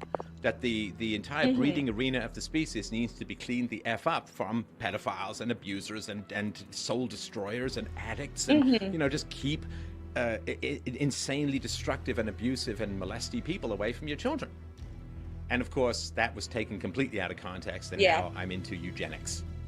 Right, so yeah, that was one. No, the other one was when I was talking about criminality, crime, and I was talking about the fact that you can view the relationship between criminals and their prey as a predator-prey relationship. It's not a particularly original insight, of course. I mean, they're called sexual predators, right? I mean, and then, of course, and I said I don't view there's a way of viewing humanity. Like, I don't view humanity as a single species. I said I know they are a single species, but a way of looking at it with predators and prey, like blah, blah, blah, right? Because predators and prey usually aren't the same species, like the lion and the zebra aren't the same species. So it was just a loosey-goosey analogy for predator-prey relationships, criminal victim relationships in human beings. And I very clearly said, I know humanity is a single species. This is just a way of looking at it. And now, of course, I believe that, I don't know, other races are not human. Like, whatever. It just became like this nonsense that people make up. That anybody who believes the mainstream media, if Antifa ends up taking over their entire city, it's kind of hard to feel sorry for them. Like, that's the price you pay for believing lies, is you get to lose your liberties. But anyway, so who am I without a big ass giant audience, right? Who am I without 10, 20 million views a month, right? Well, I am still who I am. And who am I when donations go down? I am still who I am. Who am I when I have a smaller audience? And it's, it's building, it's coming up and so on, and BitChute and Parler and other places. Well, I can't they can take the platform, but to let them take my identity is kind of ridiculous, right? So, and the reason I'm saying that is not to make this about me, but it's not a matter of if, it is a matter of when. Yeah. And it will happen for women, like, it literally is like you go to bed and you're 28 and you wake up and you're 36. No, it's true. It's true. And I still, I'm at the age where I can either, maybe I'm 30, maybe I'm 22, who knows? But I'm not naive to the fact that in a few years, it's going to be very obvious that I'm not 22 or 25 or 27. And with that... And especially because you've got your subcutaneous fat down to like a paper thin level, right? Because you're like Miss Low Body Fat, which is great. Oh, at this point, not at this moment, no, but I'm still very much more lean than the average bear. Right. And this is something that I think it was Courtney Cox said. It's like, okay, so you get into your 30s, you have a choice. And your choice is this. Your body can look good or your face can look good. But you can't have it both at the same time. Because if your body looks good, then you're very lean, which means your face looks wrinkled, right? But if your face looks good, it's because it's a little puffed out, which means you've got a little weight in the hips, right? So that's just the way it is. And I do not want you on that one-way ticket to Cougar Town, man. That is a bad place to end up. I don't want myself on that either. And I guess because I can obsess over this, and I can hide from all of the things that I can't decide about, or I choose not to decide about, or whatever the case may be, that's kind of what I always fall back on. But I know that the way I fall back on it, it's not going to have the same effect, when I'm no longer 27, 28, 30, and so on. And of course, as you age, you can't do it with the same intensity, which for me, I lift heavy and I'm very, very intense in the gym. And that will also be something that saddens me when just your body starts to break down. You can't do that anymore. So I tell you this, I'm sorry to interrupt, but I'll tell you this. So I played a lot of squash when I was younger, and I tried picking it up again. You can't do it. I tell you, have you ever been so hungry and you got a chicken in front of you, you just rip the leg off? Yeah. Okay, that's squash over 50. Really? Yeah, the squash court just reaches up and rips my fucking leg off. Oh no. and it's not, I've sort of worked back up to it and all that kind of stuff. So I sort of went back to tennis and all of that and playing that. And it's not that it's impossible. It's just that when you don't do it for a while when you're younger, you just kind of bounce back. But when you don't do it for a while and you're older, it's like, oh, it's chicken leg ripping time. Sorry about that. Yeah, and it's true. And like, I guess the reason why I am indecisive about, the major goals of normal people, most people want to get married, most people want to have kids. Whether they should is a different story, but that tends to be on like most people's like bucket list. And I just think, well, by the time I realize that this isn't fulfilling me in the way that I thought it would for the rest of my life, it'll be too late. And then the decision's made for me and I can't get married because I'm old. Right. So here's the thing. You either make up your mind or life makes it up for you. Yeah. Right. That's so you can either say, well, I'm going to wait until something better comes along. I'm going to be super Jennifer Aniston style picky, at which point you end up like, Jennifer Aniston welcomes a new addition to her family. It's a dog. Oh, that's the saddest thing. Yeah, and like this nonsense, like this dog mom, cat mom thing. I mean, You're not a mom. No. You're an animal slaver. But anyway, no, and I like pets. I like pets, particularly dogs. But they're not. They're not. Anything that eats you when you die, I really have a tough time putting in the category of family. Unless you're like John Podesta's aunt or something like that, whoever introduced him to that creepy cannibal art he's got in his office. Anything that eats you when you die, I'm just going to go out on a limb, and that's not family. That's not, there's no family which is like, hey, you're looking kind of tired there, and they're kind of gathering around with ketchup and forks. That's not family. That's just not family. That's just, cannibals. So...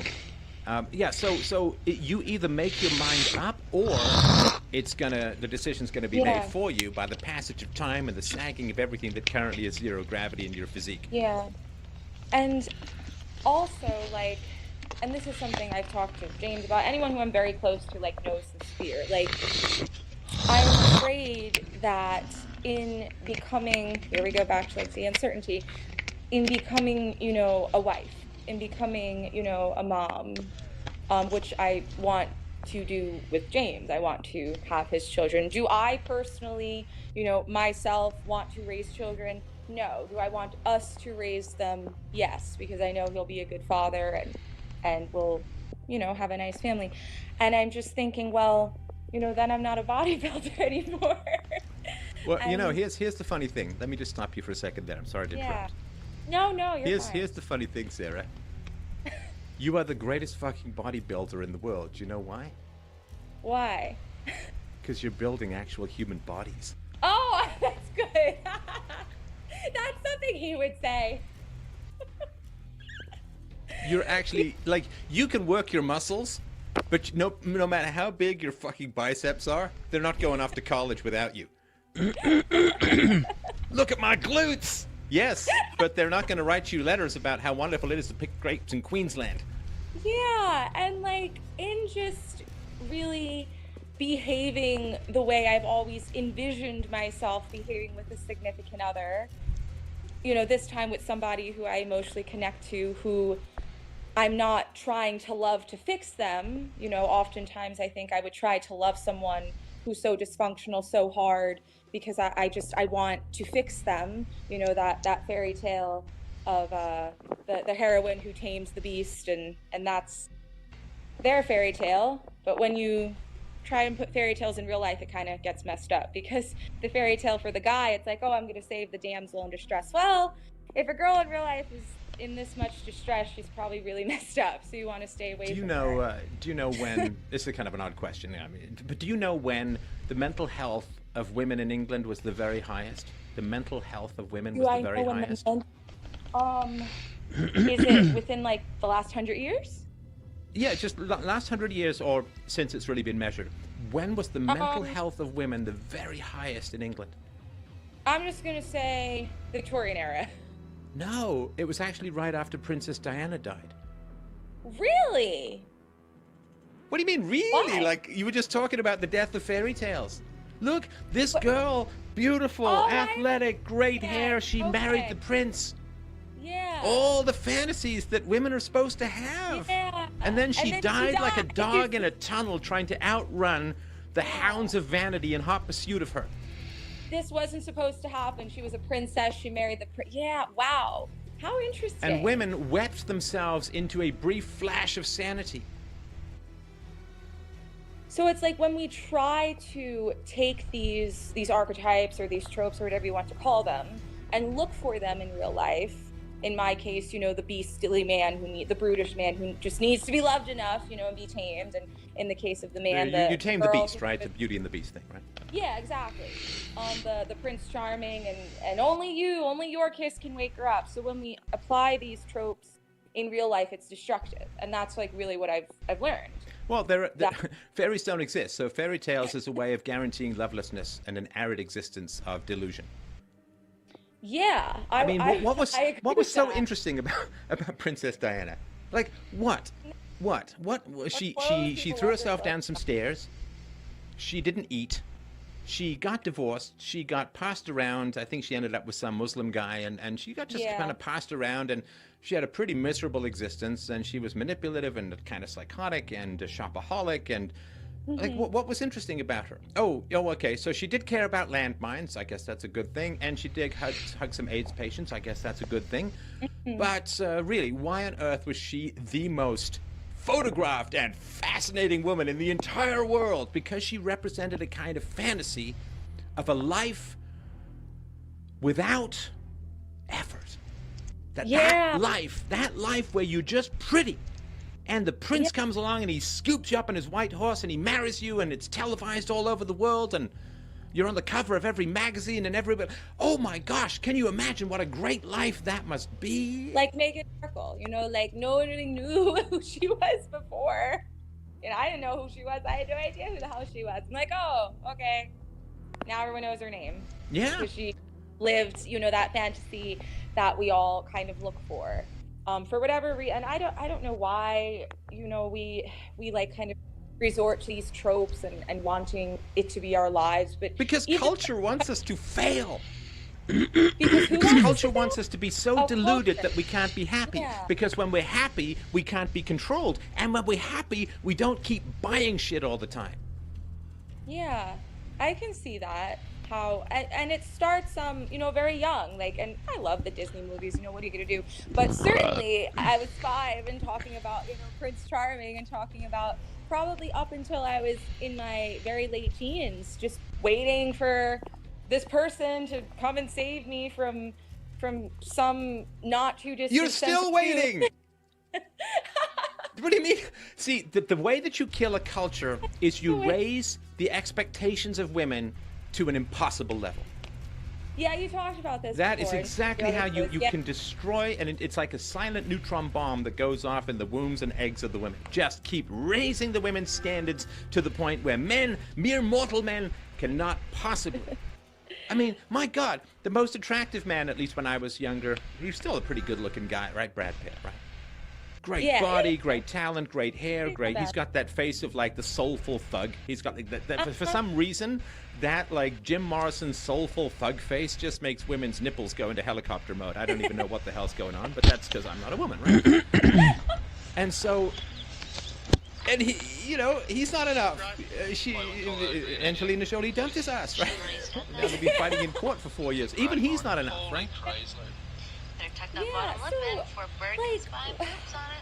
You really think that just all of this issue that I'm having with just this hesitation to connect physically and just feeling so afraid is just this addiction to like living in uncertainty? Here's how you have a miserable life. Are you ready? Yeah. I can do better. I can do better. I can do Yeah, better. I can do better. I can do better. I can do better. I can do better. I can do better. I'll slap you all right. And then you run out the clock.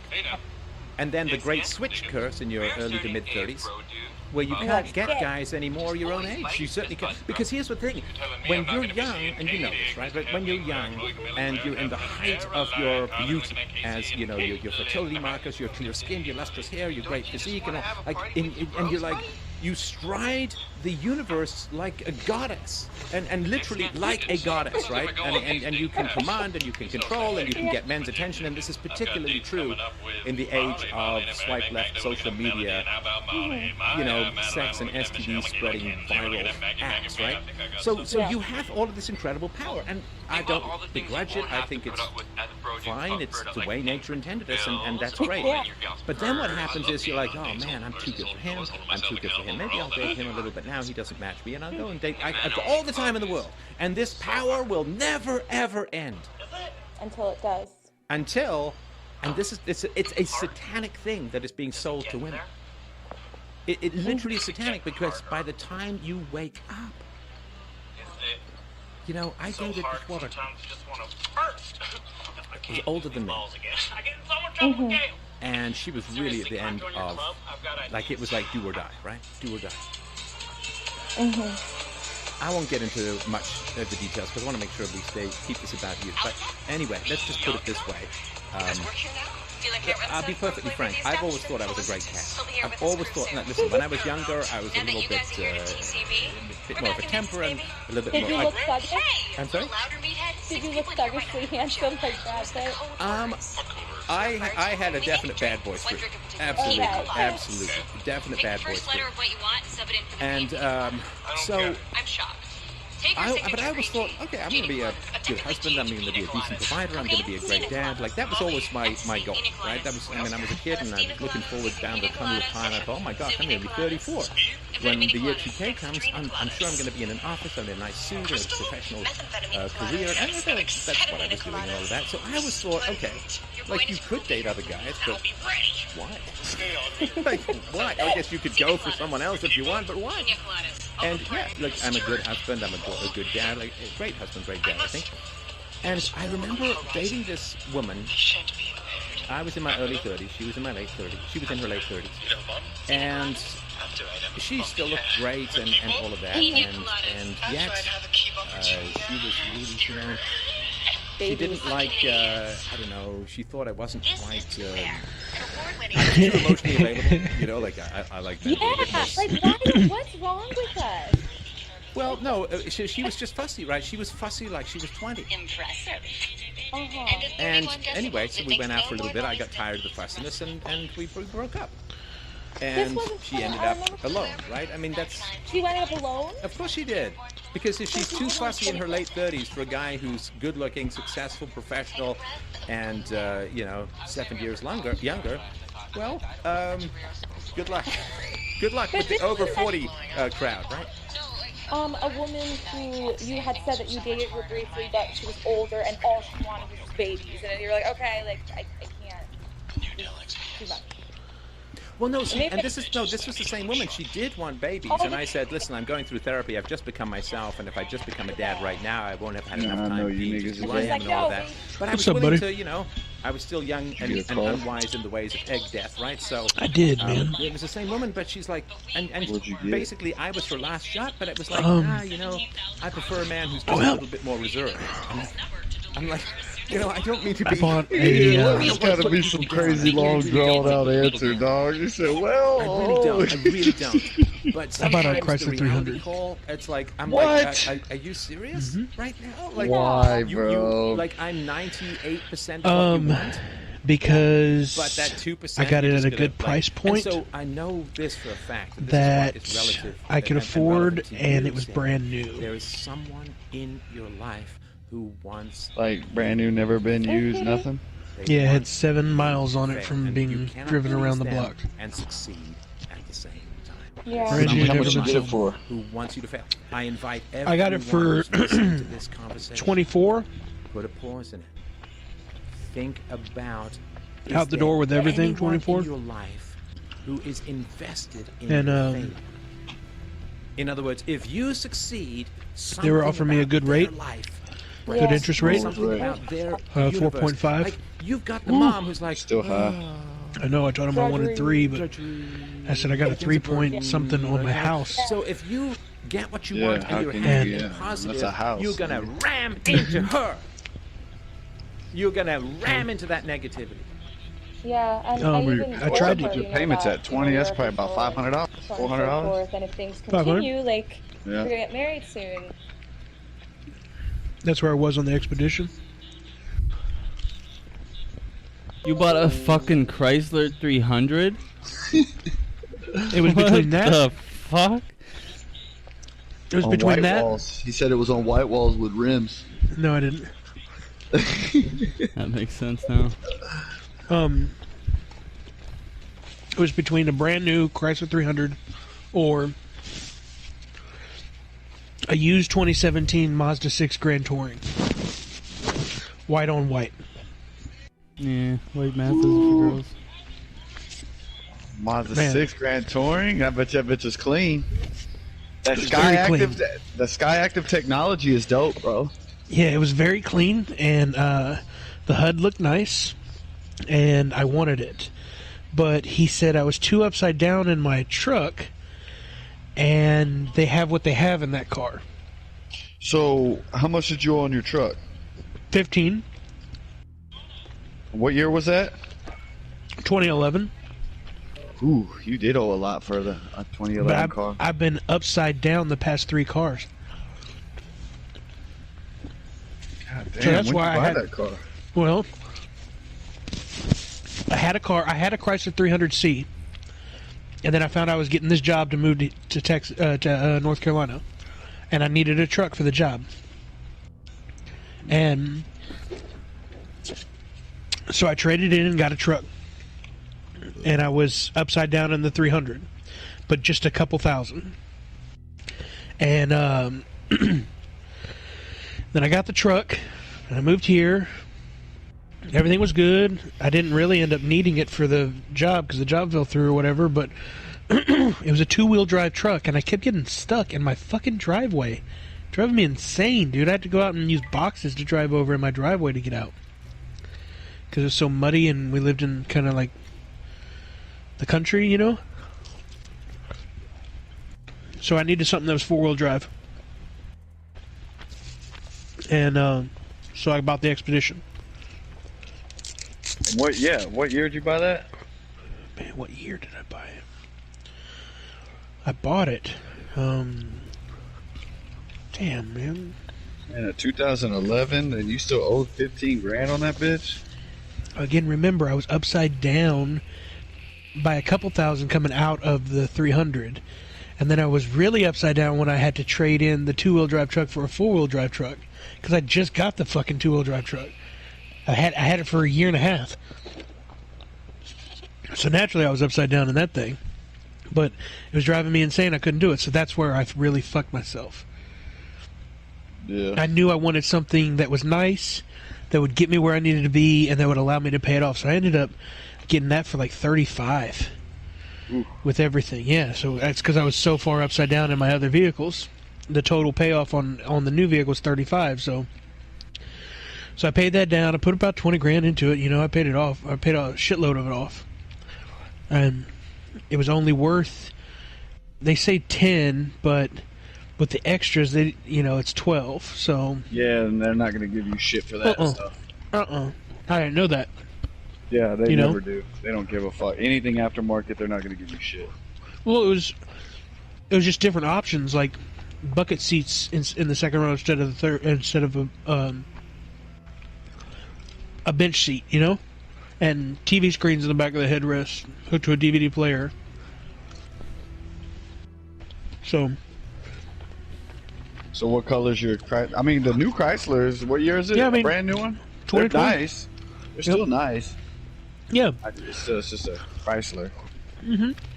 What colors is it? Black and chrome. And they so like I went in there and I told him, I was like, look, I'm here for a car. I'm trying to get a car. I'm shoot you straight. I walk for $501 a month. They're like, what? I was like, I will walk out of here when we get down to making payments. 500 is my cutoff. If you come at me with 501, I will walk out of here.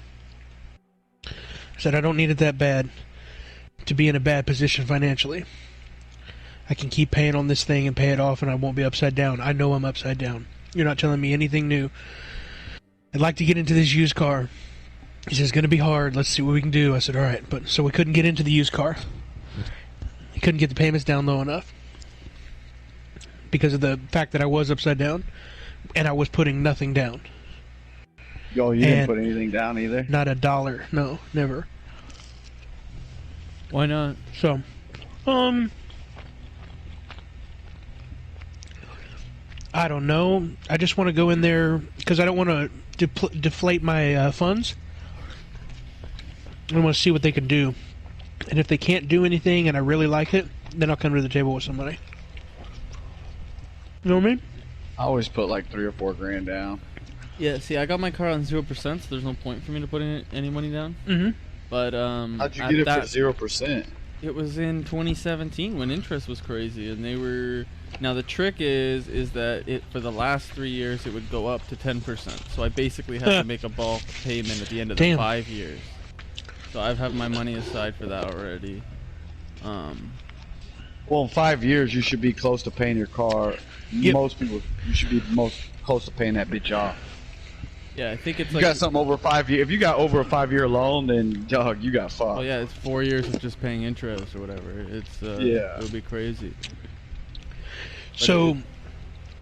At that point, it's worth it for you, more worth it for you to pay the money on a down payment than to hold the money because it's losing value as a dollar, unless you're making amazing investments with it, or you need it for capital. That's what I'm saying. That's why, yeah, that's what I'm saying. That 3 grand or whatever you put down on the car knocks your payment down significantly. Knocks your payment down, and you've already got equity in the car, and then the car becomes. If you could pay that bitch off, you know, by the end of it, you're not going to lose money and be upside down like you have been. I understand. And so I'm going to carry on with the story.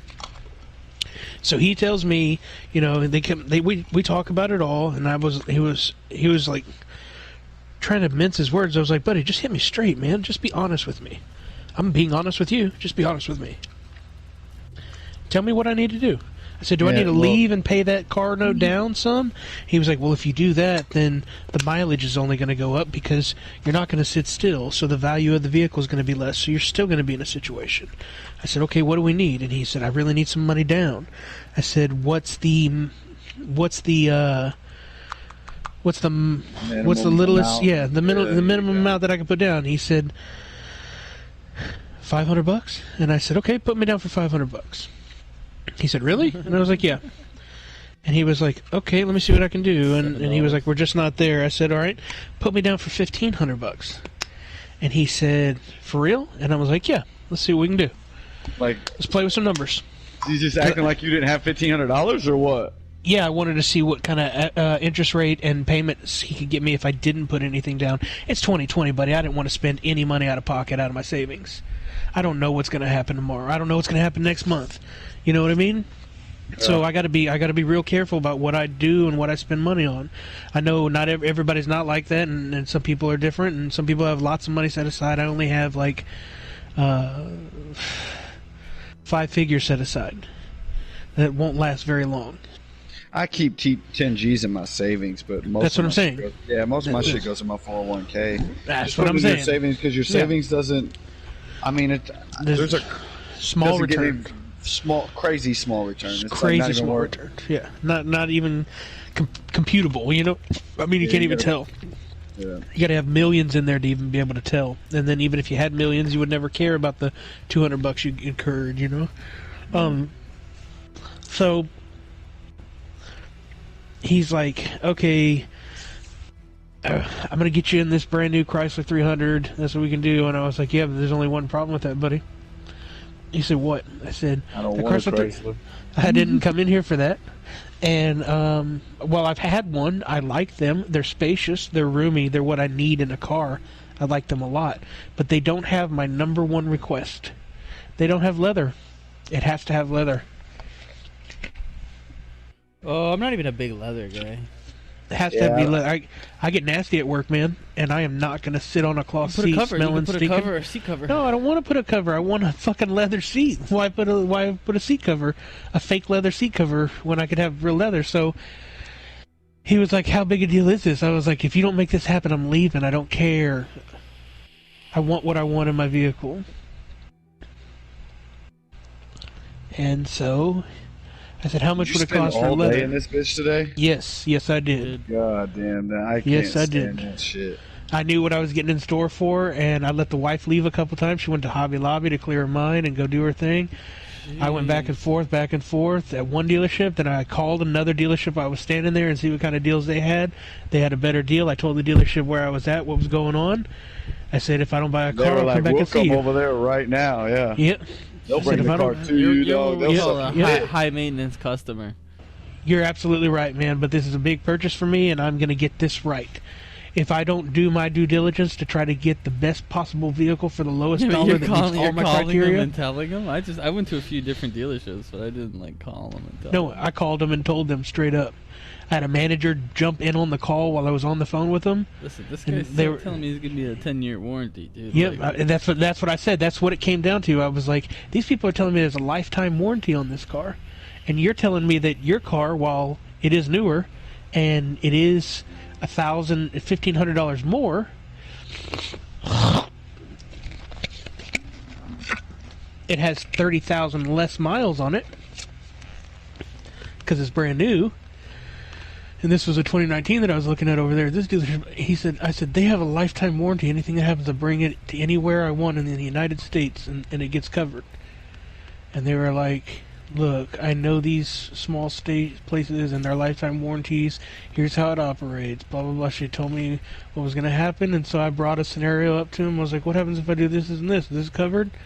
And he said, no. Unfortunately, that's not one of the things that is covered. And I was like, okay, well, that's basic. All the little shit is not covered, is basically what they meant by the lifetime warranty. If your transmission goes out, they'll cover that, which is cool. But the little shit is what goes bad on most of my vehicles. You know, I've replaced one tranny in a vehicle before. And that was my old 96 Ford, and that's because I wanted to keep it on the road. Warranties for, like, defects or big repairs, big parts of the powertrain going. Mm-hmm. Like wear, maintenance. But I got a, You gotta do all that. What did I get? A 5-year, 60,000 mile warranty, powertrain warranty from Chrysler. 5-year or 60,000, whichever comes first. I got a 5-year unlimited. We'll hit that 60,000 in 2. I'll hit the 60,004. I go 14 to 15,000 miles a year. So I'll hit that in 4. My 2017's got 74,000 kilometers. So I upped the warranty to 90,000 miles. I wanted a full coverage on the warranty for everything, big, small, everything. Yeah, dude, when I bought mine, I gave it all up. I didn't want anything. I just wanted the car for the price, and then I got like a 3.0 interest rate. I paid that bitch off in 3. And the only reason I don't do it, though, is because my old roommate, one of my best friends up here, owns the largest auto shop in fucking San Antonio. Yeah, you get a hookup. I don't have that. Oh, yeah, dude, they'll bring a tow truck to my crib. Like, they'll do whatever I need. I get everything at wholesale. Everything. And I know it's done right, too. They're not going to fuck me. So, right. My situation is different than everybody else's, though. Yeah. Did you even think about leasing a car? I did, man. No point. If you're already upside down, that might have been a good point. Well, at least already have higher payments. Because he's going to get out of that shit, though. He's going to get out from being under, you know what I'm saying? Your payments may be a little higher, but you're not going to be upside down. You're not going to be owing motherfuckers when you get rid of the car. It's not going to be, you know what I'm saying? And you're always going to have the newest car. And all that warranty stuff is taken care of. There's pros and cons to leasing a car. You know what I'm saying? Mm-hmm. I thought about it, man. That thought crossed my mind. I put some decent effort towards it, but you know, I didn't go that route. I feel you. Dude, buying a car, like, that's the one thing. It's not even buying the car, the payments, or all that shit. It's dealing with those fucking fuckheads at the fucking dealership, dog. Mm-hmm. That's the only thing that I can't stand. I don't mind negotiating all that shit, but it's just like, dog, everything they're telling you is a lie. They're just trying to get their money on the back end. And usually you were probably dealing with, the salesman just showed you the shit. You were dealing with a finance manager, right? At the end. So yeah. I actually had a brand new sales girl. And there was a sales manager there, and the sales girl was being trained by another salesman. So we actually had a lot of people involved in our transaction. My wife even brought that up at one point. She was like, why are all these people involved in this? And I told her, I was like, well, they all kind of know the story. They were all here and they were slow when I called. On a Saturday? Yeah, for some reason they were slow. But the other place I was at was nobody's busy. buying cars right now. Right. That's the other thing. These niggas are hurting. That's why I would have been like, yo, fuck y'all. Like, I'll walk out this bitch. Y'all can go back to not selling cars. Yep. That's why I knew that the threat of me walking away was just fine. It was all good. What you should have done is left. Like, And wait for them to call me? Yeah. They would have been all over your nuts.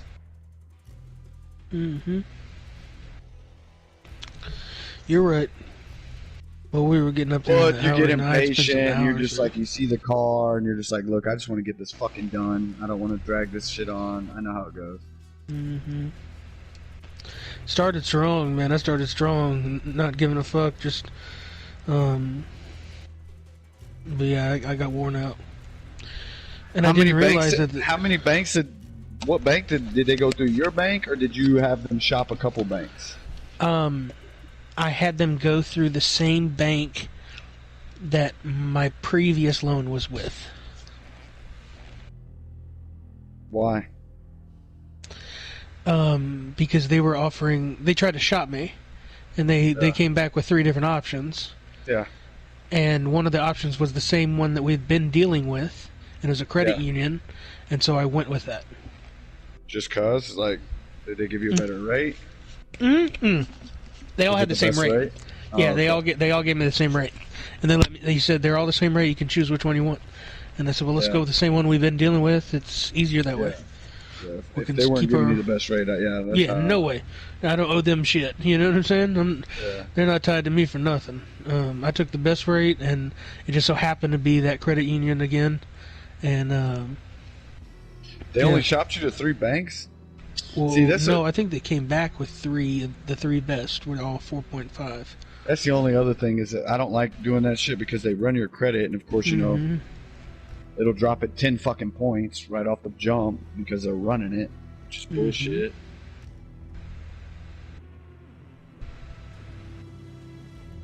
That is ridiculous. Yeah, it sucks.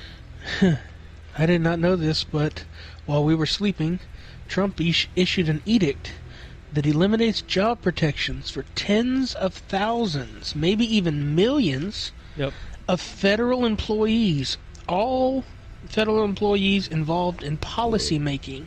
It paves the way for a mass firing of government employees. That's awesome.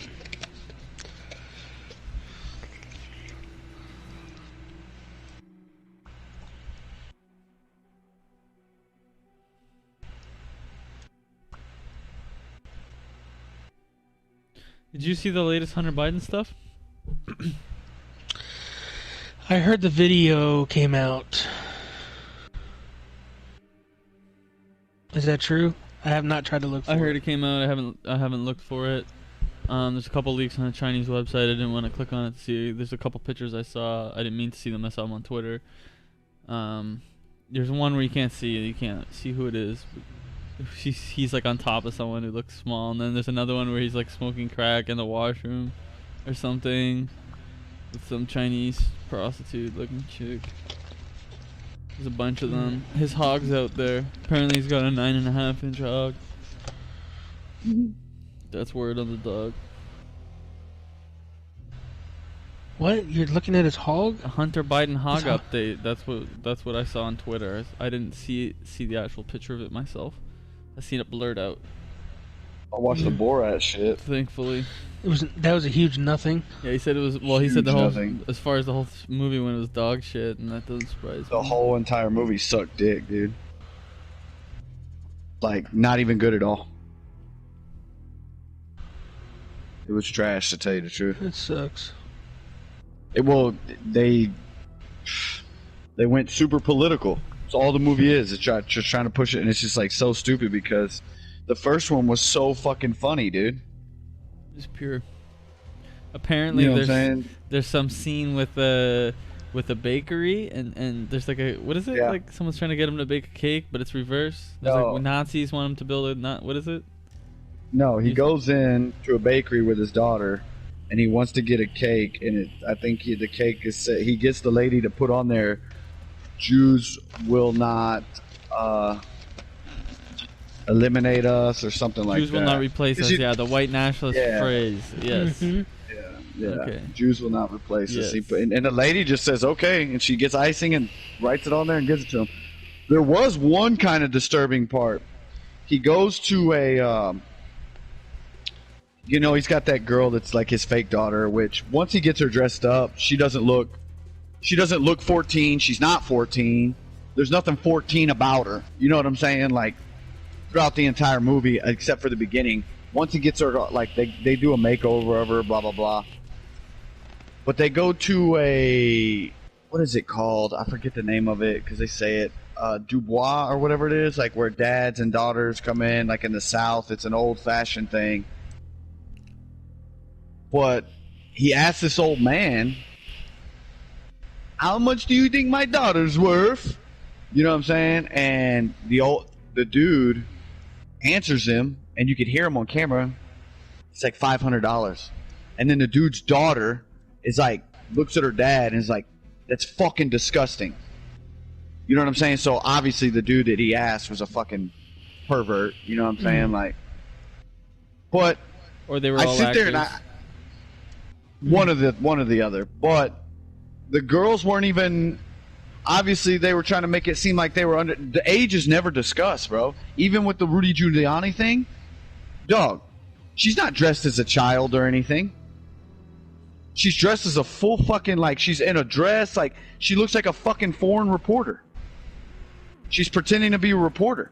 So it's not even age or anything. So it's like, the Rudy Giuliani shit, it's literally a no big deal, like, at all. Like, Yeah, zero. obviously, they tried that to discredit the stuff. Yeah. But the movie is so bad, bro. Like, it's not even funny. Like, the only reason dude, I literally finished it just because the Rudy Giuliani scene is at the very end. You know what I'm saying? Is it really? They make you wait to the very end for that? Yeah. There's pictures of Malia Obama's credit card on the hard drive. What? Oh shit! It's a picture of the credit card with lines of cocaine beside it. You want this? Nice. I ain't mad at him for that. How you gonna get mad at him for that, dog? I like It's to do a little Obama's blow here daughter. and there. I like a little cocaine here and there. You know what I'm saying? Nothing wrong with a little blow here and there. Ask my man Stewie. Oh, so it's cool. That's right.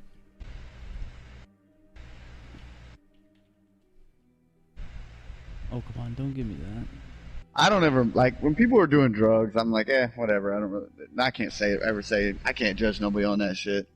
I smoke weed. I'll do blow every now and then. Fuck, I took some LSD when I was in Mexico. I took Molly when I was in Mexico. I've been doing X since before people knew what X was, dog. Back in the day, Billy used to sell fucking oxys. I never took one of those things. Fuck that. You gotta draw the line somewhere. I draw the line at oxys and heroin and meth.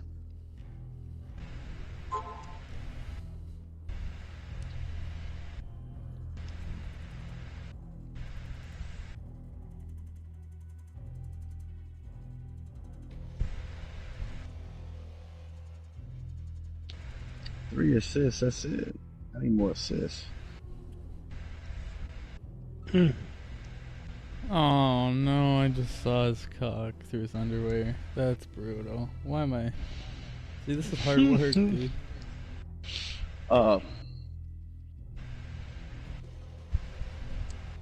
did I say something? Oh, I finished the trick or treat shit. Oh, did you? Yeah. Shit's gay. Oh, You don't that's get the other nothing thing. good. It's a video of him smoking crack while receiving a foot job from a female, which may possibly be his 14-year-old niece. He what? Was smoking crack while receiving a foot job from what might possibly be his 14-year-old niece? Yes. He definitely fucked with his 14-year-old niece / daughter. Has anybody interviewed her? How old is she now? I saw somebody post a video of the two daughters talking about how nice I forget Joe was, I guess. And one of the daughters has a second where she gazes off into nothingness and she has this look on her face that kind of says it all. And then she kind of Like, snaps back into it. Yeah, just like 1,000-mile stare. Like, here I am, you know what I mean, reliving my trauma because I have to go in front of everybody and talk about what a good person this is, even though they put me through such fucking terror. Well, there's no doubt that, you know, that runs deep. You know, they've probably been brainwashing her since she was a kid. Oh, yeah, who knows what level that shit's on? Who knows? Yeah, you don't know what they've said to her or what they've done to her, mistreated her. Damn, Same did you thing, see like, that? I've seen people in shitty relationships where their boyfriends, you know, beat on them and stuff. Imagine when you've got access to somebody their entire life, what you can mentally do to somebody. Which is crazy. You know what I'm saying? How old is she now, though? That's what I was asking. She's got to be like in her low 20s or something. No. This couldn't have been that long ago. Some of this was She's probably from 18. 2-3 years ago, yeah. 18, 16, shit, she may be 17, somewhere around there.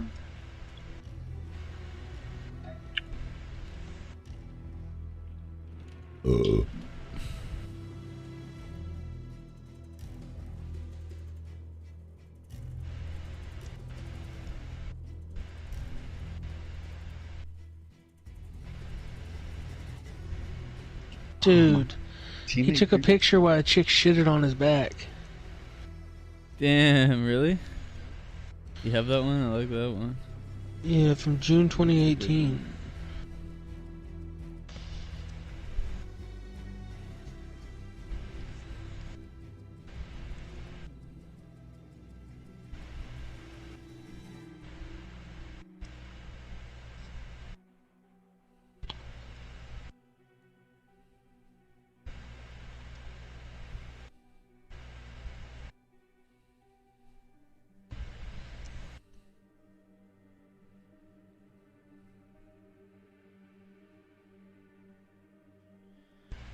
Okay, Naomi is 26. That's... Damn, I had to leave the Houston Rockets, dude, and go to the Knicks. That's hundreds. Did you really? They didn't re-sign you? No, they wouldn't give me a max contract, and then the coach fucking kept telling me I wasn't a max contract player. Who cares? It's fake money. I wanted a 1-year deal. I wanted a 1-year deal maxed out. How are you gonna get a 1-year contract? They're unheard of on your second contract. I don't give a fuck. My dude just won a championship and was averaging 50 a game.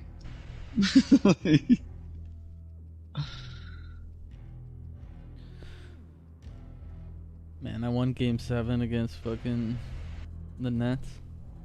What a battle, dude.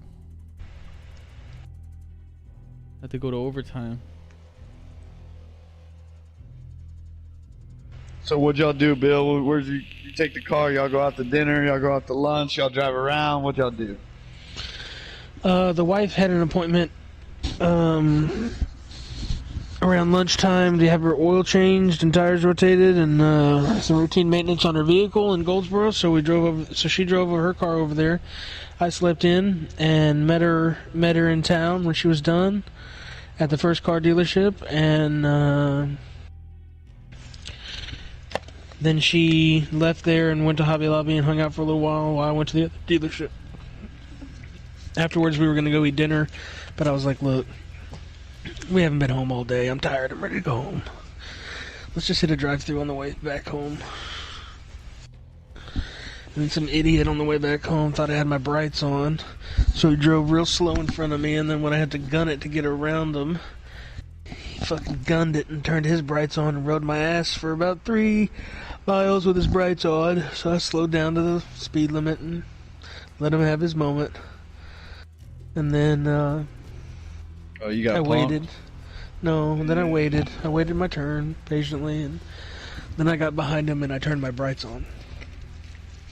And if he thought my lights were bright before I turned my brights on, oh man, he must have been going ape shit bonkers when I had them things on, bud. But I'm just looking for a reason, JT, so don't think I ever get punked out on the road. I'm looking for a reason to get a stateside kill. This nigga said he's looking for a reason to get a stateside kill to add on to the pile of multiple international. He's right. jobs. Man of mystery style, yeah.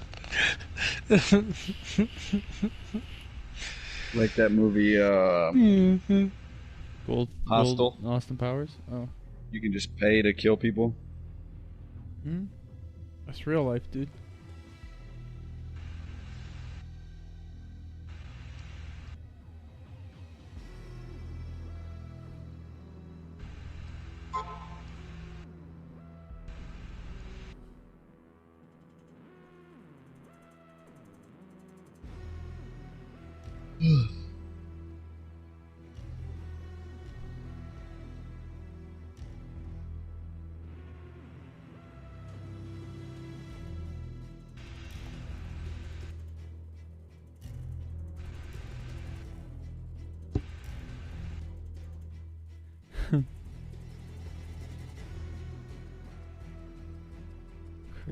Crazy shit going on, dude.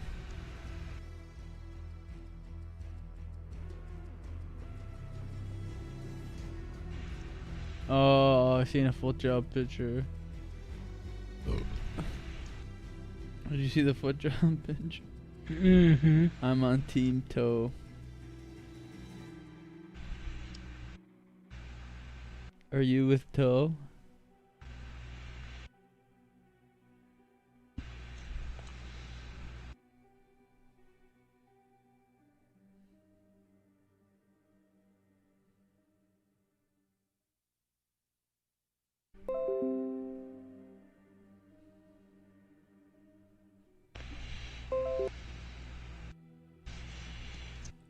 What are you playing, JT? Be careful with these. 2K. She looks young, no? The person shitting on him? You think you think she's shitting? Maybe she just has a hairy pussy, dude. Why would they get shit on white sheets like that? That's rude. They should do that on the floor. Oh no, there's another one. Oh.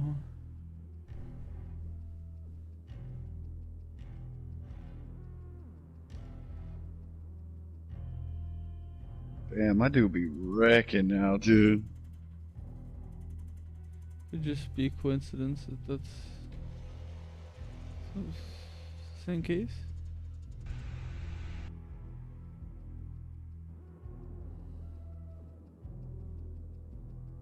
Damn, I can't believe they're talking about starting an NBA in December, dude.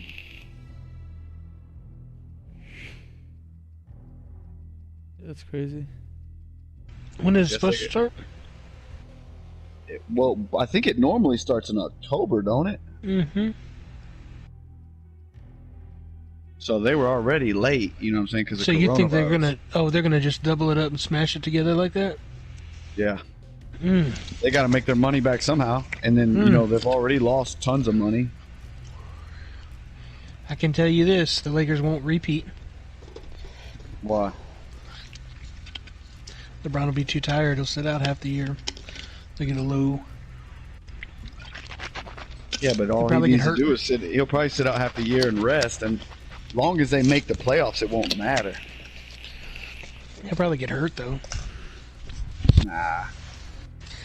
That dude spends they said he spends $1 million a year just on like health and fitness for himself. He can afford it. He should. Yeah, I mean, it's I good would insurance too. for himself. He's Wouldn't worth you? too much to not do that. Yeah. Making $100 million, $90 million off of Nike alone. Yeah, I'm spending $1 million on myself. Well, Hyperbaric chambers, the fucking yeah, everything, all the cool shit. But he goes down to Florida and gets that illegal shit done. Those illegal roids and shit injected. Yeah, that's what I would do too. I would He'd have been doing that for HGH, all the years. good shit. He takes his annual trip to Florida every year. Re-ups. Levitard blasted him on that after he left. He was like, yeah, LeBron's in Cleveland, but he was in town all week. Must have been seeing one of his doctor buddies here. Let's keep an eye out on his stat line whenever he comes back in next week to the league. He came back into the league and put up like 3 50-point games in the next 2 weeks. Fucking was player of the month and everything. After having a real off couple months when he first joined the Cavs, he was real off and they weren't winning anything. Fool went down to Florida, got some roids. Some HGH. hold of some of that shit. It's not illegal for you and me. It's not illegal for him to have either. It's only illegal for him to use in sporting. You know, we can get HGH right now if we want it. The cream? Yeah, I want everything. the cream. Go Where talk to your can you get doctor. Go talk to your doctor. You ain't asking my doctor for that You just shit. have to order the chemicals yourself and make it yourself.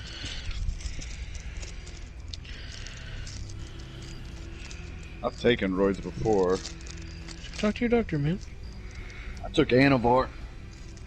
Like, I've taken 3 cycles of Anavar. I want the Ever cream taken real Tren? bad for my fucking knees. No, I never take trim. I took Anavar, and dude, it got me up to about 200, and I was strong as fuck. And it's your workouts, like, just get crazy. Like, what you normally do, like, your regular workout is good. Then you take pre-workout. Then your regular workout is really good. Then you take pre-workout and a steroid, and your workout is insane. Like, You're just going hard the whole time? hard the whole fucking time, bro. The rest between your sets gets shorter and shorter. You know, your weight goes up. Like, it's just crazy. And then, like I said, and then your recovery is fucking insane. Like, So you're good to go the next day on or whatever, dude. You could train, you could squat every day. You know what I'm saying? Wow. That is crazy. Fucking nuts. Yeah, you should definitely not squat every day out there, everybody on D-Live who's listening. I would never, dude. That's crazy. I would never squat. I never squat, period. Squatting is a useless workout, in my opinion. It's one of the best. Total body. No But way. the problem is people do it wrong, and people do it with way too much weight. That's the problem. People think, oh, I'm going to squat 400 pounds. Like, dog, squat 100 pounds and just do the squat correctly, and it's a good workout. That's where most people get hurt, is off squats. Squatting is terrible in the knees. Terrible. I already have bad knees though, so I just don't squat. Yeah, Leg extension, leg curl, leg press, cool. Squat, no, it just fucks me.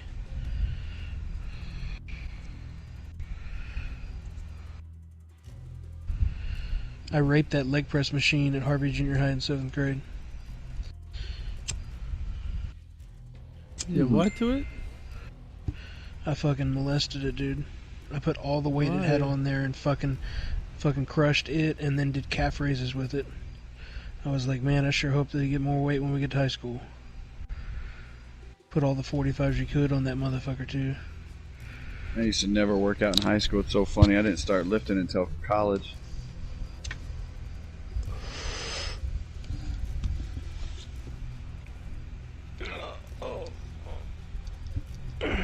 what is? We were talking about you the other day, JT. What was it? We were talking about food from McDonald's.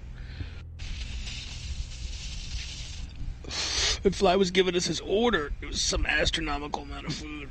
And we were talking about 20-piece fucking nuggets. And I said, man, I haven't had a shitload of nuggets since we watched the Super Bowl at JT's house upstairs above his grandma's house.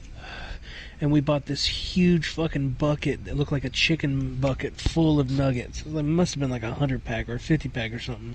I think they were 100 packs. And I remember the French fries came in the huge fucking cups. They were called humongo-sized fries. Just these big-ass cups full of French fries. We crushed it for the Super Bowl that year.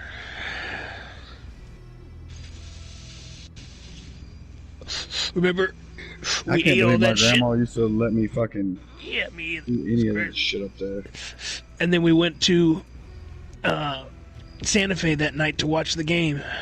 And we soaked that fucking blunt in lean, and that fucking blunt lasted 2.5 quarters.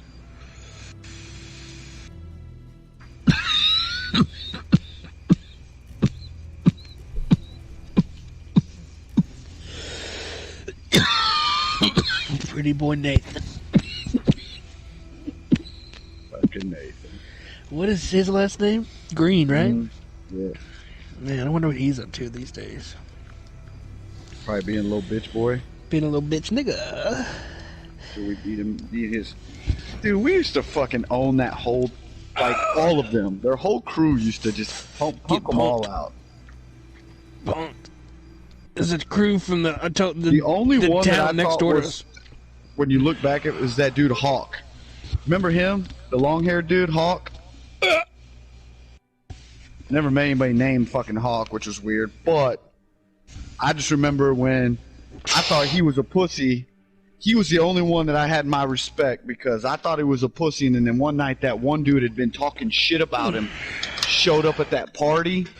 And this nigga didn't even hesitate. Went out there and just beat the fucking shit out of this dude. And that's when I looked at him. I said, "Damn, dog, that's some shit an Alvin boy would do, dog." Like, yeah, you're good with me, bud. You're good with me, dude. You're cool, like, cause that dude had been talking like. We had been hearing about it. Like, yo, if I see him, I'm gonna fuck him up. We were all like, "Dog, you ain't gonna do shit." You ain't do shit, Hawk. You ain't gonna do shit when you see this nigga. That dude made the mistake and showed up to that party, and dude, he just saw him and just went ballistic. I was like, we didn't realize that he was for real. He meant it every time he said, "So if I see him, I'm gonna beat his ass." He meant it, and we thought he was just bullshitting. Cause he was remember a that kid Phil? Yeah. The steroid head dude. The steroid freak. How did he get his money? He got a bunch of money from something. Selling something. No, I think it was like somebody died in his family or something. Something happened, dog, where he got like, it wasn't a crazy amount of money, but it was like 30 G's or something like that. Because remember, he bought the Durango and he put fucking bang in it. The Durango he had was sick. And then he bought a bunch of roids and roided his ass out and never worked out. That dude, I wonder what that dude, I bet you he's fucking probably in jail or something. What do you think his name is? What was his last name? Phil what? I can't remember. Phil I can't something. remember. Matt Lane's the one who met that nigga. Man, I can't find nobody named Nathan Green on here from Texas except for one dude who went to Danbury High School, but that wouldn't be it. Yeah, and that's not him. He don't look like that dude. That dude looks like a douche nozzle. He moved up to San Marcos when I was there, dude. How's he not getting social media? Yeah. You sharing photos now too? Natasha is What still is hot that? as fuck. I don't know if she? that's anything. She got fake tits, bro. She got hotter. Who is that? Picture of Nancy Pelosi's son abusing a little girl. One of the many photos on Hunter's left. Nancy's son Paul. What do you think is going on?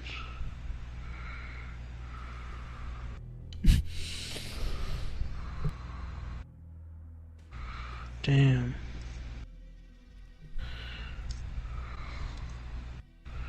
Damn. You took a screenshot of your phone, of a phone that was on? No, that's a You picture. didn't. You, You better be careful Googling high-tech, and looking bro. up all this shit, dog.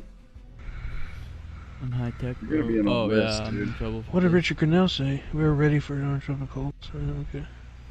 It's a 9-inch penis. Apparently, he's got a. Why are you still talking about this man's dick, dude? I'm just going through it, see if there's anything good in the pictures. And there's one with a measuring tape on it. Better be cracking Damn, me this up. fool. Just this blue check mark? CEO of Yoko Social, activist, entrepreneur, investor. Yoko Social. Mike Cordry. Hmm. Breaking. Newly released pictures from the Hunter Biden laptop show Hunter Biden with an erection, FaceTiming a family member, Haley Biden. This is disgusting. Hashtag Biden leaks. Hmm. Why don't make that noise when you're looking at this stuff, dog?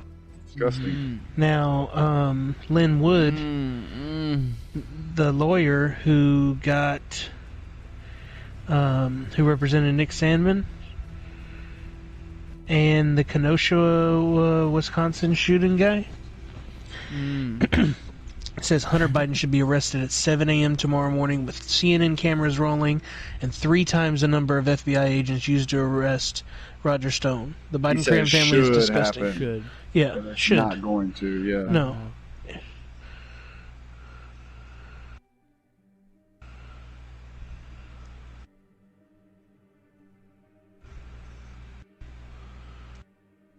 Pelosi's son's ex-girlfriend claims forced abortion, abuse, weaponizing CPS, massive fraud. That's interesting. That's both licenses then.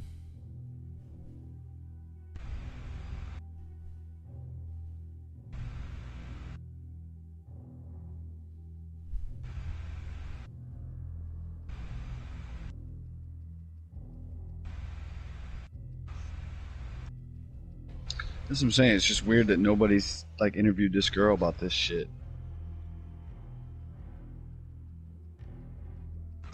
I did see that the FBI's interviewing Hunter Biden's business partner.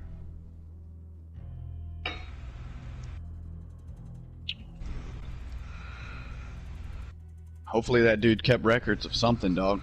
Yep. Damn, they had a huge Trump rally in Beverly Hills today. They had a big Trump car parade in Houston, down in Manville, actually. Over 200 cars. Driving through downtown Houston, Beltway 8 and shit. And You know, Khabib retired tonight? yeah, but dog, that means absolutely jack shit. I think he just won and he was pretty emotional, is what I think happened. Let him sit around for 6 months and then decide he's retired. You know what I'm saying? Yeah. You know how that goes. I think we all know how that shit goes.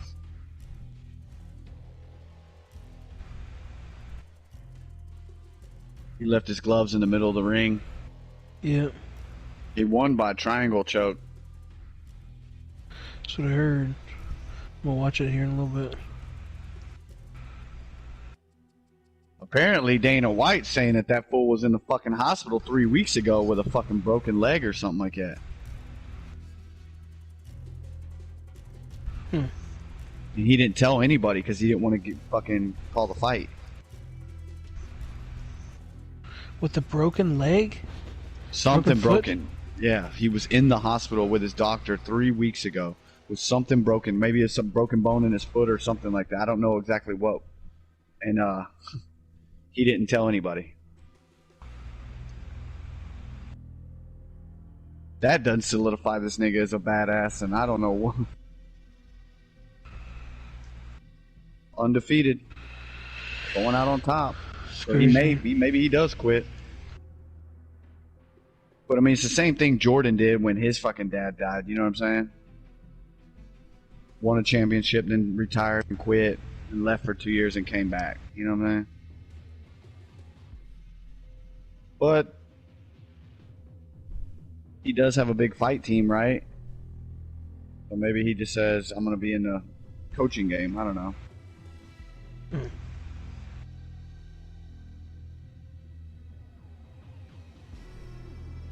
If he did, UFC lost this other superstar.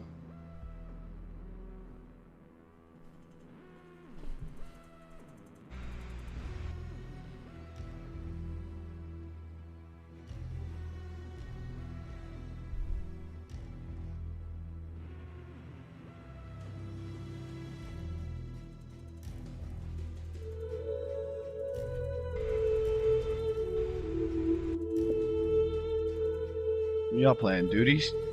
Yeah. Duty, bro.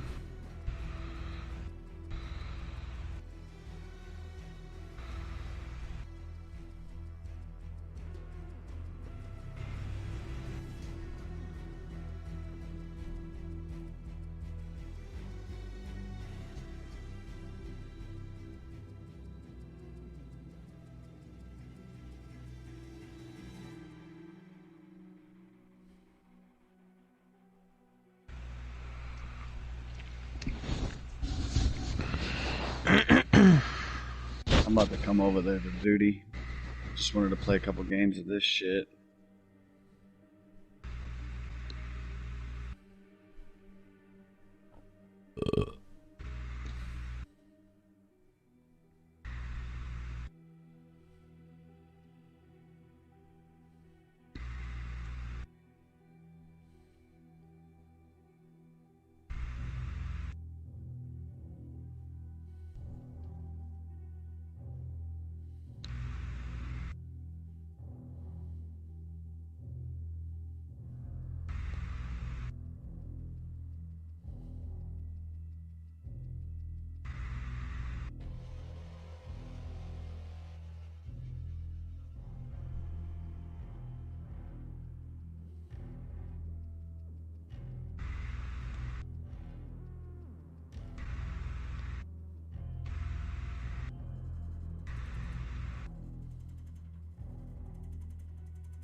People think the picture of that chick is Malia Obama too. People think they did coke together.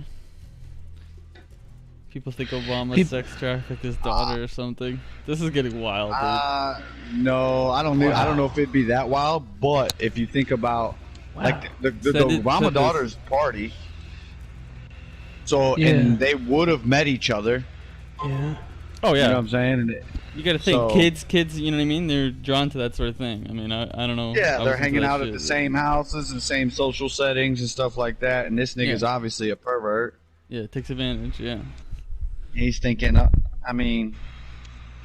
Now, is it possible that she fucked her? Yeah, he probably did fuck her and took a picture of her while he was getting back shots in. I mean, that could very well be Obama's daughter right there from the back. We'll never know. That's definitely her credit card there, though. From J.P. Morgan, a purple Visa credit card with the numbers blacked out, but the name Malia J. Obama, Malia something Obama. And that's definitely 1, 2, 3, 4, 5, 6 lines of coke cut out, and you can see the coke on the card.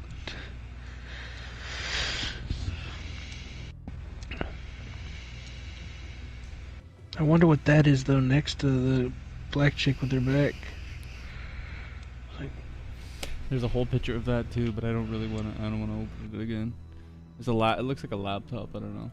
And yeah, there's another one of him with the chub. Kansas on voice Zoomer chat. is putting all this shit together. That's probably one account. I don't even follow that guy. Give him a follow. No, I'm not following him. Fuck that. He's doing some weird shit. Zoomers are good guys.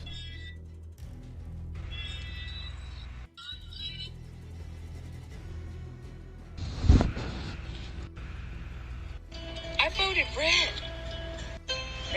It's so weird. It's so weird. It's so weird. It's so weird. I was a Democrat. I was a Democrat. I was a Democrat. This year has shown me so many eye-opening things. And with this laptop scandal, I can't, in good conscience, vote for Biden. I just could not. I did not.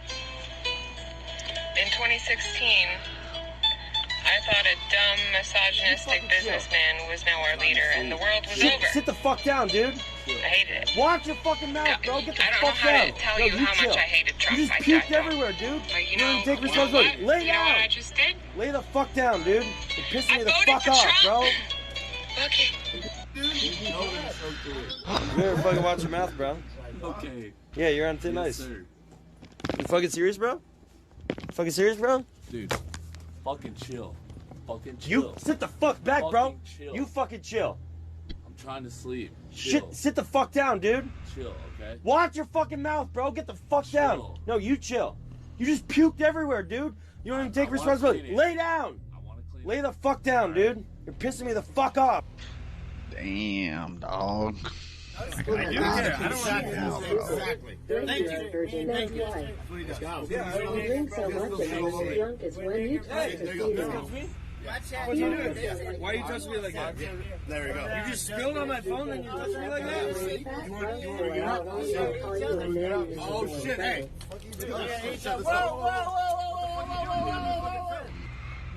Yeah, I'm your friend sitting here with you. What the fuck are you doing, bro? No, you grabbed me, bro. It was I did. There you go. You better fucking watch yourself. Bro. You got a piece. Am I not nice to you? You're being a fucking asshole. You spilled Jaeger on my phone, and then you grabbed me and started pressing me on the phone, dude. Yeah. Yeah, try that again. You want to keep going? I think you should. You want to keep going? I think you should. Or you want to just be chill? Well, you want to keep going or you want to be chill? Well, someone help me out. I'll help you out. Do you want to be chill? Yeah, I'm about chill. I was surprised by that, dude. Okay, well then maybe you shouldn't fucking press me. Hey. I didn't press it, dude. Yes, you fucking did. Are you blind, bro? You good, bro? I didn't press it. I'm going to the piss. Barbecue chicken. Come on, dude. Okay. Yeah, he just shit his pants. Oh, fuck! He just shit his pants. What the fuck? I brought water for the whole art.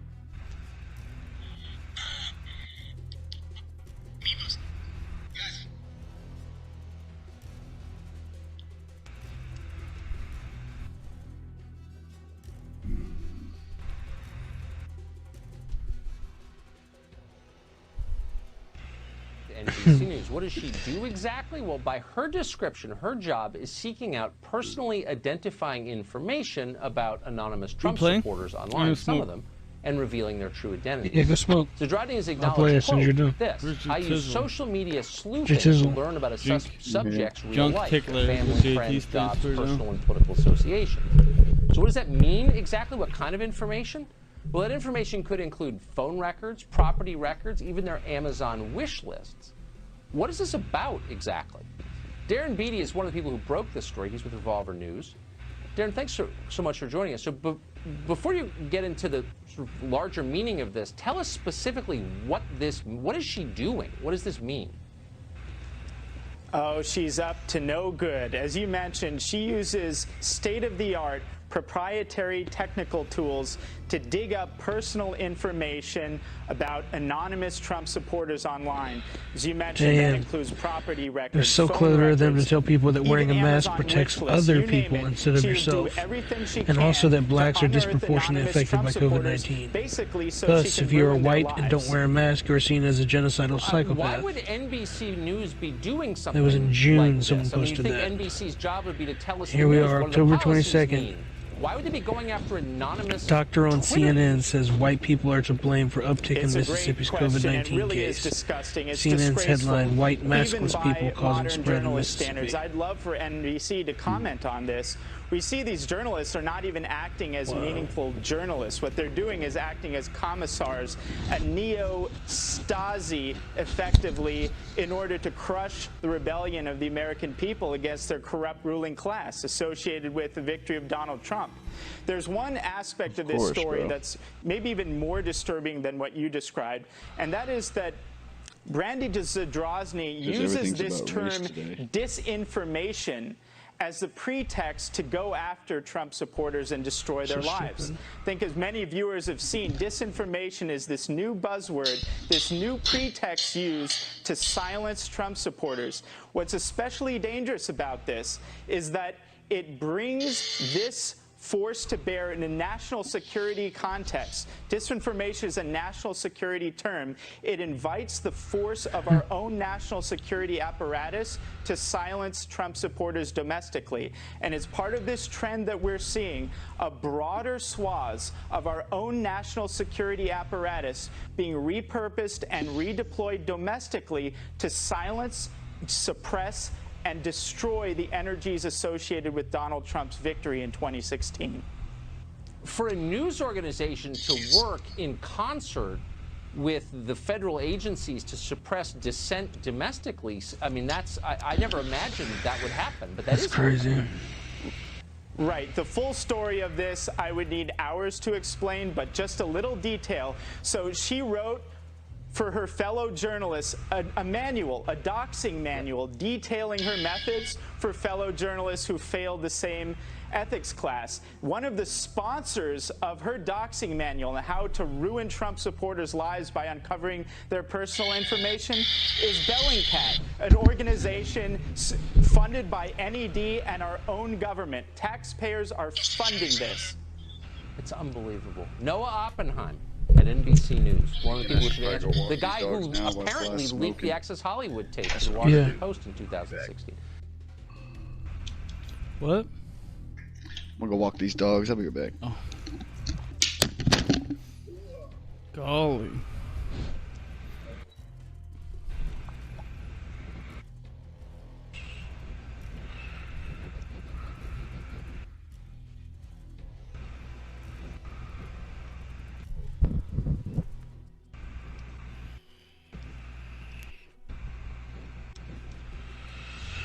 Go to bed.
of something they do, or and that is right now deemed wrong, or it's the hot point and a hot topic right now. You can erase someone's entire existence. Where the heck does some forgiveness go? And again, that, like optimism, it's not erasing the crisis. It's not saying there wasn't a problem first. It's not saying that there's parts of the Bible that people have bastardized and used in the wrong way. But you don't throw the whole book out and say, well, it's all bad then. It's all used, because it's false. Have you encountered difficulty expressing this in Hollywood? Hollywood is predominantly left-wing and very secular or Jewish in some circles, but it's not like a place where Christian fundamental values are espoused openly. A lot of Jewish folks are in Hollywood, and that seems to be okay with a lot of people, but some other religions, particularly if you're a fundamentalist Christian or if you have Christian values, a lot of people frown upon that.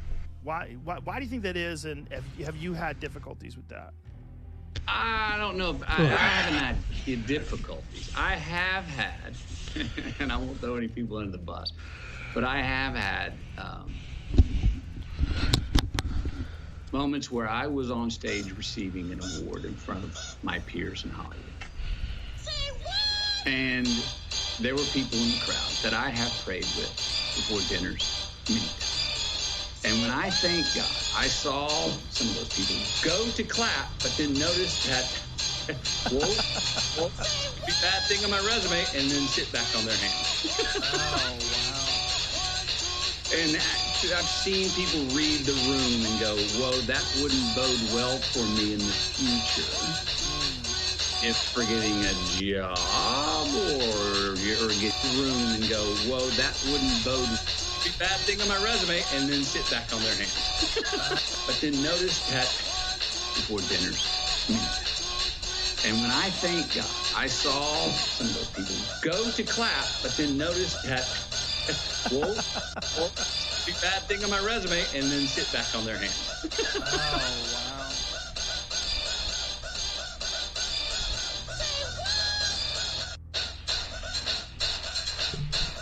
Hey, everything okay over there, bud?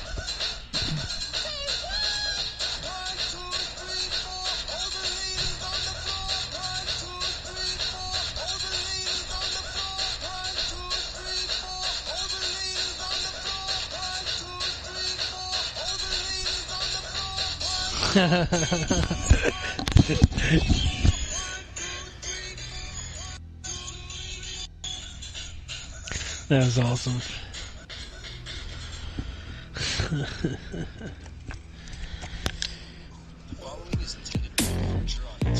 Love of my life, Finnegan Bite here. The life of my love, the love of my life, Finnegan Bite here.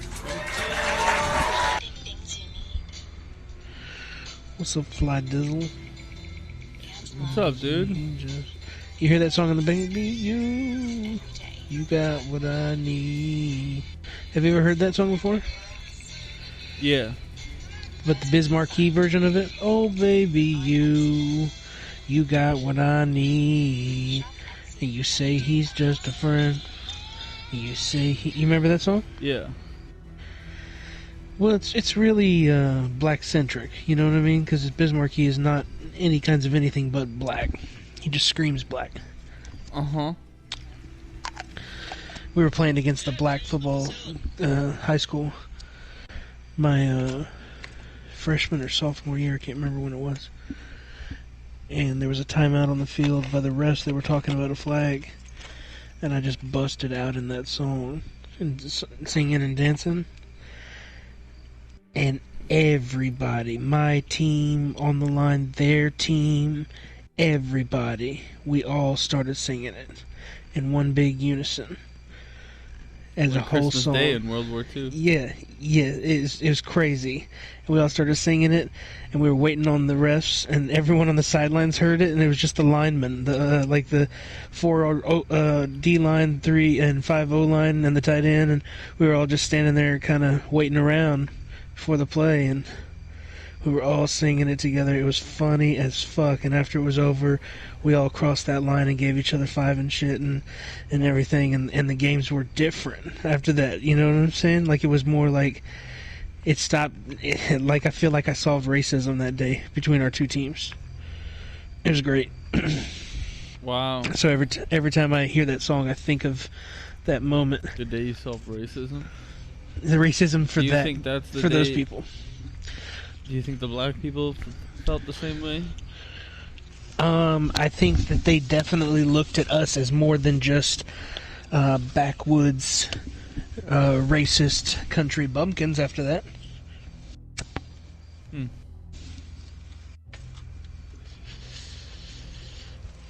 Dude, they came to our school.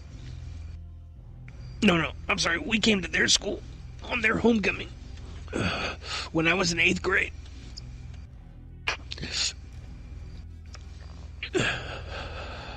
And they tipped our buses over. The way the street goes is it kind of like pitches in the center and goes downhill on both sides, and so you park on the side of the road. So your car's already a little, fucked, and it's a school bus. Well, they got enough people on the center of the street pushing towards the sidewalk, and they were able to push over our buses. They pushed our buses over, bro. We couldn't go nowhere. We were stuck on that Galveston Island. Our team was. Damn. It's after our team had beat them on their homecoming and ruined their undefeated season. Shouldn't have done that, bro. They were big mad at the all-white. Or it was supposed to be the white team that came to town and beat the brothers. They were big mad, bud. Big mad. That's the same team that old boy stabbed him. Had to stab him in the fucking legs. For grabbing dicks on the bottom of fucking pile. Remember that story I was telling you? Yeah. No grabbing dicks. No grabbing dicks, or I'll fucking pull a shanking out of my padded glove and stab you in the fucking thigh. This fucking light's going. Yeah. I better hurry up. So, my first brand new car, man, with no miles. I'm the only one putting miles on it. Pretty cool.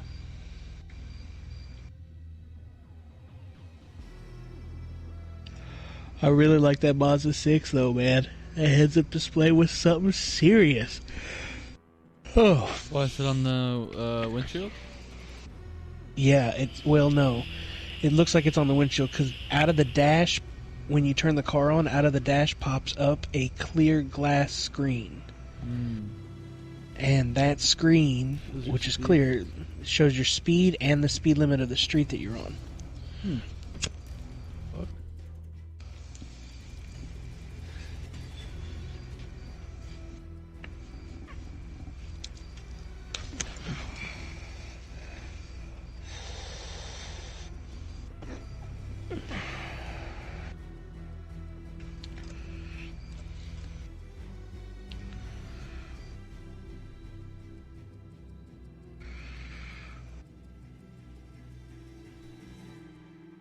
First thing I'm going to do with that thing is put a system in it.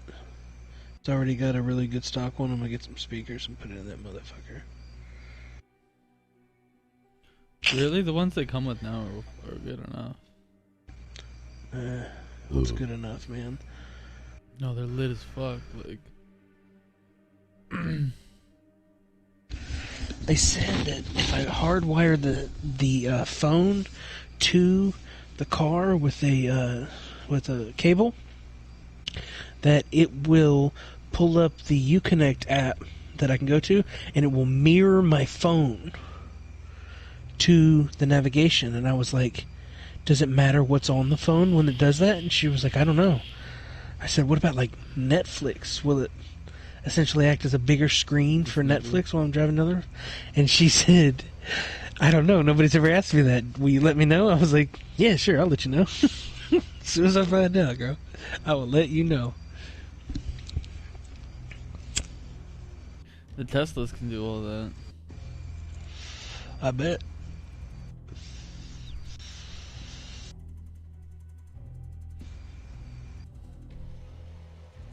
But I didn't go for a C, because I've had the C, and the C's too fast for me, man. I'm not a go fast kind of guy. The C's got the fucking Hemi engine in it. No, thank you.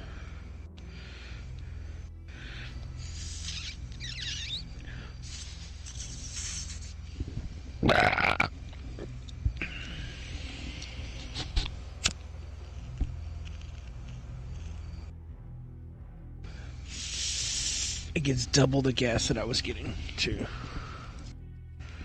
So that's great. That's what I went for. Is your payment higher?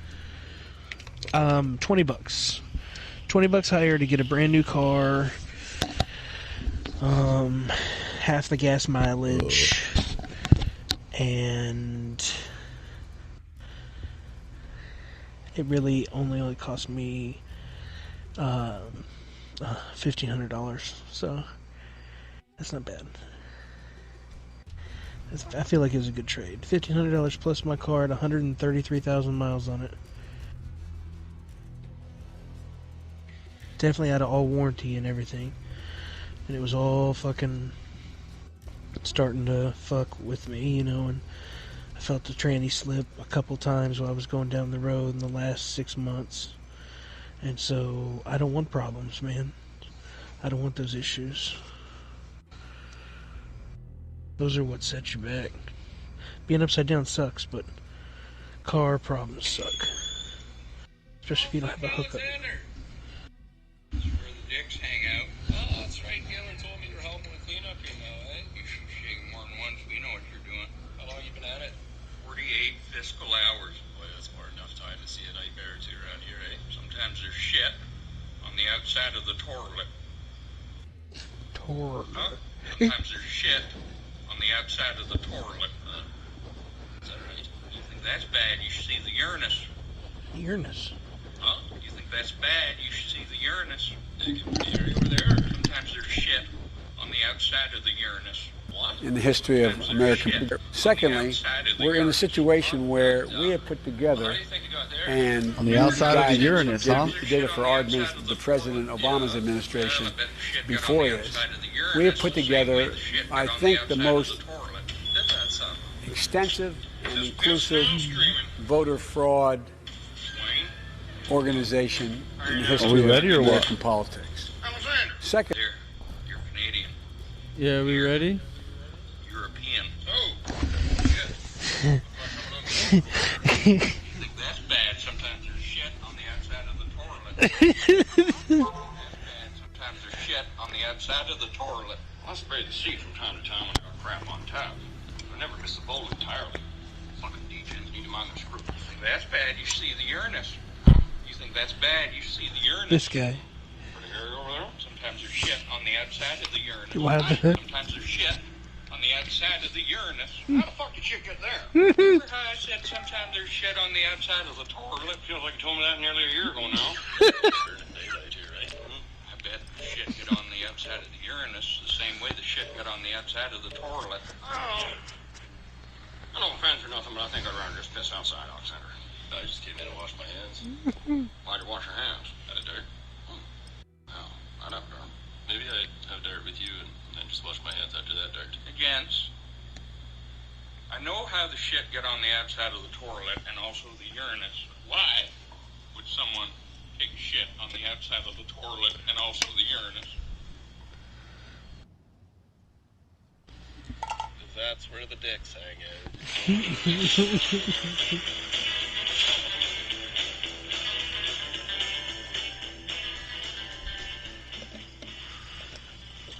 What is that?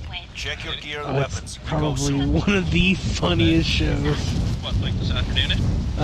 It's called Letterkenny. It's about a town in Canada called Letterkenny, Canada. Real town. And it's about a couple different groups of people that live in this town and their goings on and such.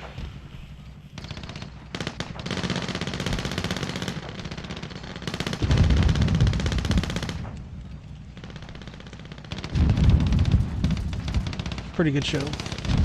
Hostile dropping into the area. Damn, Watch you can't the do the fucking Halloween thing in this one. It Yeah, just you can. glitches and It just doesn't show. Yeah, it doesn't Warm-up is show. over. every time, Stand but by yeah. for deployment to the war zone. So do you know where you need to go? I need wherever y'all need to go. I'm cool with because I know I need dam still, and I need. I'm so sick of the dam. Yeah, me too. Everybody That is. was though. my Apparently that's last so one, hard.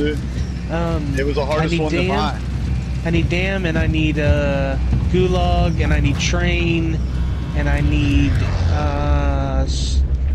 either storage or Set the Mark drop it. point for your Wherever you team. want to go. super Mark store. it. Let's go to dam. Gas is closing on your All right. position. Suggest you get moving. The reason it's so hard is because it's so hot. Yeah, but I'm going over there Alright. to that 2-story building. That's where I'm gonna land at.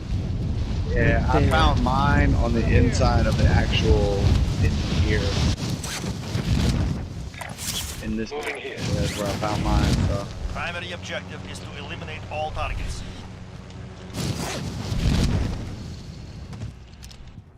Hostile dropping Somebody on into me? the area. There's a Time box is here. running out. Come open this Get to the shit. target I need the area. gun though.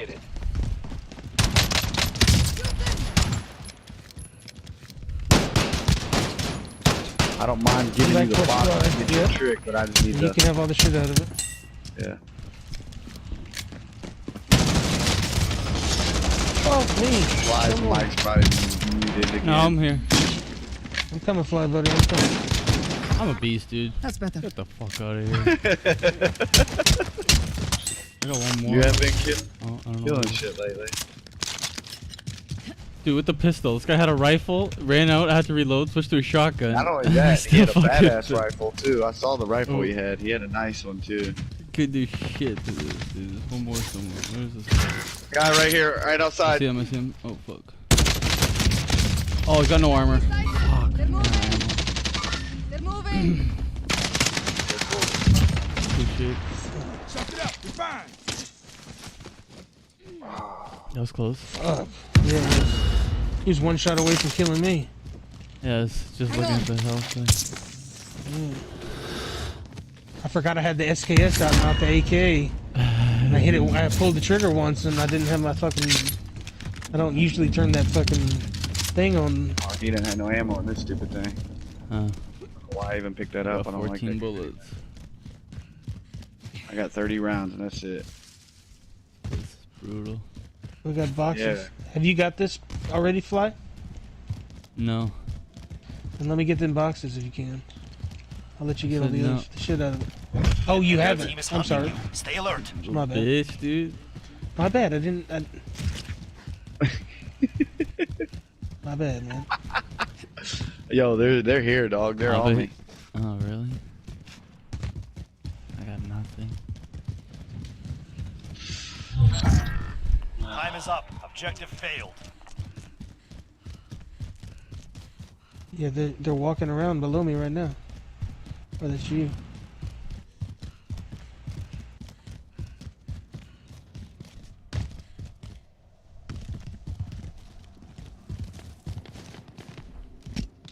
Do a decoy.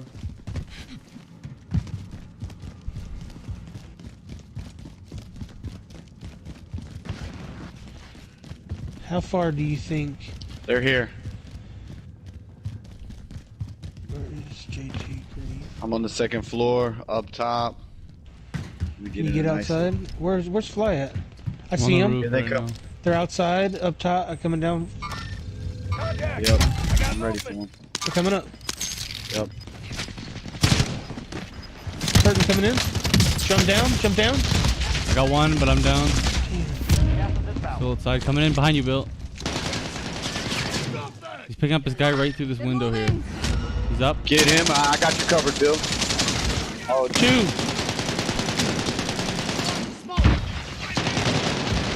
Damn it. I dropped one. There's smoke everywhere. I can't see shit. Fly's gone. Oh, pick up. Another one, another one. Oh. Damn it. Damn. Luckily, I just found a selfie. You're in the gulag now. Fight to earn redeployment. I hate the The damn fight so begins much, now. dude. Get ready. You're next. Oh, got this back massager on. Shit feels awesome. I'm in the gulag with one of these boys too. Win here and you return to the Welcome front finish line. this. You lose. You're fighting him, the Fly. fight is over. Sharp shooter. Right. Sit down or capture the objective. He's a saw guy. Middle.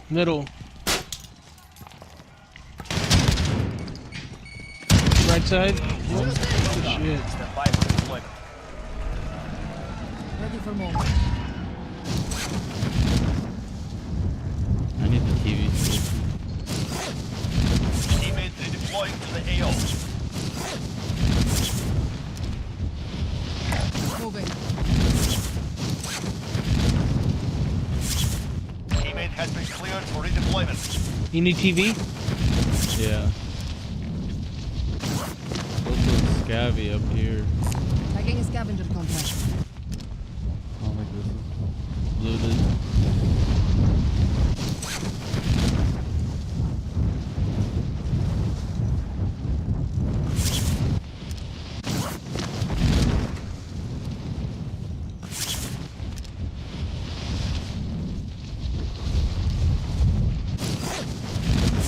I got it.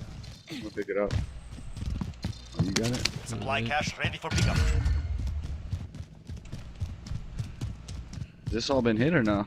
I don't no. All I found is a shotgun so far though, with a lot of shotgun ammo, sniper ammo, and a knife. So I don't know. You know?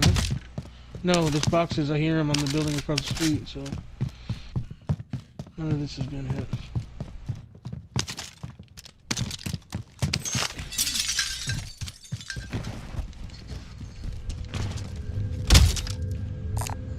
Enemy right here. Enemy UAV overhead. Nah, this one sucks, dude. I was like, oh, that's a good element. No. Objectives updated. Move to the next location.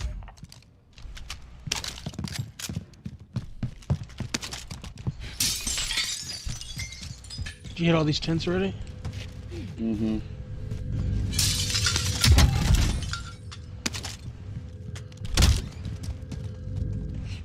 Well, the good news is it's bringing you closer to TV station, so... I'm driving. Let me hit these two buildings down low. You go ahead and go to Fly.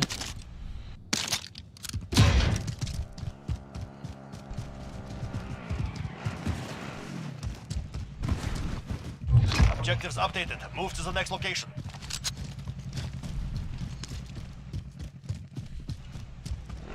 I can drive.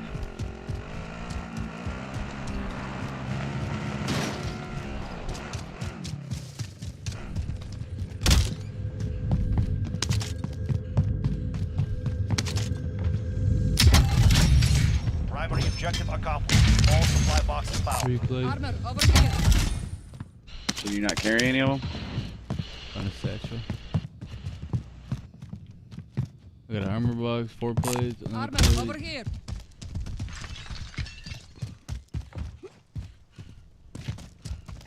I have no extra plates, so I'm coming for some plates. Friendly drop back on the way. Oh, there's our Enemy drone. UAV overhead. Damn, it's already. Oh, yeah. Well, We got 2, and then there's another one over here, Going there. which is weird. hey, Bill, I'll Gas leave is this closing. one until you Get get to the here. new safe zone.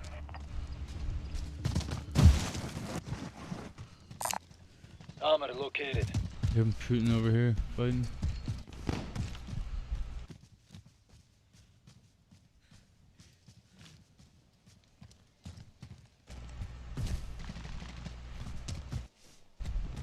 Right there on rooftop, burger station. Hit him. Downed him. Rooftop white. Hit him. You gotta get to the loadout. They're moving. He's shooting at you. Same What thing. building? Fly, got same guy, fly mark. Never mind. No, I think they're up top. One just jumped off the white building. He's in the building in front of you, JT, and the couple in the white building down low right here. Fuck, I got hit from the right. Under enemy fire. Yeah, I'm getting blasted from somewhere. I just don't know where. God damn it.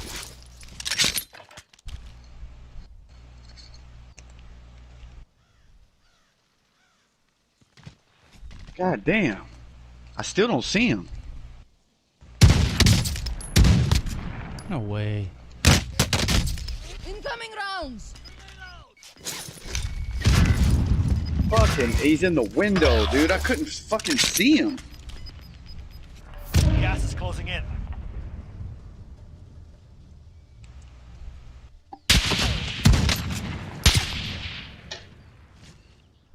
Guy on the rooftop too now. Oh, fucking light that dude up, Bill. Oh.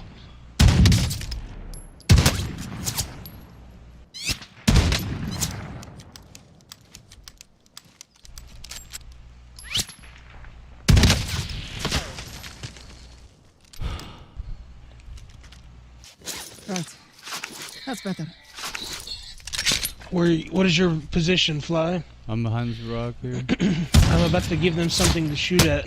When I do, I want you to move hard left, come through behind the building, the house, and then come behind the bank to the loadout.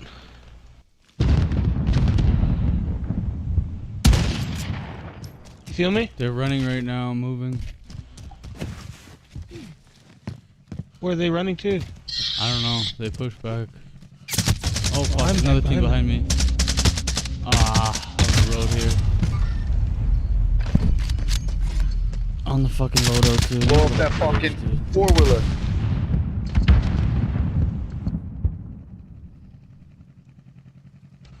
Somebody's coming up there, Bill.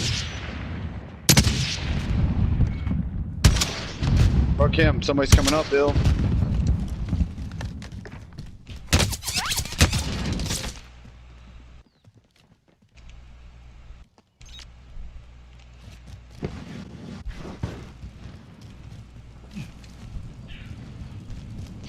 To the left. We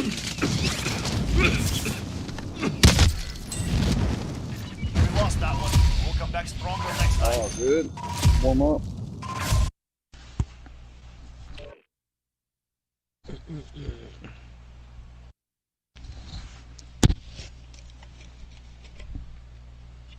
Oh.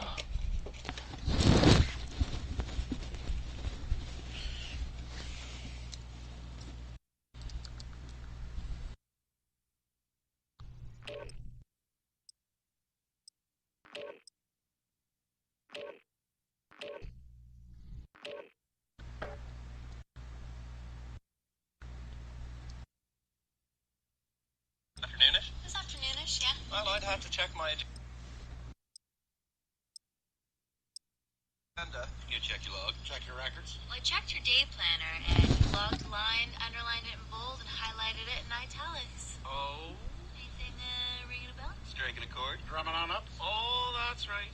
Yard sale Saturday! Super fucking shooter. You boys ready to dicker? Well, you always got a dicker. Heard the McMurray's got a real good spread this year. How big spread? Like good size spread. What, like 2-3 Check your gear and weapons. We go soon. 3 to 5 tabler. Yale's tabling all our old Blasphemers, so I'll get us. Again, there's such a thing as too much sense. We don't all be talking about days to the actual books. It's gonna be on the huts for old porno theories. Yeah, I bet the McMurray's got a good spread on their spread. And there'll be lots of old tins and signage for you, big brother. Hey, buddy, how'd that get to be your niche? Old side. Oh, it's the history of it. Like, it's the history, you see. Where it started, why it started, where it's been. President Tricia says lots of those old corporations are run by racists, but they should just be left in the waste paper basket where they belong. Oh, why don't you tell Professor Tricia if you don't understand where you came from, you understand where you are. Hostile dropping into the area. Watch the skies. Oh, you always got a dick. Wait, why don't you tell us the Canadian Pickers Guide to Dickering? We the greatest Canadian feel-good show of all time, Canadian Pickers. Yep. Step 1. Identify item or cite some history on it to establish genuine interest in said item. Step 2. Ask the seller. Warm-up is over. Stand by for deployment to the war zone. Step 3. No matter what price the seller gives you, tell the seller, well, that sounds like retail. Step 4. Circle back on step 2 and ask the seller, what's the absolute best thing to do?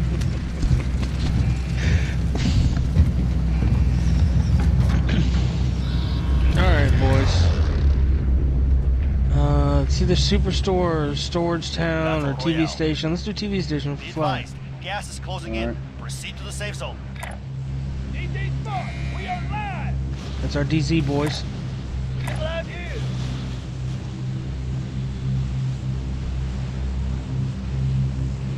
You want to land at the front down low or on top? My green marker down low is where I'm landing. Alright, I'm gonna land down low there with you.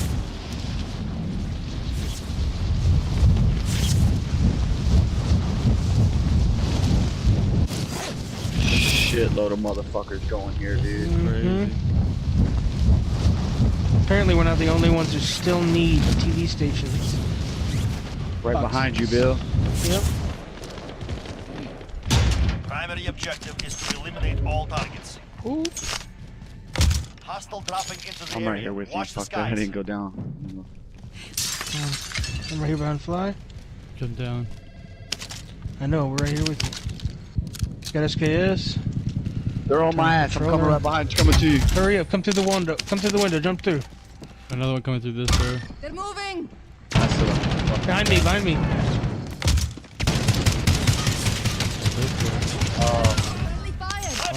Team White. You're good. Right there. I'm marked. Right here. I got movement. I think you're good. When y'all come in here, close that door. When you pick me up. Cut you up. I need this guy behind me, his gun. Not that fucking thing. I need a. Yeah. Oh, he's only got 6 rounds. 87 here.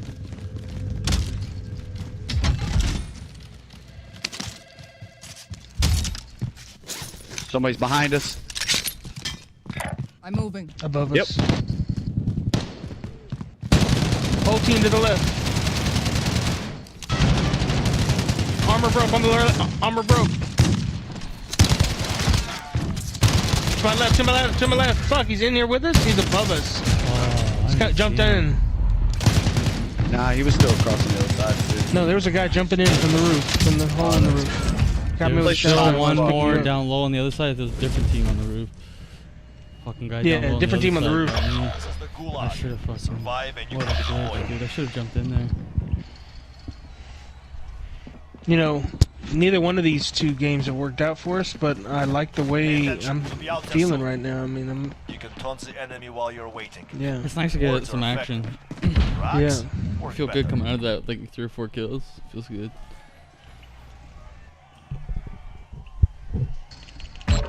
Bitch. Wipe a couple The squads. fight has begun. Just faster than it. You're up next. Get ready.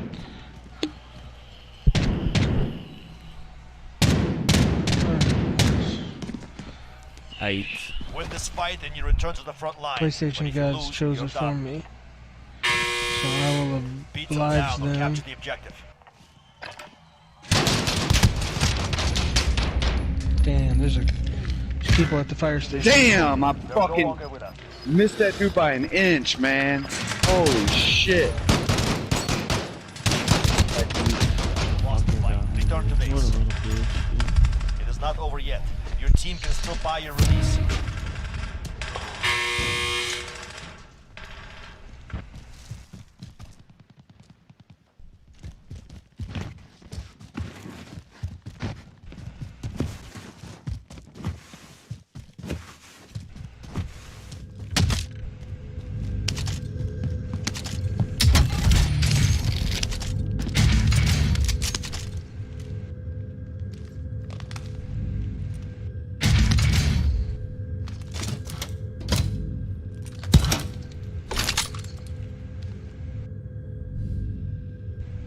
It's a crazy thermal.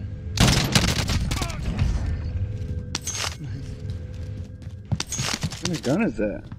I don't think I've ever picked that thing up. I don't know. Be advised, your teammate has been marked as most wanted. Protect them.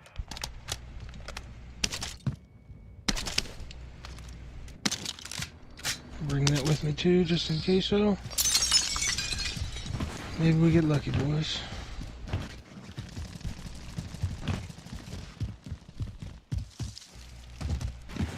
Play it up.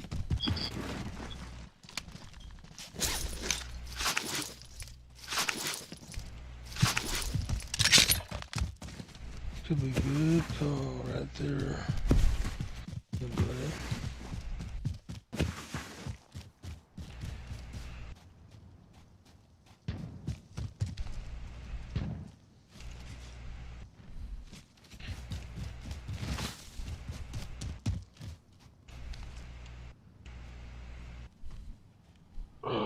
There's no way he didn't see me, right? I don't think you did. He's up there.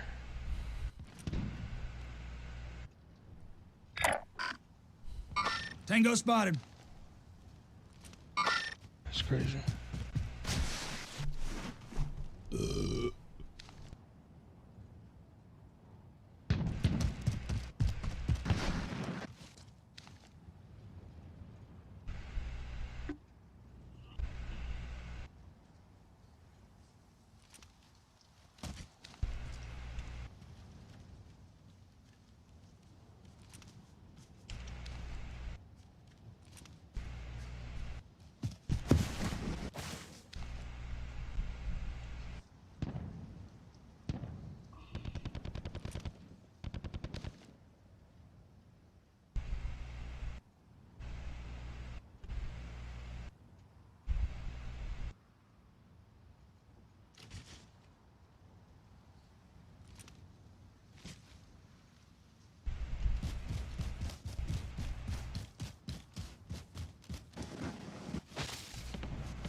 It's not shooting at me. JT, you ready, buddy? Yeah. Wow. Okay, because we're going to get a loadout here, too. Right after y'all drop. So try to drop out here by me. I got a gun for somebody. God damn, this shit is fucking... This back massager thing is doing good today. Back is still fucked up today. I think I'm out of pain pills. I gotta look. It disappeared. Here we go. 15 seconds from now, we get a loadout. All is well in the world. I wish I had more plates for you. It's a nasty ass gun, though. Yeah, that's what I'm saying. Watching that, like, where the fuck did you get that thing? Drop back on the way. I've literally never seen that gun. Same here.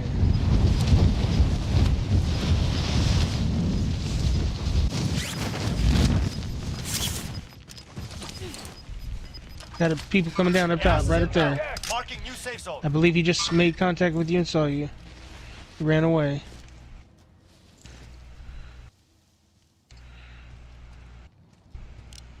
You already hit these houses? Yeah. Then should we head right? Yeah, I think so. That'd be towards the circle anyway. I'm in a bad spot.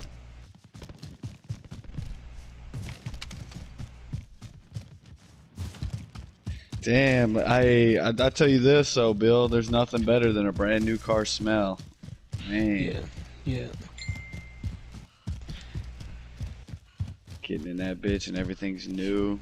That's always a good feeling. Yeah. It was definitely a cool feeling. I have an ammo box. Yeah. Alright, well let's You boys drop need the that, ammo. right? Yeah, drop the ammo box. Let's give you the money. Let's get our second ghost right now. Alright. Drop the money, I'll drop the box. I'm right behind you. Cash over there. Yeah. There's a box inside. Going there. There we go, boys. The ammo box fills you up 100%, bro. Yeah, I know.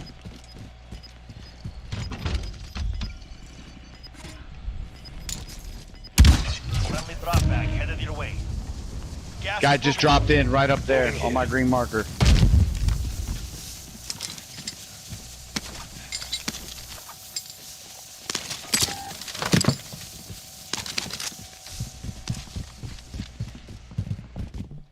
Muted. Yeah, I saw that guy too. He's close. Come door. Oh, that's you. You pushing? We got all our ammo and shit inside this room, inside this house, Fly. You wanna just sit inside there? I mean, I was gonna look through some windows. Look, he's right there. Where's that? I don't see him. He's right up here. Right there on my green marker. He went over the hill. I shot at him.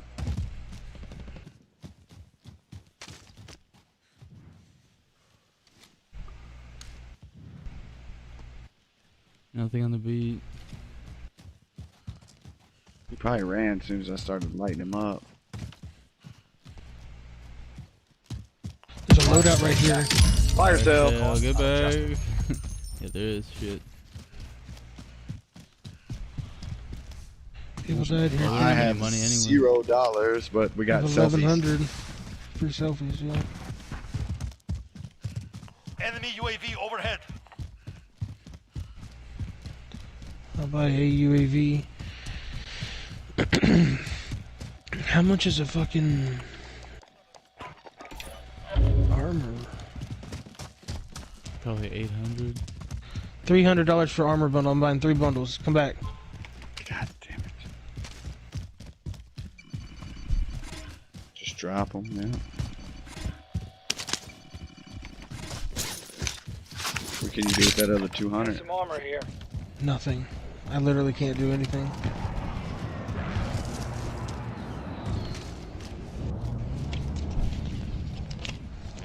But those plates are more valuable than UAV. Yeah.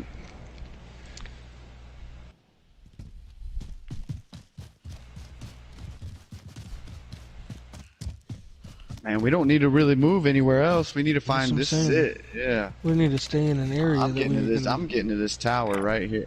I'm moving. Ooh. Get a good look. Mr. Tower.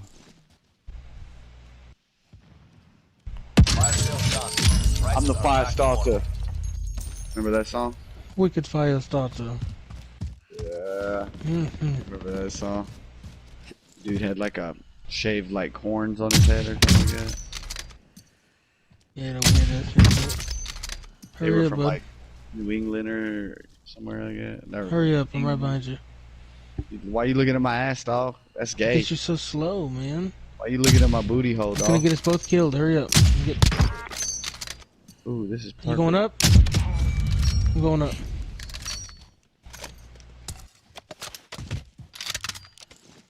By the time they throw anything there, that trophy should take them. Man, I can't tell you how good this fucking back massager feels. Is there somebody up here with me? Jesus Christ. Me? Oh.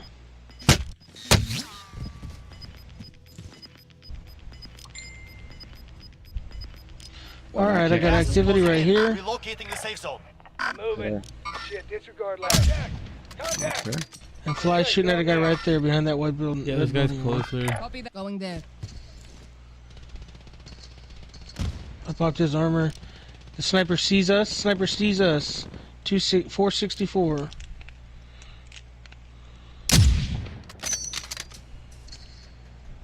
Just hit him.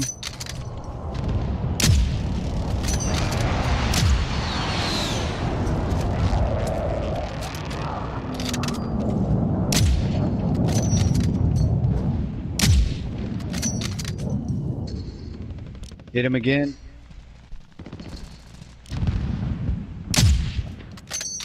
Inside the yellow house They're there. moving. Oh shit.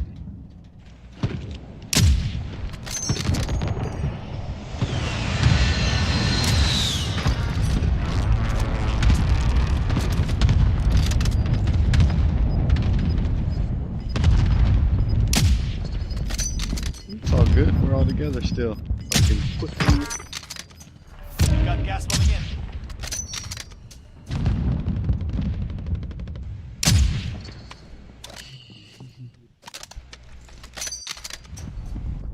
It's crazy. I've never seen just so many people fighting. Heading this way.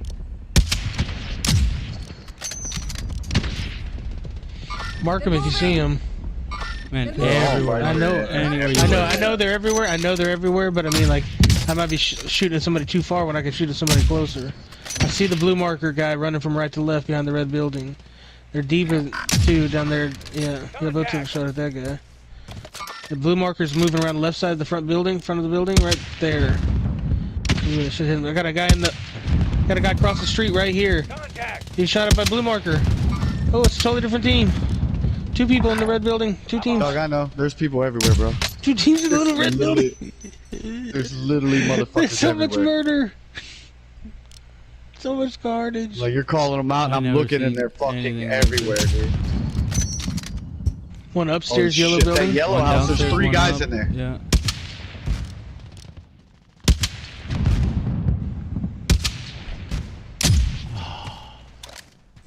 Man, you need ammo soon.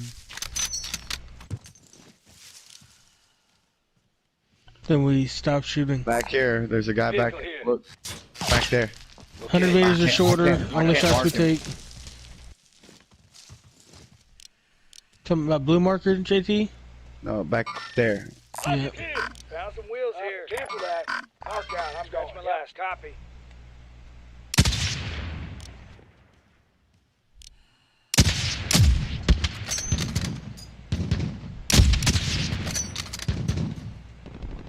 Holy Popped them shit. both. Going up the ladder. He's down. Kill confirmed. Cleaned him. That's the dumbest move ever, That dog. was You really just got ripped from there. Are these Like, people? Like, what's going on here? let's all run into the same houses. Let's get popped and then go up the ladder. I know there's more fuckers down there. I just don't know where they're at. Oh, they're fighting in that house. They're fighting in the police station. Look at the guy dropping in over there. What a set of balls on that guy. Oh, you gotta get my... That guy's got a pair, man. A pair on him. There's another one. Look at this fucking idiot. He's in this house now. He's in the green marker house. Oh my god, that's the hot house, man. That's where he You've must got be gas at. inbound. He's going to get his Safe zone shit. relocated. Look, the guy's Hostile back dropping there. into the area. Watch I the see him skies. back there. I'm on it. They're moving.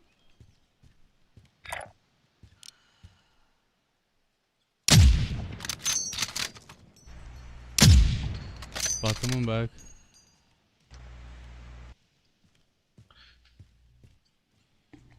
Good, let him bring them all back, dude. We got... Oh, fuck, behind, up on the hill here. Fuck. Full team. Brutal.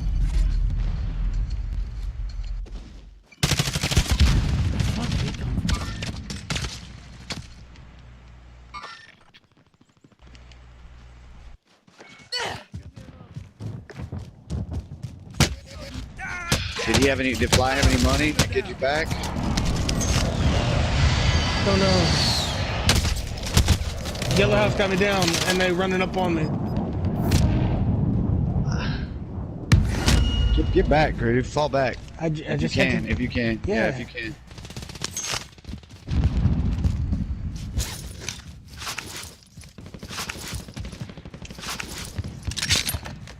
Did you get flash shit? I haven't moved, bro. Copy. I'm moving for flash shit. Fly, where were you when you died? That's it. On the hill, You're right? just on it, yeah. Oh, yeah, shit. No money.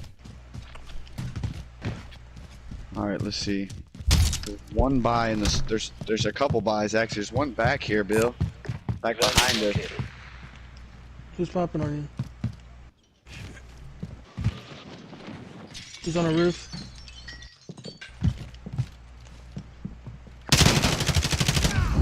Trying to kill me! All right, we need just a little bit. We just need 200 bucks. You wouldn't want to start heading back there and see if we can find it on the way? Yeah. This is gonna be so dangerous. I'm gonna hit these houses on the way too. Should just grab this fucking 4-wheeler. Where's the buy station at? Mark it back here, Fly. There was one back here. Aid station located.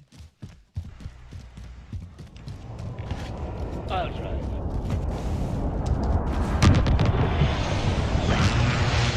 You keep going. Go to the next building.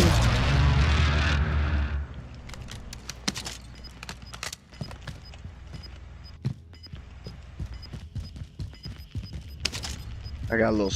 Oh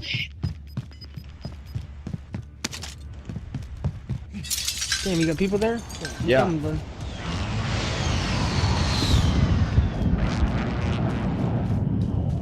$60 meters and closing.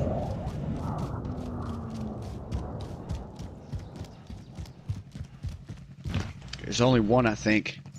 He's on the beat, 13 meters ahead of me. I fucking hit him a couple times. It's at the top of the staircase. Top of the stairs. He's got the money. God. Nice. Yeah. Little bitch. All right, drop the money. Let's get fly back. Give me the money. Yo, here, take it. Got it.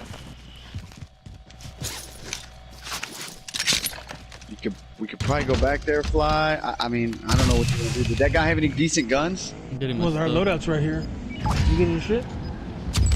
I'm saying if he had decent guns, there's no sense of going all the way over there. He didn't. He had a grenade launcher. Must have been out, or he would have used that. I kind of want to stay in this building, dude. Fire station. There's guys at the fire station. Oh fuck! I'm getting shot from behind, dude. Oh fuck! They're north. They're like up here somewhere. That's why I said, dude. There's. Brutal. Coming back.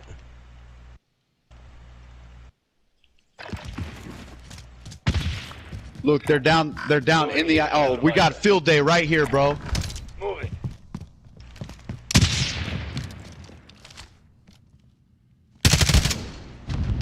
Top of the fucking bridge too, bro.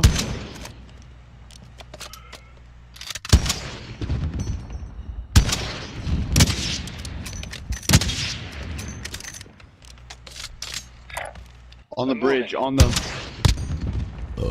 Oh, you're right in my shot. God damn. You're close now. It's all good.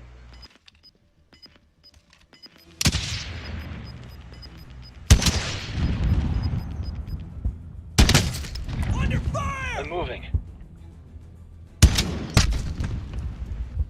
How is that dude gonna down me? I can't down. Where you at? I can fix you.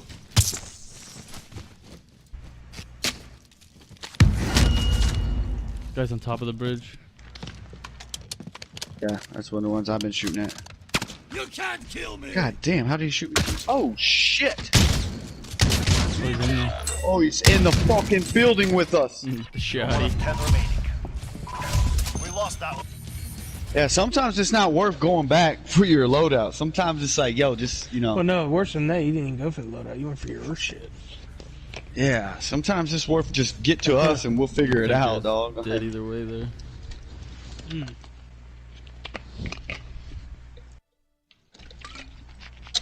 Just throwing that out there.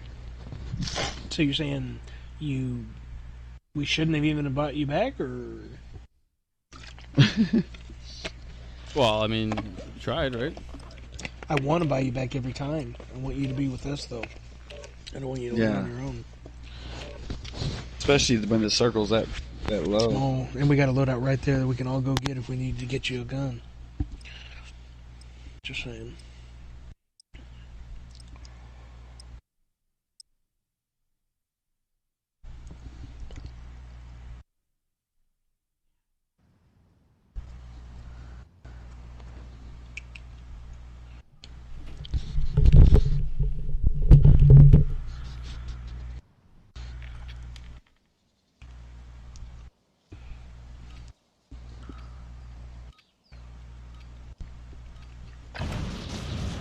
Use this time to practice. We'll be deploying soon.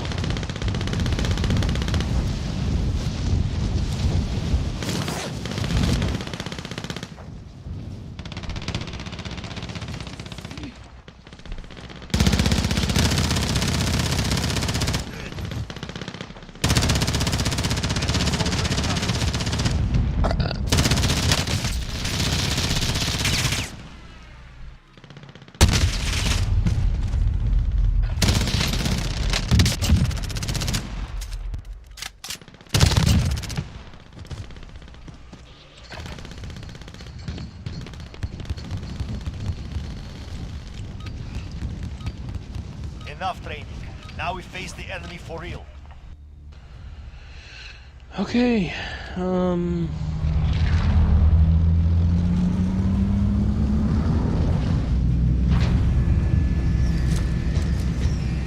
gotta get damned, boys.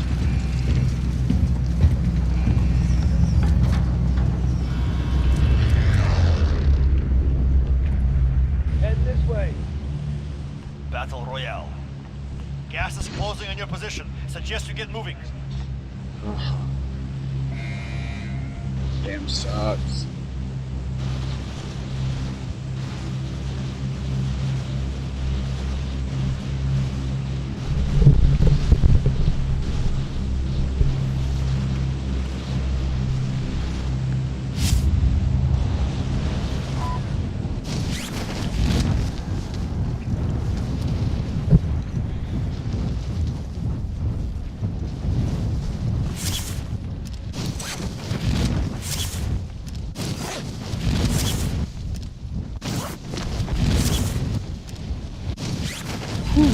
All right, get it in.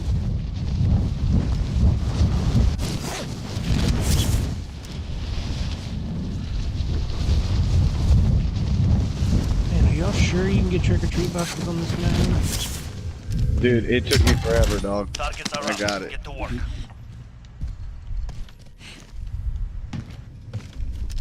Did y'all see high activity when y'all landed?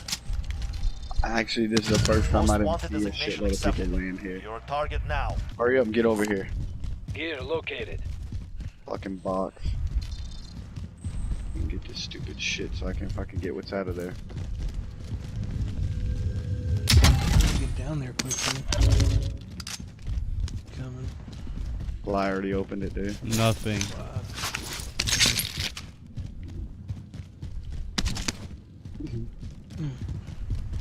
I'm telling you, dude, this is the worst place to have you try to find your box. Oh, they're fucking here. Above, maybe?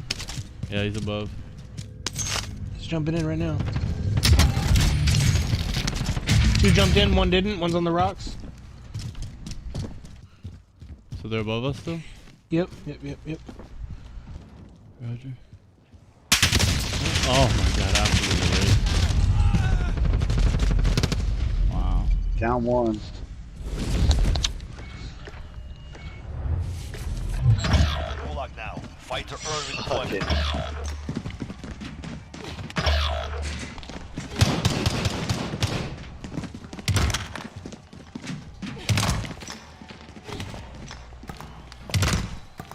I'm just gonna land at the top from now on. Now Is they that fucking fight. damn? You can taunt your enemy with words or rocks.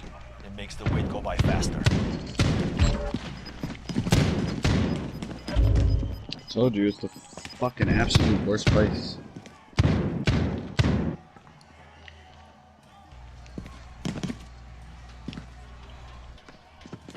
Your teammate was broken. They're no longer with us. Whew, I got raped. Time for a fight. Win this fight and you return to the front line. But if you lose, you're done. Earn your Man, way if out. Aaron Jones doesn't play, I am fucked. Fuck, like your running back gets you 0 points, like Devontae Freeman. Yeah, I know what you Going mean. back to the front line. You've earned it. Fuck, like Nick Chubbs was my other running back. Jamal Williams is taken in this league, obviously. Yeah, I got him. No, I'm in my other league.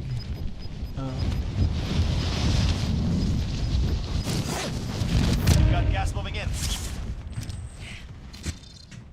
You've designated yourself as a most wanted No, target. why? We Stay can just frosty. get money together. You and me can get money together. Yeah, we'll get 9 grand. Even if we crazy. do that.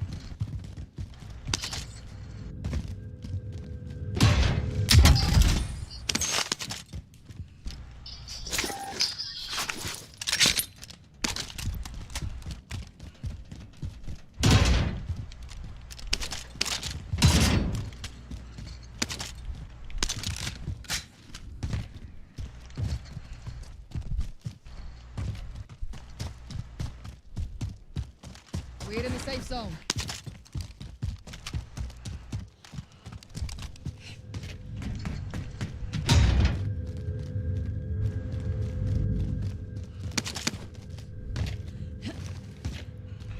Where's the buy at?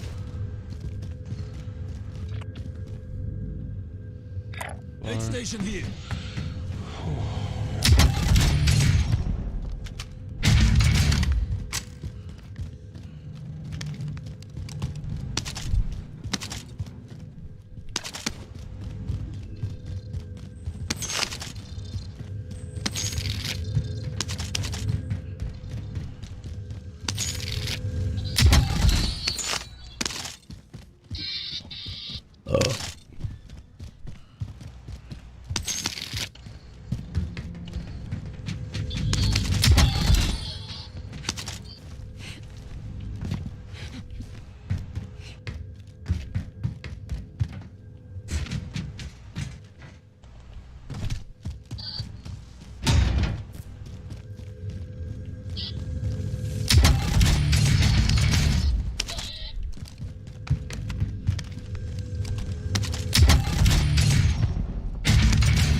This building I'm in has not been hit, and neither is the stuff Fly's dealing with. It's really your call. None of this is hit either.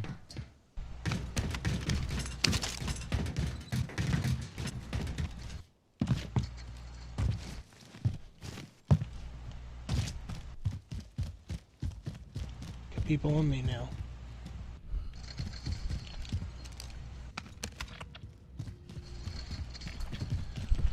Double kill, team wipe.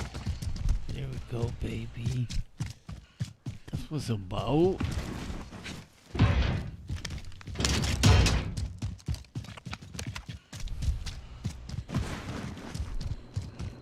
Got plates and shoddy ammo. I'm gonna grab a loadout. Hey, I got enough for a loadout if you come back. I'll drive. Contract complete. I'm gonna buy it and go back to JT. Oh, I got it. I got enough. 5 years and go back to JT. 5 years and go back to JT. We'll get loads right here. I think there's guys on me. Oh, we each grab one? Enemy UAV overhead. Go back in that area, Jay. I'll drive. Yeah, He said there's people there. Oh, fuck. Here. Sounded like that. Right on me. Get out of there. Get out of there, especially since you got the loadout. Don't engage. Turn around and get out of there. UAV overhead. Where they at? Oh, I was busting on the chopper. There they are. I see them. I see them. Somewhere. There he is. I'm on my shit behind this white building. Oh, fuck. Getting popped. They can't even hit me, dude. They suck.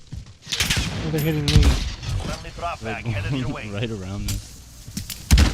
Got the drop bag inbound. Double duty delicious.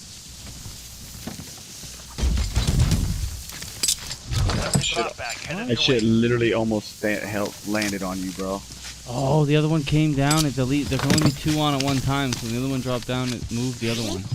We literally just lost the loadout. No, we didn't. It's over there. Gas a little is further. closing. Get to the new safe zone. Yeah, that's the one that dropped down. We bought two. I dropped them both. Yeah, but there's only two loadouts on at a time. So when the loadout comes down, it removes one loadout. Oh, I got ghosts. Do you have ghosts? Thing here. No, because you were quick enough to get it. I didn't get it in time. I don't think JT got it either. I didn't. I did not. I swear, I think I'm about to get rid of C4, dude. I mean, yeah. I got rid of it. I just busted that chopper too. C4 fucking sucks now, dude. I think I'm gonna go back to Claymores. Oh shit, there's 3 boxes here. What do y'all need? Y'all need ammo? I'm good. No, I'm full. Well, then I'm not gonna hit that box.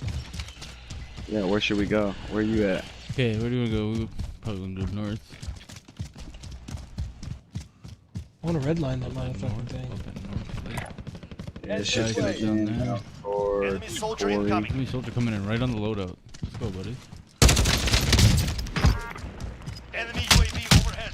Confirmed kill. God damn it! From behind us. I didn't even. I knew he was here. He's right here. Gas is moving. I had fucking 6 dudes too. Fuck. Where's the buy station at? You know. Oh, there's gotta be another one over here.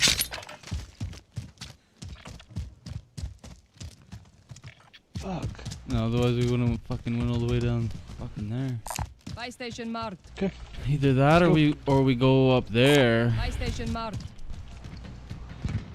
I mean, No. this one's pretty No. close, really. Yep. Yep. This guy's down there fighting. To the left. There's a jailbreak at the gulag.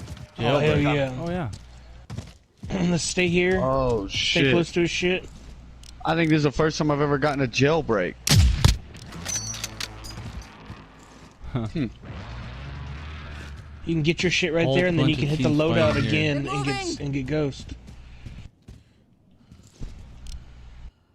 Get over here, Fly. You're 130 meters away. No reason to be over there. Just being a highball. They could get kills, bro. Shoot team. Jailbreak is active. Watch the skies. Trying to just Wanna walk win. around.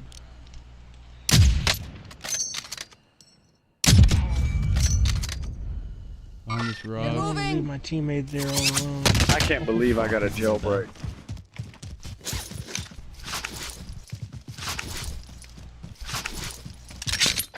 That's his shit, I think. Oh no, that's your shit. This is his shit. Take his bullshit Sniper too. coming in. Let me get my fucking dose.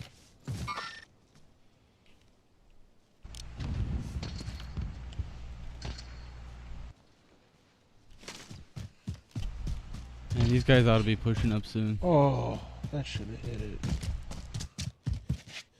Let's get the hell out of here, dude. Why? We can get in this tall building right here by Fly. Heading this way. Alright. We got a loadout right here in case something goes wrong. We got a buy station close. We got money. Got a car coming in.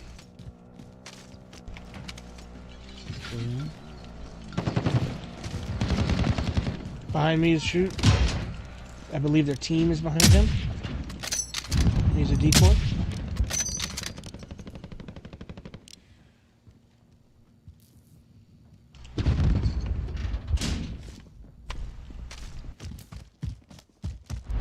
He was coming in here.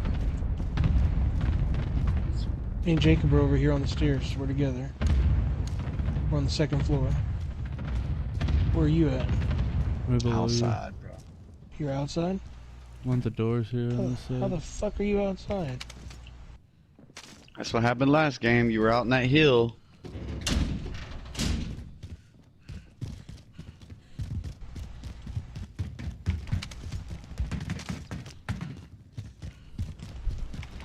We can get up on this roof, JT. You want to get up on this roof? Yeah, I guess. There's people below me? Oh, that's you. How'd you get up there? You gotta jump backward on the rail and then jump towards the ladder. Gas is closing in. Oh, okay. Relocating the safe zone. Oh. That's hilarious. I didn't even see that ladder.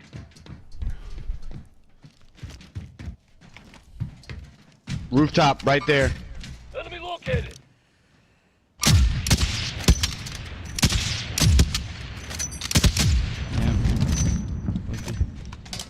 There's more. There's one inside of there too. I think there's one in that yellow house. He's going out to the right. Just one out. Relocating. Yeah. Moving up here. Climbing over the wall. It's a different one now. Down one. That headshot. T-White.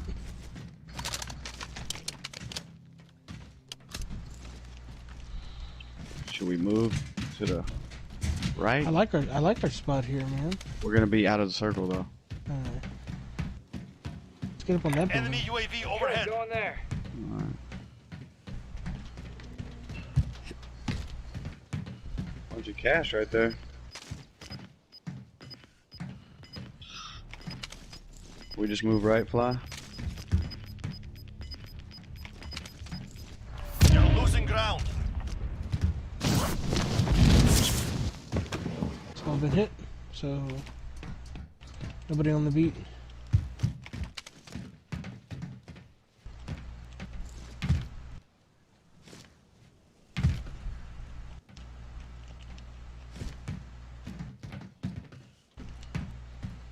I mean, there's always.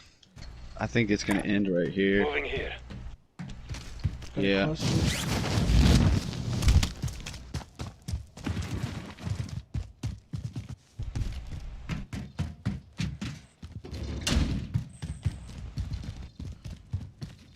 I moved over to this Who's next running? one. Positive ID on the bounty target. Eliminate them. Right here. Mark out, I'm going. Yeah, I just saw somebody run on the roof of the White House. Right there. He just I'm jumped moving. out. He's going right. Yep. That's our bounty running around. Hey, Bill, come on. We moved. Copy.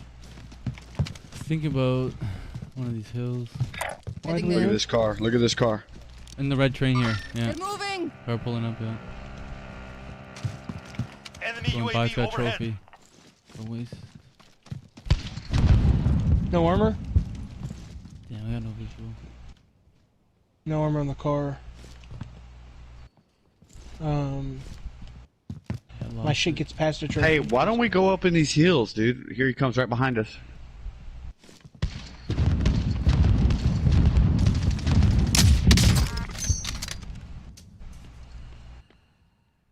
Mistakes are made if you come this way, buddy, I promise.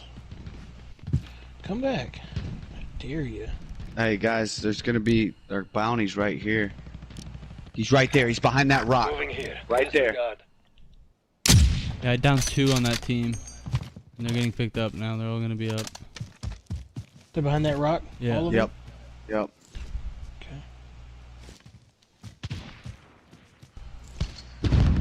They're bailing out? Just, Bailing out yep, back, look. yeah. The hell they are. There's one. Smacked them. Oh wait, I missed. Fuck. I hit 3 of them. Tango spotted. He's down. That live marker right there. His boy's going to be coming back for him. They're up at the top of the hill, I believe. There's one more down there. One. Good shit. Good shit. One more at the top of the hill. One more at the top of the hill. Gas is closing in. I'm pushing. Relocating the safe zone. Yeah, I need their He plates. jumped off the back and I think he ran. Yes. Copy that. It's, oh, satchels. Enemy UAV overhead. I need their Those two. plates, yeah. I could use a satchel.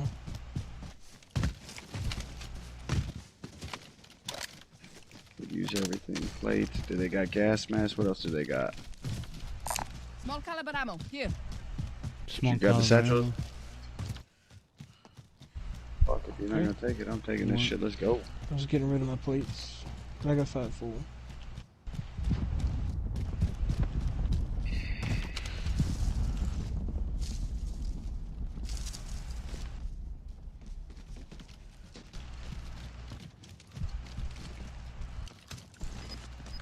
Make sure we're reloaded, boys. Check the gas station. I mean, police station. They've got to be Gas is down. closing in.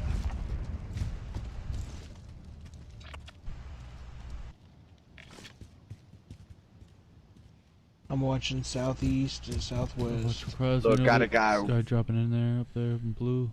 They're moving. Enemy Mark located. that live marker. Fell a little bit. Covered though. Why are you pushing, Fly? Trying to get up on that front hill there. What front hill? I wouldn't mind getting that little, I want to go over here. Okay, go in there. You need selfies. yeah, I want to go that orange marker Bill marked. Yes. Yeah, but we do need selfies. We need all kinds. Yeah, but I got everything else. I got no visual on police. I thought I heard Enemy shooting dropping from into there. the AO. Oh, guy dropping in. Where was that? Yeah, I don't know. Oh, there he Look, he's right over. Enemy located. I'm moving. Missed him.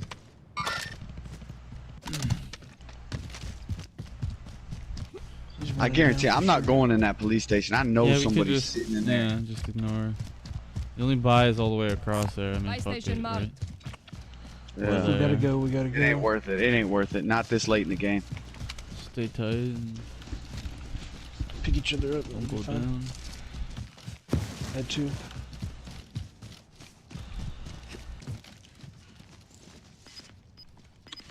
I like this spot right here because I know Oh, that that's there's. trees. Look, oh, across the bridge, right there. Oh yeah. Enemy located. He's Dude, I saw fighting another somebody. They're You've got moving. gas inbound. Safe zone relocated. Let's push a little bit further in.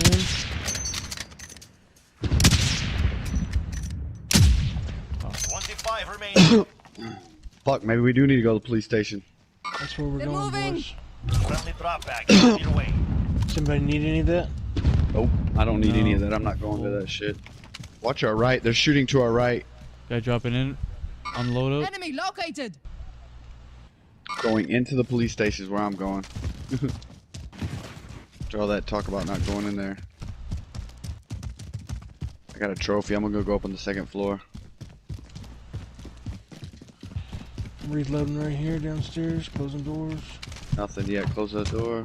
Let's go. I'm gonna put this trophy up on the second floor. Trophy system up. What do we got? Anything? Enemy UAV overhead. Gas is closing in. Alright, boys, this is where we get our dub. Let's do this. Plate right here on the second floor.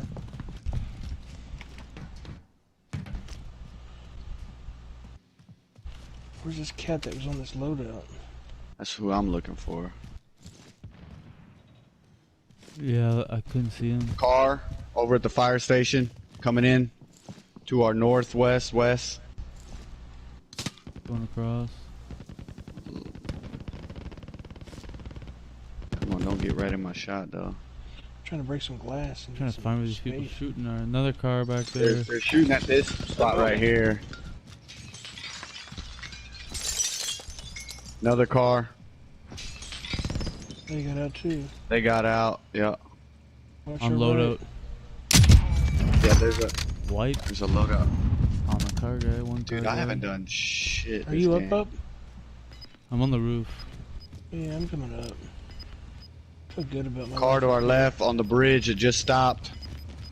Right below, right here somewhere. I'm moving. Gas is moving in. New safe zone located.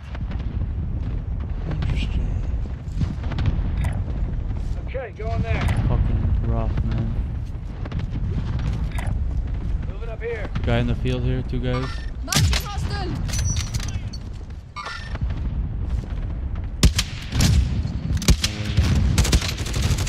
One down. Dude, y'all are by your, I'm not gonna be able to get to y'all if y'all go down up there. No. Eliminated. Wipe. No visual? Alright. Going to get his shit and coming down and leaving. Guys coming up. Guys coming up. He made it through the stairwell. Oh, too slow on that. Fuck.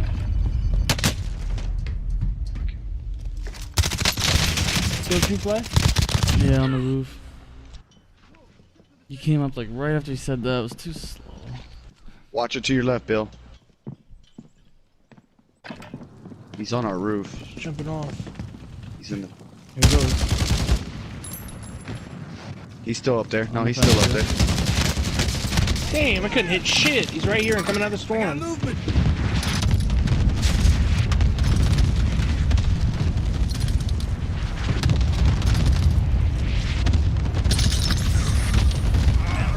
Keep it up.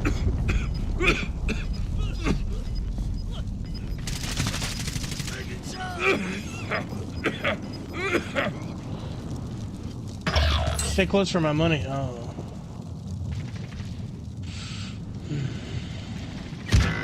God damn it. You were one of 10 remaining.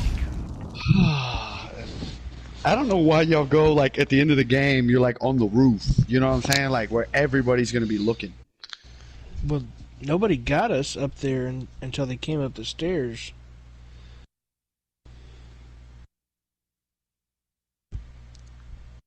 I'm just saying, at the end of the game, you don't want to be like in the wide open.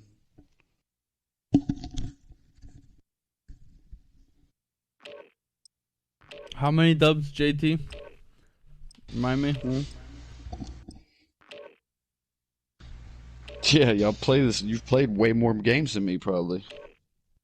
Said probably. Dubs per hour, bro. Dubs per game. Dubs per. How many solo wins? I'll go with you. Duos? Just one. You know what I'm saying? Duo wins. I probably have more than y'all. Duels for the gays, though. Sticking together. You know, duels for the gays. Everybody knows it. Nobody wants to talk about it. I just want to open a fucking trick-or-treat box, man, and get this shit over with. And I wish it would just show me what I It fucking could like straight up be have to glitched do. out. Like when it doesn't show it on the map, it actually isn't working. Okay, that's a possibility too. Take this time to warm up. I can't verify that. I know it goes in and out. Sometimes it's there, sometimes it's not. I really don't understand why they fuck with us like that. It hasn't been there all night. Earlier today we were playing, it was there, man. I remember. On trios or duos? It was either duos or trio. I haven't had a full lobby all day. Regular quads, me and Proof and JT. I remember I saw the orange thing up there. Enemy dropping into the AO.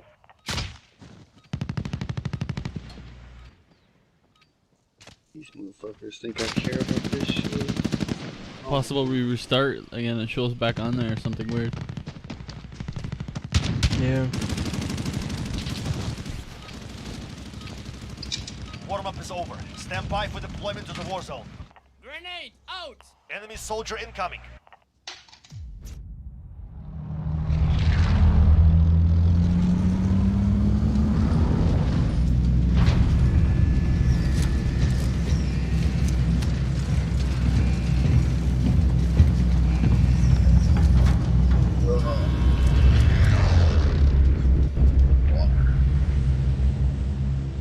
Battle Royale.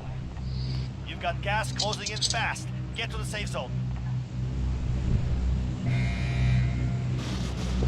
Where are you trying to go?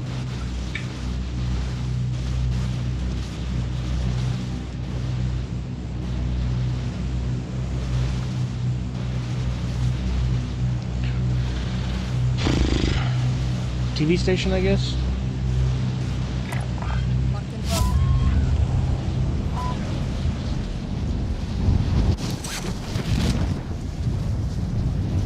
It's a fucked up circle.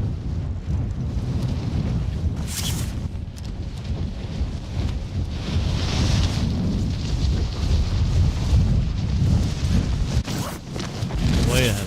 Fuck. Oh, and there's a whole shitload of motherfuckers.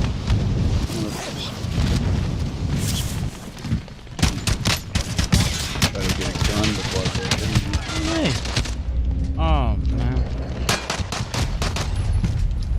Piece of.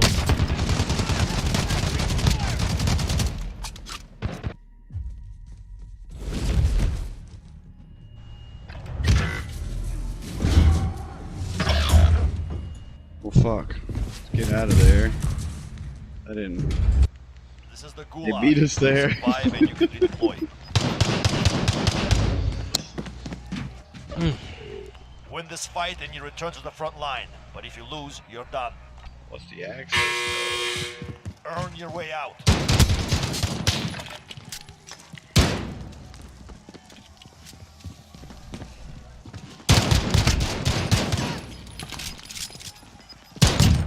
Ropes and stand by for redeployment.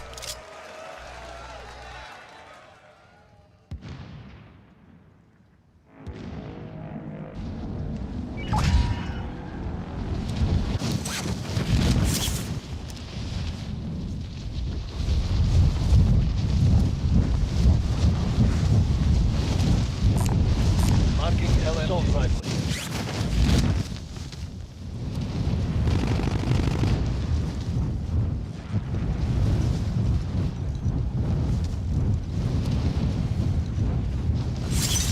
Hey, there's people here. Don't land there.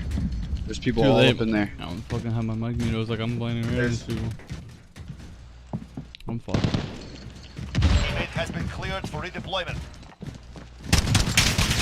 Oh, fuck. They called their loadout on the roof. They fucked up.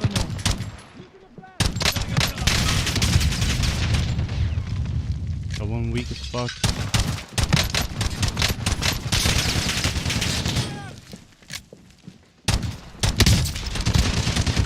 God damn it.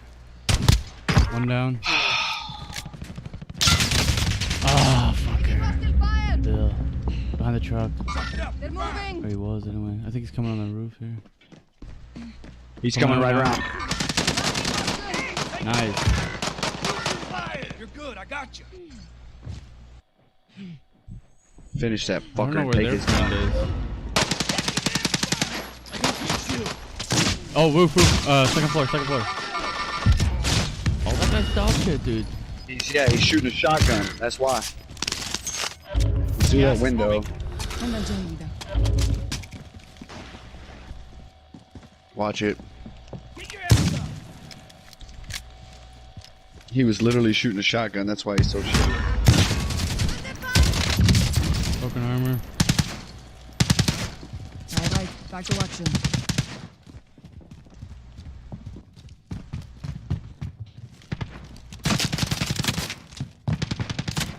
Where is he? Must have jumped out. Enemy UAV overhead.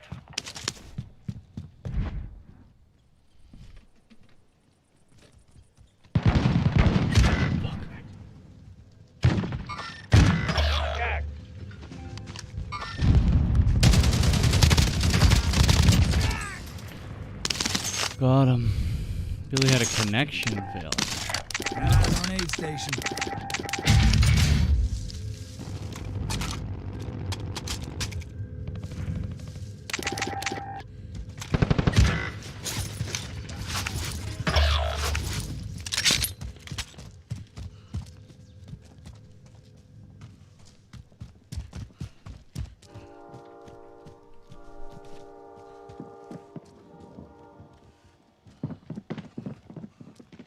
Your teammate is in the gulag now. If they survive, they deploy.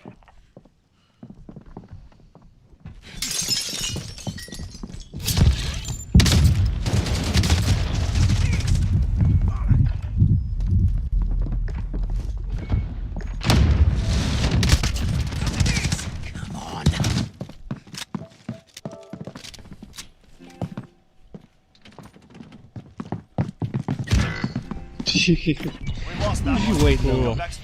I was trying to throw a knife at him. I wanted to kill him with a knife. I didn't want to kill him with that stupid shotgun.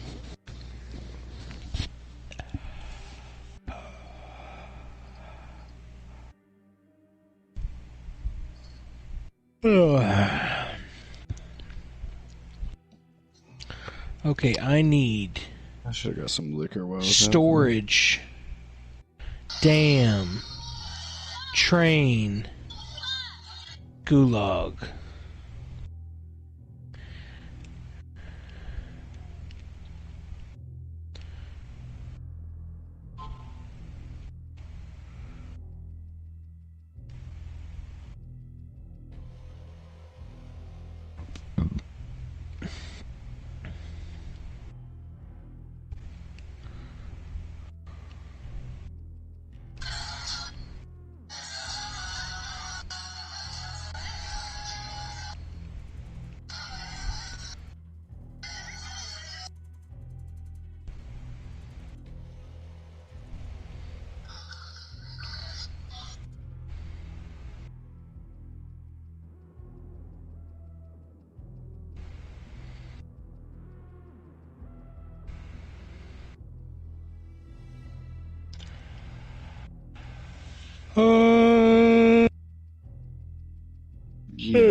So fucking. Yeah, he had to have gotten rid of his wife, dude. That's all fucked up, dude. Who? This dude, Chris Forsberg, he's a drifter, professional drift car driver. And it's funny because I used to go, like, I met him when I was working NOS all the time. He's cool as fuck. Me and him actually chopped it up in Vegas quite a bit. And he was married for a long time, but his wife, like, was not good looking, bro. And I always wondered, I was like, damn, dog, like models would always be trying to holler at him and shit. I mean, he's a professional race car driver, you know what I'm saying? And not even a race car driver, like the cool shit, drifting, you know what I'm saying? Like, and now he just posted a photo of him dressed up for Halloween with this fucking super hot chick, but I'm like, yo, that's not his wife. So, like, I think he probably got divorced and probably got, you know what I'm saying? fight. Good for him. I mean, his wife was cool, so but like I said, she wasn't good looking at all. You're like, why are you with that chick? Yeah, and you know what? I and I don't try to judge people when it comes to that kind of shit sometimes, because it's like, yo, she was super cool, so sometimes maybe she'd been around before the fame, maybe. You know what I'm saying? Before he blew up. Yeah. But fuck, dude, the new chick he's got is hot. She's a professional model. Guys, real quickly before we do get into the video, we're giving away 2 separate ones. Don't care. Ugh. Dude, I think I'm gonna play some basketball. Been playing this shit too much.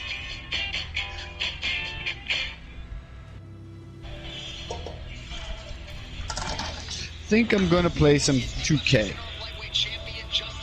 You watching the fight? Yeah.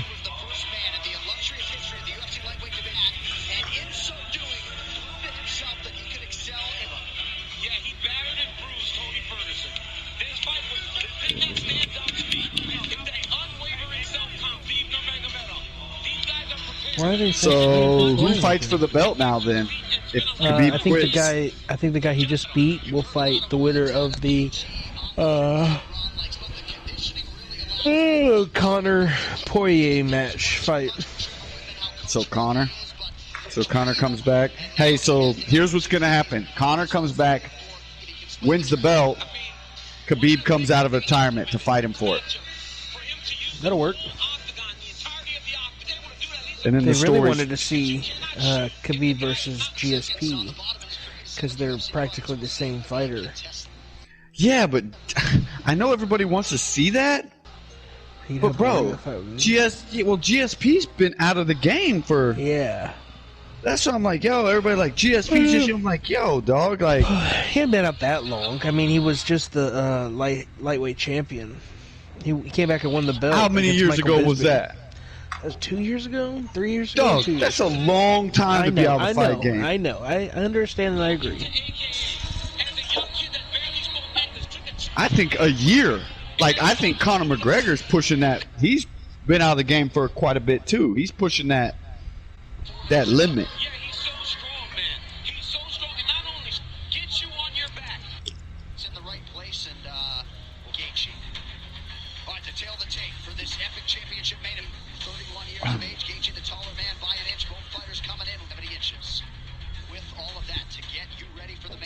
Ladies and gentlemen, this is the contest at Octagon Sidear. Ben Cartlidge. Ooh. Derek Clearly, Jason Herzog. This championship bout is sponsored by Call of Duty, Black Ops, Cold War, Unravel, and Net watching around the world. It's weird. It's like gives me 2 seconds and then fast forwards a second. 2 seconds, fast forwards. Like that's how they get to keep it away from the algorithm from banning it after 8 hours.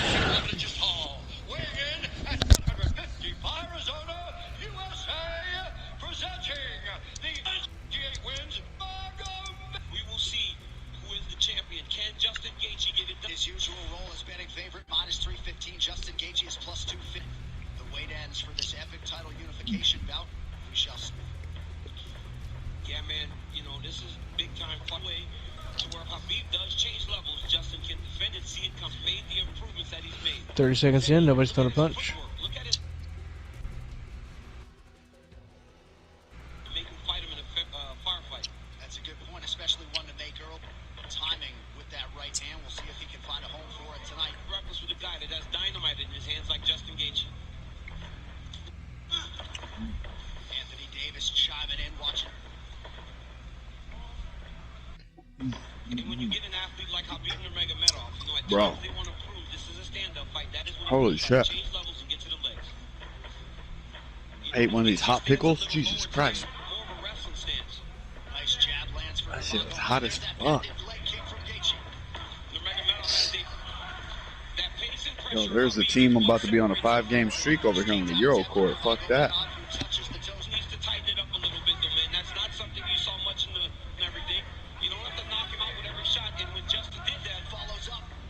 It's that pressure, man. Look at the pressure Habib puts. Looked like a pretty big knee there, if I'm not mistaken. But Menov realizing some success on the feet here, 3 minutes in. It doesn't hit every time Habib enters. But look at the pressure. Oh, and now another body kick. Mixed martial arts. Yeah. And look at the jab of Habib. It's working. He has only attempted one. Why does he keep calling him Habib instead of Khabib? His name is Habib. K's pronounced with H's in his, or the K's silent. Apparently his real name is pronounced Habib Nurmagomedov. Oh wow. Man, Khabib had him in a fucking armbar to end round 1. Couldn't finish it.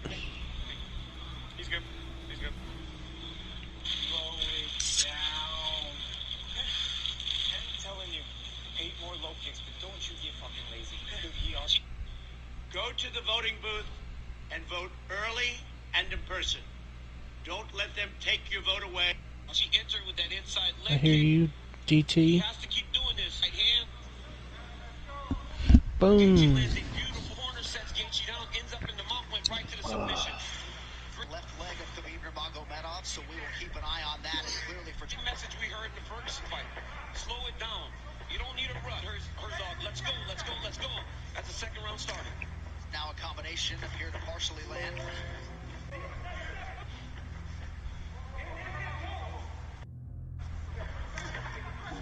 Left hand behind the ear lands for Gaethje. Medov, he's got to be careful going to his left. Seems to hurt the champ a little bit. You saw Habib take a bad step after that leg kick landed. Back to the well with that. Ooh. I mean, that was a fantastic transition with a lot of time. Oh. Oh. Oh.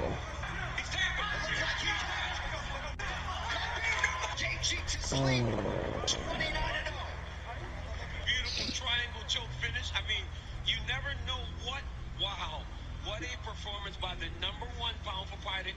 Immediately resorted to tears, and you can be sure bottle other Abdulmanap Nurmagomedov, and now that the mission is a play from Gaethje coming in. Both of these guys managed by Ali Abdelaziz, who is, I mean, a lot of people felt like Gaethje was a live underdog, the best guy. There is no area where this. Damn, how is this team 5 games winning in a row, dude? Like, are they trash cans? Well, they're not ranked. Ladies and gentlemen, referee Jason Herzog has called a stop to this contest at 1 minute, 34 seconds of round number 2. Declaring the winner by technical submission due to a triangle choke, and still undefeated in the UFC, undisputed lightweight champion of the world, Khabib, the Eagle, Nurmagomedov.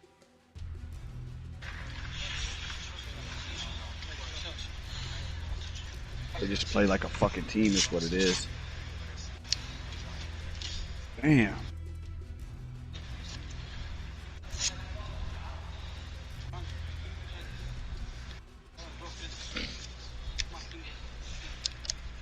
And now, without question, the #1 pound-for-pound fighter in the world, 29-0, Khabib Nurmagomedov. The world is in awe of your greatness once again. I will give you as much time to...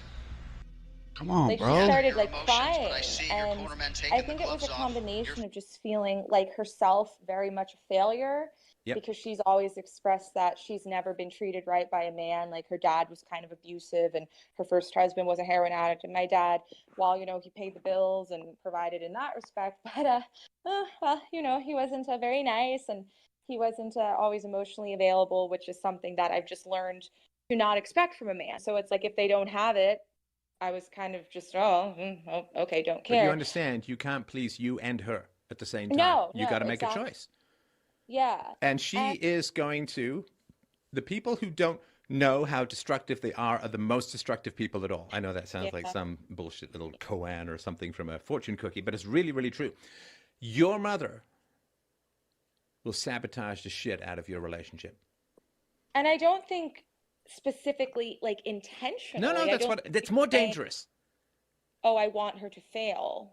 No, it's the most dangerous if she has no clue that she's doing it. Yeah. And I would say she doesn't have any clue of how, like, enabling of my half sibling she is, and just enabling of bad behavior, period, that she is. Like, even with my father and whatnot. Like, when James was over and again observing for the first time them together, he's like, "Oh my God, like, I would never speak to you that way." He's like, literally, all of that, like, that will never enter our house. Like, right. that. So he sees it, right? He's trying to draw that, he saw that the wolf urine around the den, right? Oh my God. He's like, this is why. He's so lovely. He's like, sometimes I wish that, like, your parents didn't kind of begin the cause of all of these issues that you have. But then I think to myself, well, no, because she is 2 years older than me. So if she was normal, she probably would have been married by now. And not available at 27. Okay, let's. I mean, the path of. Let me give you a tiny brief example from my life, right? So when I first started writing novels, I was 11 years old. I wrote a book called.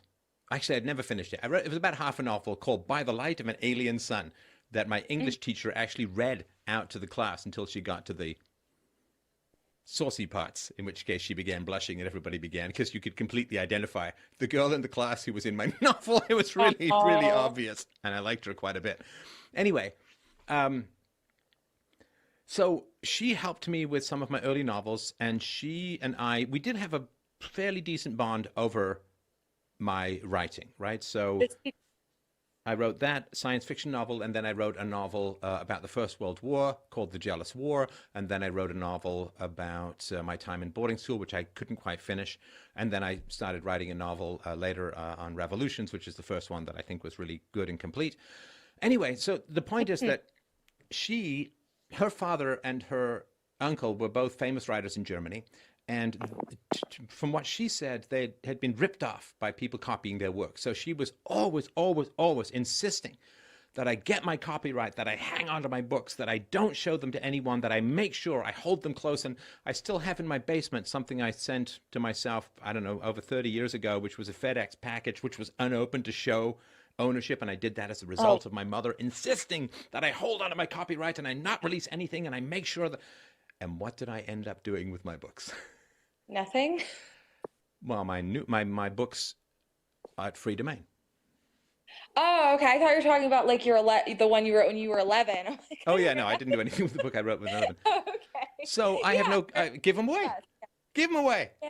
Now that was tough. Now if I had listened to my mother, and listen, this is not out of my mother's malevolence or anything like that, because I'm sure that in the past this was really, really important and so on, but it was a tough barrier for me to overcome this hoarder stuff and to just let it all go out for free and all of that kind of stuff, right? And, the books now have been downloaded, and I assume read to some degree, like 10 million times. That's insane.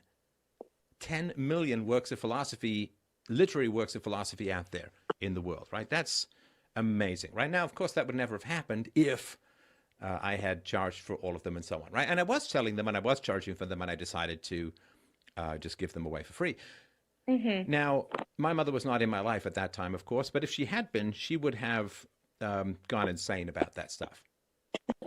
She would have gone insane. And if I had listened to her, the show would not have grown in the way that it did. And I had someone in my life say, before I got married, I don't really want to get to know your wife too much because, your fiance, because, you're just going to get divorced anyway. And I just don't want to get attached to someone that you're going to get divorced. And I'm like, welcome to your show called Not Being in My Life, because you just can't have, because people want to be right more than they want to be happy. It's a fundamental fact of human nature, right? They want to be right more than they want to be happy. That's why superstitions exist, and just the anti-rational aspects of culture. And so if someone thinks that you're wrong and you won't succeed and you can't, it's like, if you are succeeding and it turns out that they're wrong, they don't want to be wrong, so they will sabotage you in order to get their confirmation bias. They absolutely will. Yeah, and I do that to myself, as we talk. No, it was done to you. Nobody just wakes up and starts punching themselves in the face. Sarah, come on. This was done to you. Your success is going to come at the brutal expense of people in your life, and you've got to identify that if you want to be happy. Yeah, and like it's sad because I very much feel like, and I've talked to James about this, that like I don't know what to do with these people because it's just like a house of dysfunction. No, you do. No, you do. Sure you do. Sure you do. Just keep, my distance, I suppose. Oh, keep my distance, I suppose. That was kind of funny. You suddenly sounded like Princess Diana a little bit there. Oh, did I? Spirits, yes. No, listen, this is the brutal and hard choice that you have when you have dysfunctional people in your life. Yeah. And it's funny because we were just talking about Meghan Markle, and I saw her in a show I watched a little bit of called Suits. Suits. Mm-hmm. And there's this older, tough guy, boss, lawyer guy, and then there's this young guy. And this young guy's roommate is a drug dealer. And the older guy says to the younger guy, cut him loose. Cut him loose. You want to have a future? Cut these losers loose. You cut them loose. That's your choice. You can hang around with these dregs or you can have a future, but you can't have both. And he was just like, boom, boom, boom, right? And I was just reading about, and I just, minor landmine that I stepped on in my naive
Your turn.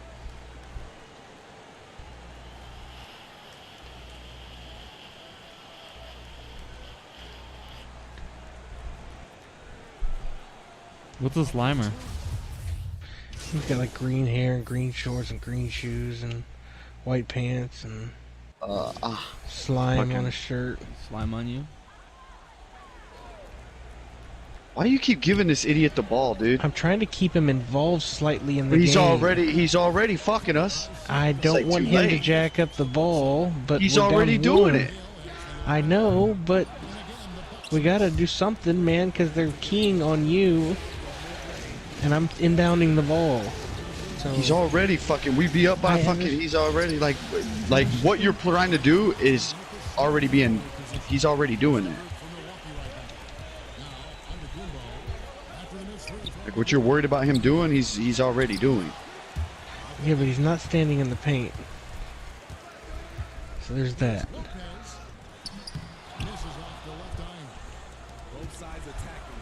They're stupid. I should have passed it back.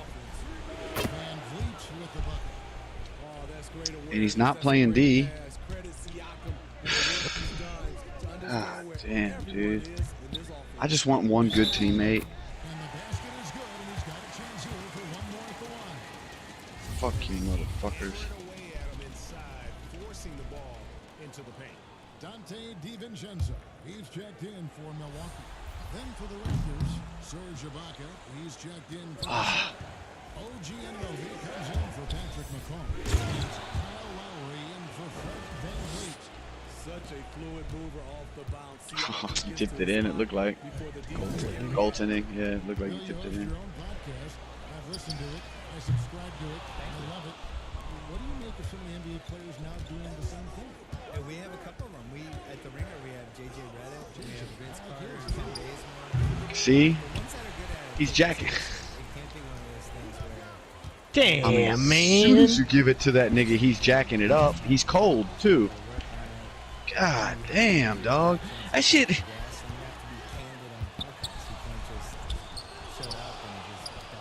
Watch. Shot.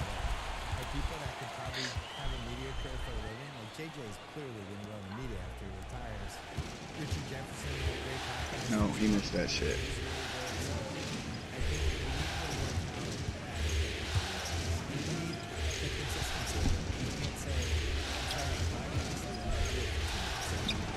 Let's go now to the sideline and catch up with David Aldridge.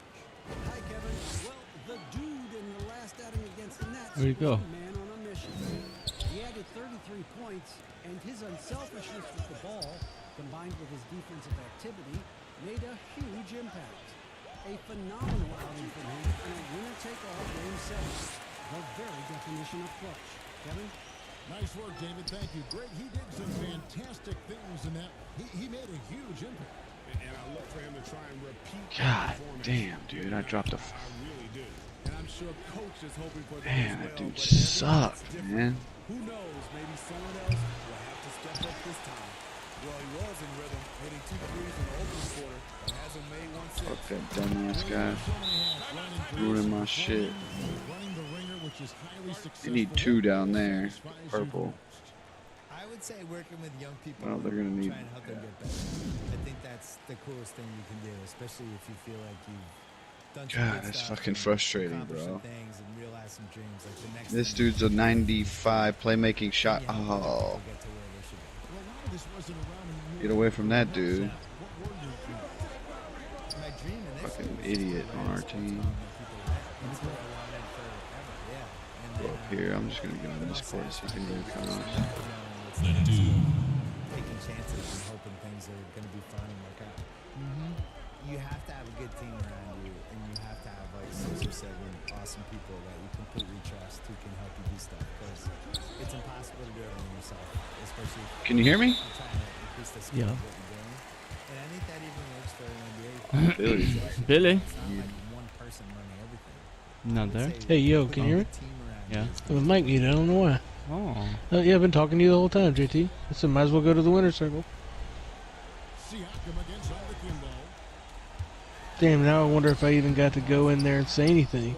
If they even hurt, if that dude even hurt. Did you hear me talking shit to that dude on our team? I didn't hear you at all, and I went in there and talked shit to him. Fuck.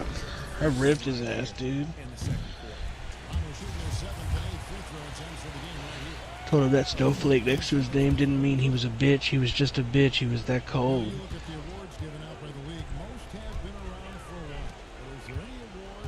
Yeah, I went in there and just calling him a bitch and saying he sucked and all this other shit. So if he didn't, yeah.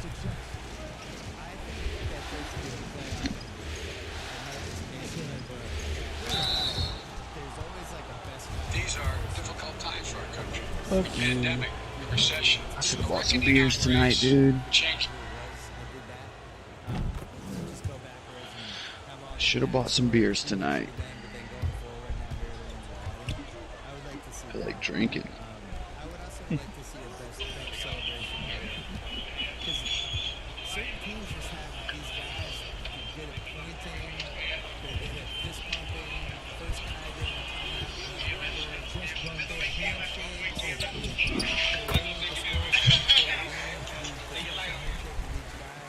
I'm already getting bored. Mm-hmm. Last year, DeAndre Jordan, I think, was one of the first guys I remember who was great at this before he started playing. Late 2000s Crips. I was like, man, this guy's really, he's not playing, but he's No shirt there's gonna be jacking up threes from super long range. Bledsoe's got it back down to a single-digit deficit for the Bucks. 1:56 left in the first half of basketball. Lowry kicks to Anunoby. There's the pass to Avella. Good ball movement on the right. There's the dude. Brings it from beyond the arc.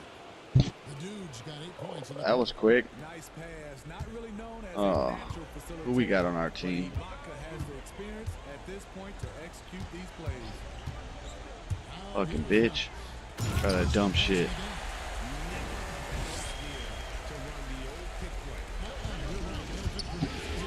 Niggas are mad. He came in and he's gonna be trying to be one of those dribblers, and I just ripped his bitch ass. Oh. Well, we so appreciate you stopping by, spending some time with us. Always feels like there's so much more to talk about, which means we got to get you back here for the moment.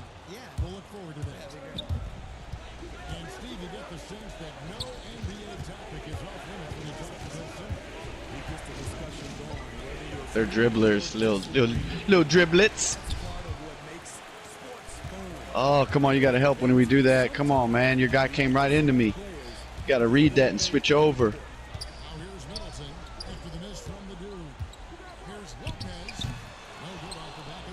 Don't be that guy. I don't give a fuck if you do make it. Don't be that guy. Oh, great concentration from Siakam. Takes the hit, yet his eyes never leave the rim. 6 seconds separate the shot and game clocks. Lopez finds Middleton. God damn it, dude. I'm having that fucking... Ibaka's got 10 rebounds here tonight. So active. Passes it to the dude. Lets the three fly. A rebound by the Bucks. Here's DiVincenzo. And a great assist by Antetokounmpo as that one goes in. You can see the evolution. Damn, I was going for the rebound. I'm just not used to dudes doing... Like, I just don't get it, dude. I really don't. Like, I don't understand people who don't understand, like, the basics of basketball. Maybe it's not so basic what I understand. I just don't get it. It fucking pisses me off, dude. And you are back with us live. That was a sick-ass dunk I just did, though. Mm-hmm. Eastern Conference semifinals. We're seeing a tremendous game from the dude. That must be ice water in his veins. Such an important game, and he plays superb basketball in that opening half. That may be just the beginning. He might try to carry this team across the finish. Oh, I fucking shouldn't have jumped.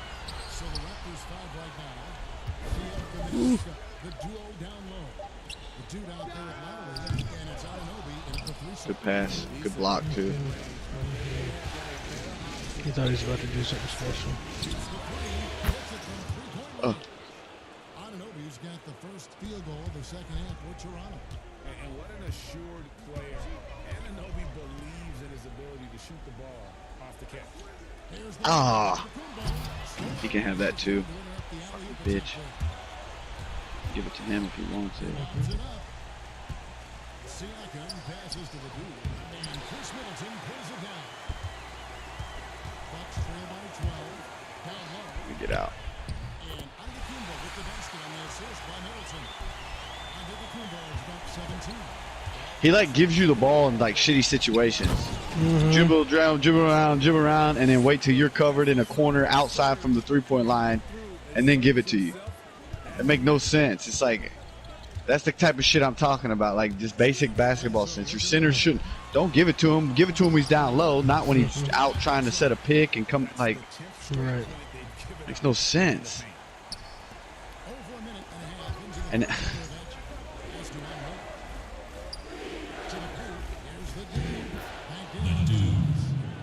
dude's got 20 points.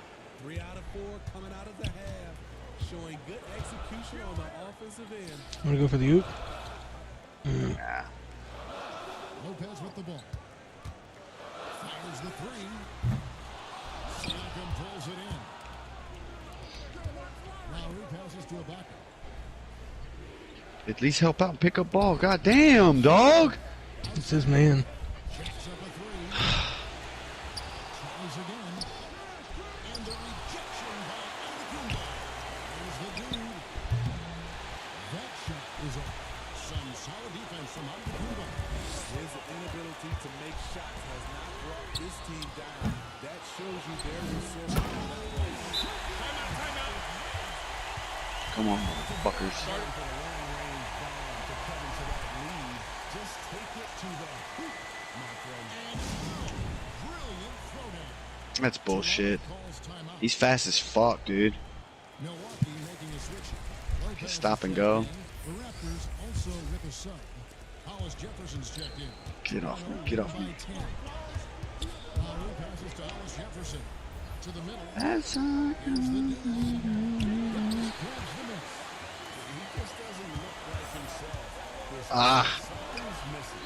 And it also shows you how difficult this game is. Ah. He's just a little bit Oh. but it can result in missing. Oh, I thought I had the steal. That's game. Not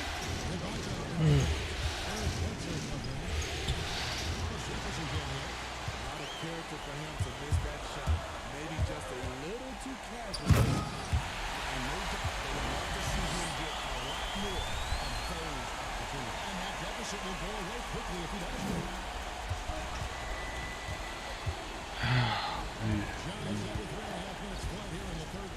Fly, we need you to get in here, dude. What happened in tonight's baseball game? The dude's got 4 points now in the quarter. The assist totals, Kevin, just continue to Apparently the ending was crazy. ball movement has been To the inside. Oh shit, Bobby just posted, dog. Crocodile mixed breed is at it again. Crocodile mixed breed. This is what your offense is designed to do. Bucks trail by 8.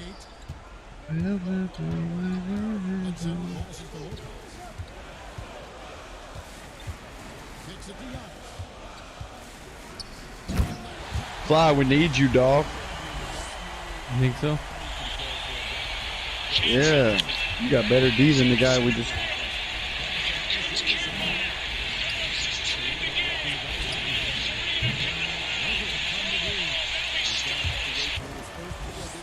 Is that what happened? Wow, there's 2 errors on the play. I'm on the court.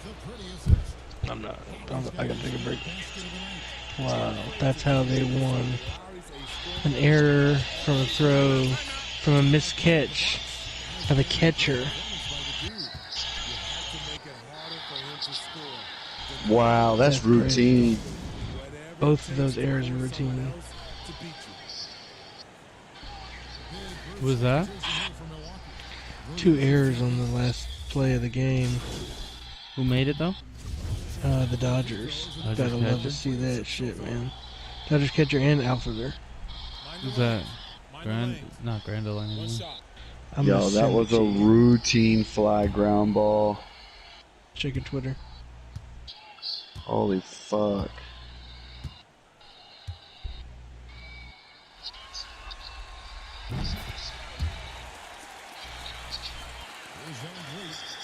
Took his eye off the ball is what he did, the outfielder.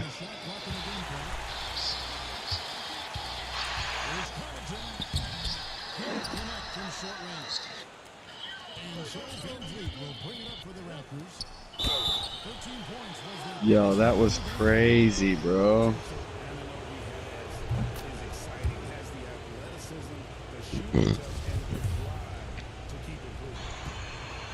And did you see that ending to the fucking Indiana and fucking what you call game? No. They upset, what's it, number 8? Indiana? Last second drive in the corner. He touched the pylon to win it. You didn't see that shit? See, these games aren't as big because nobody's at the games now, so you don't see it all over everybody's feeds and all this other shit. We'll get going after this from Milwaukee.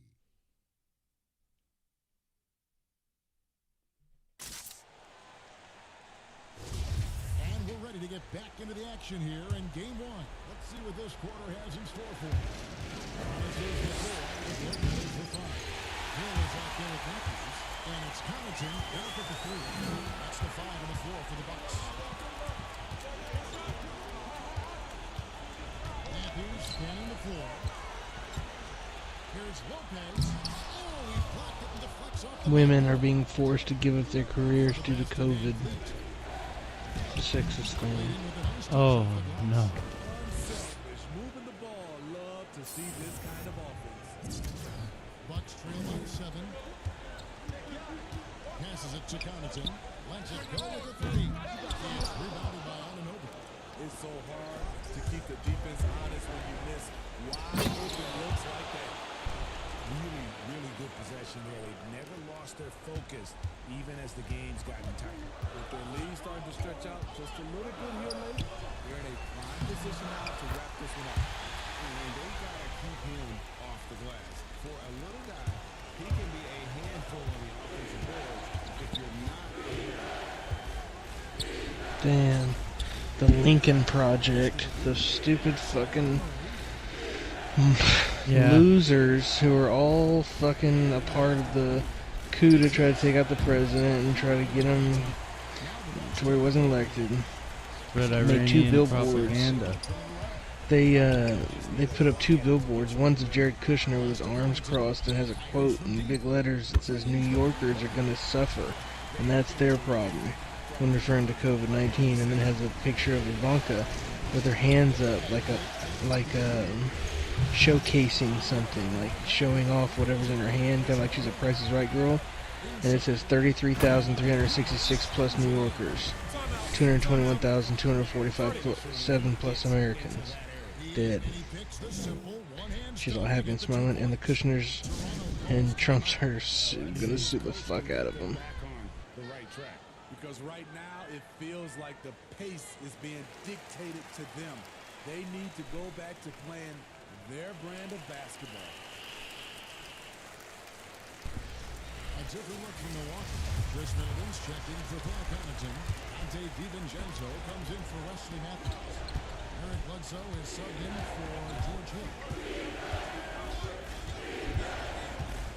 Here's the Dude. He gets the line. To the middle. There's the Dude. And nothing is falling for him right now. The Bucks have gone 3 of 5 here in the 4th quarter. Pretty good numbers coming out of the break. Here's Bledsoe. And foul on the shot, so he'll get a chance at the line.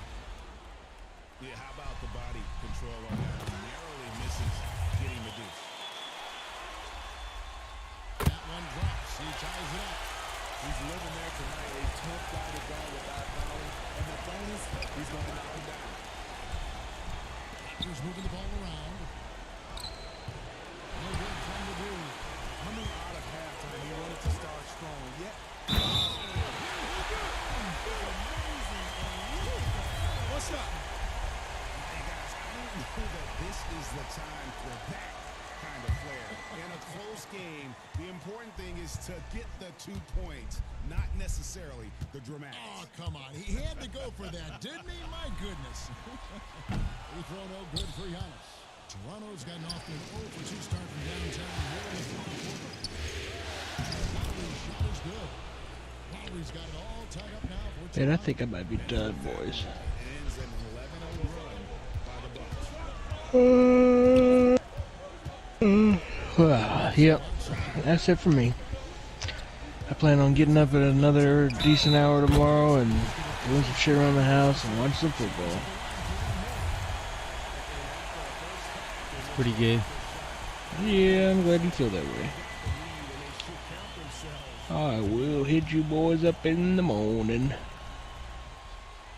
Middleton, for good on the free throw. Hey, bud. Siakam outside. Passes it to the dude from the arc. Doesn't go that time. Some solid defense from Antetokounmpo. Trying to get them back into it, but the results just have not been. And there's a whistle. There's a foul. That's going to go on the dude. That's his third foul of the game. Yeah. Oh, my shit was muted. Oh, there you are. Antetokounmpo passes to DiVincenzo. Count the basket. Whatever they did right in the first half defensively, we're not seeing it now. Here's the dude. Fourth quarter of play, and over 3.5 minutes has gone by. It's picked off. And Giannis pushes it up. No!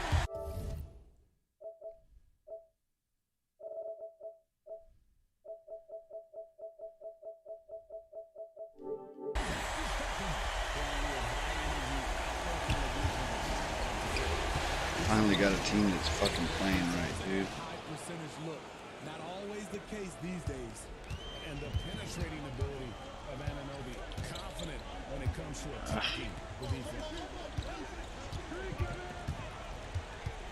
Giannis outside. Bledsoe outside. Good. And Giannis picking up the assist.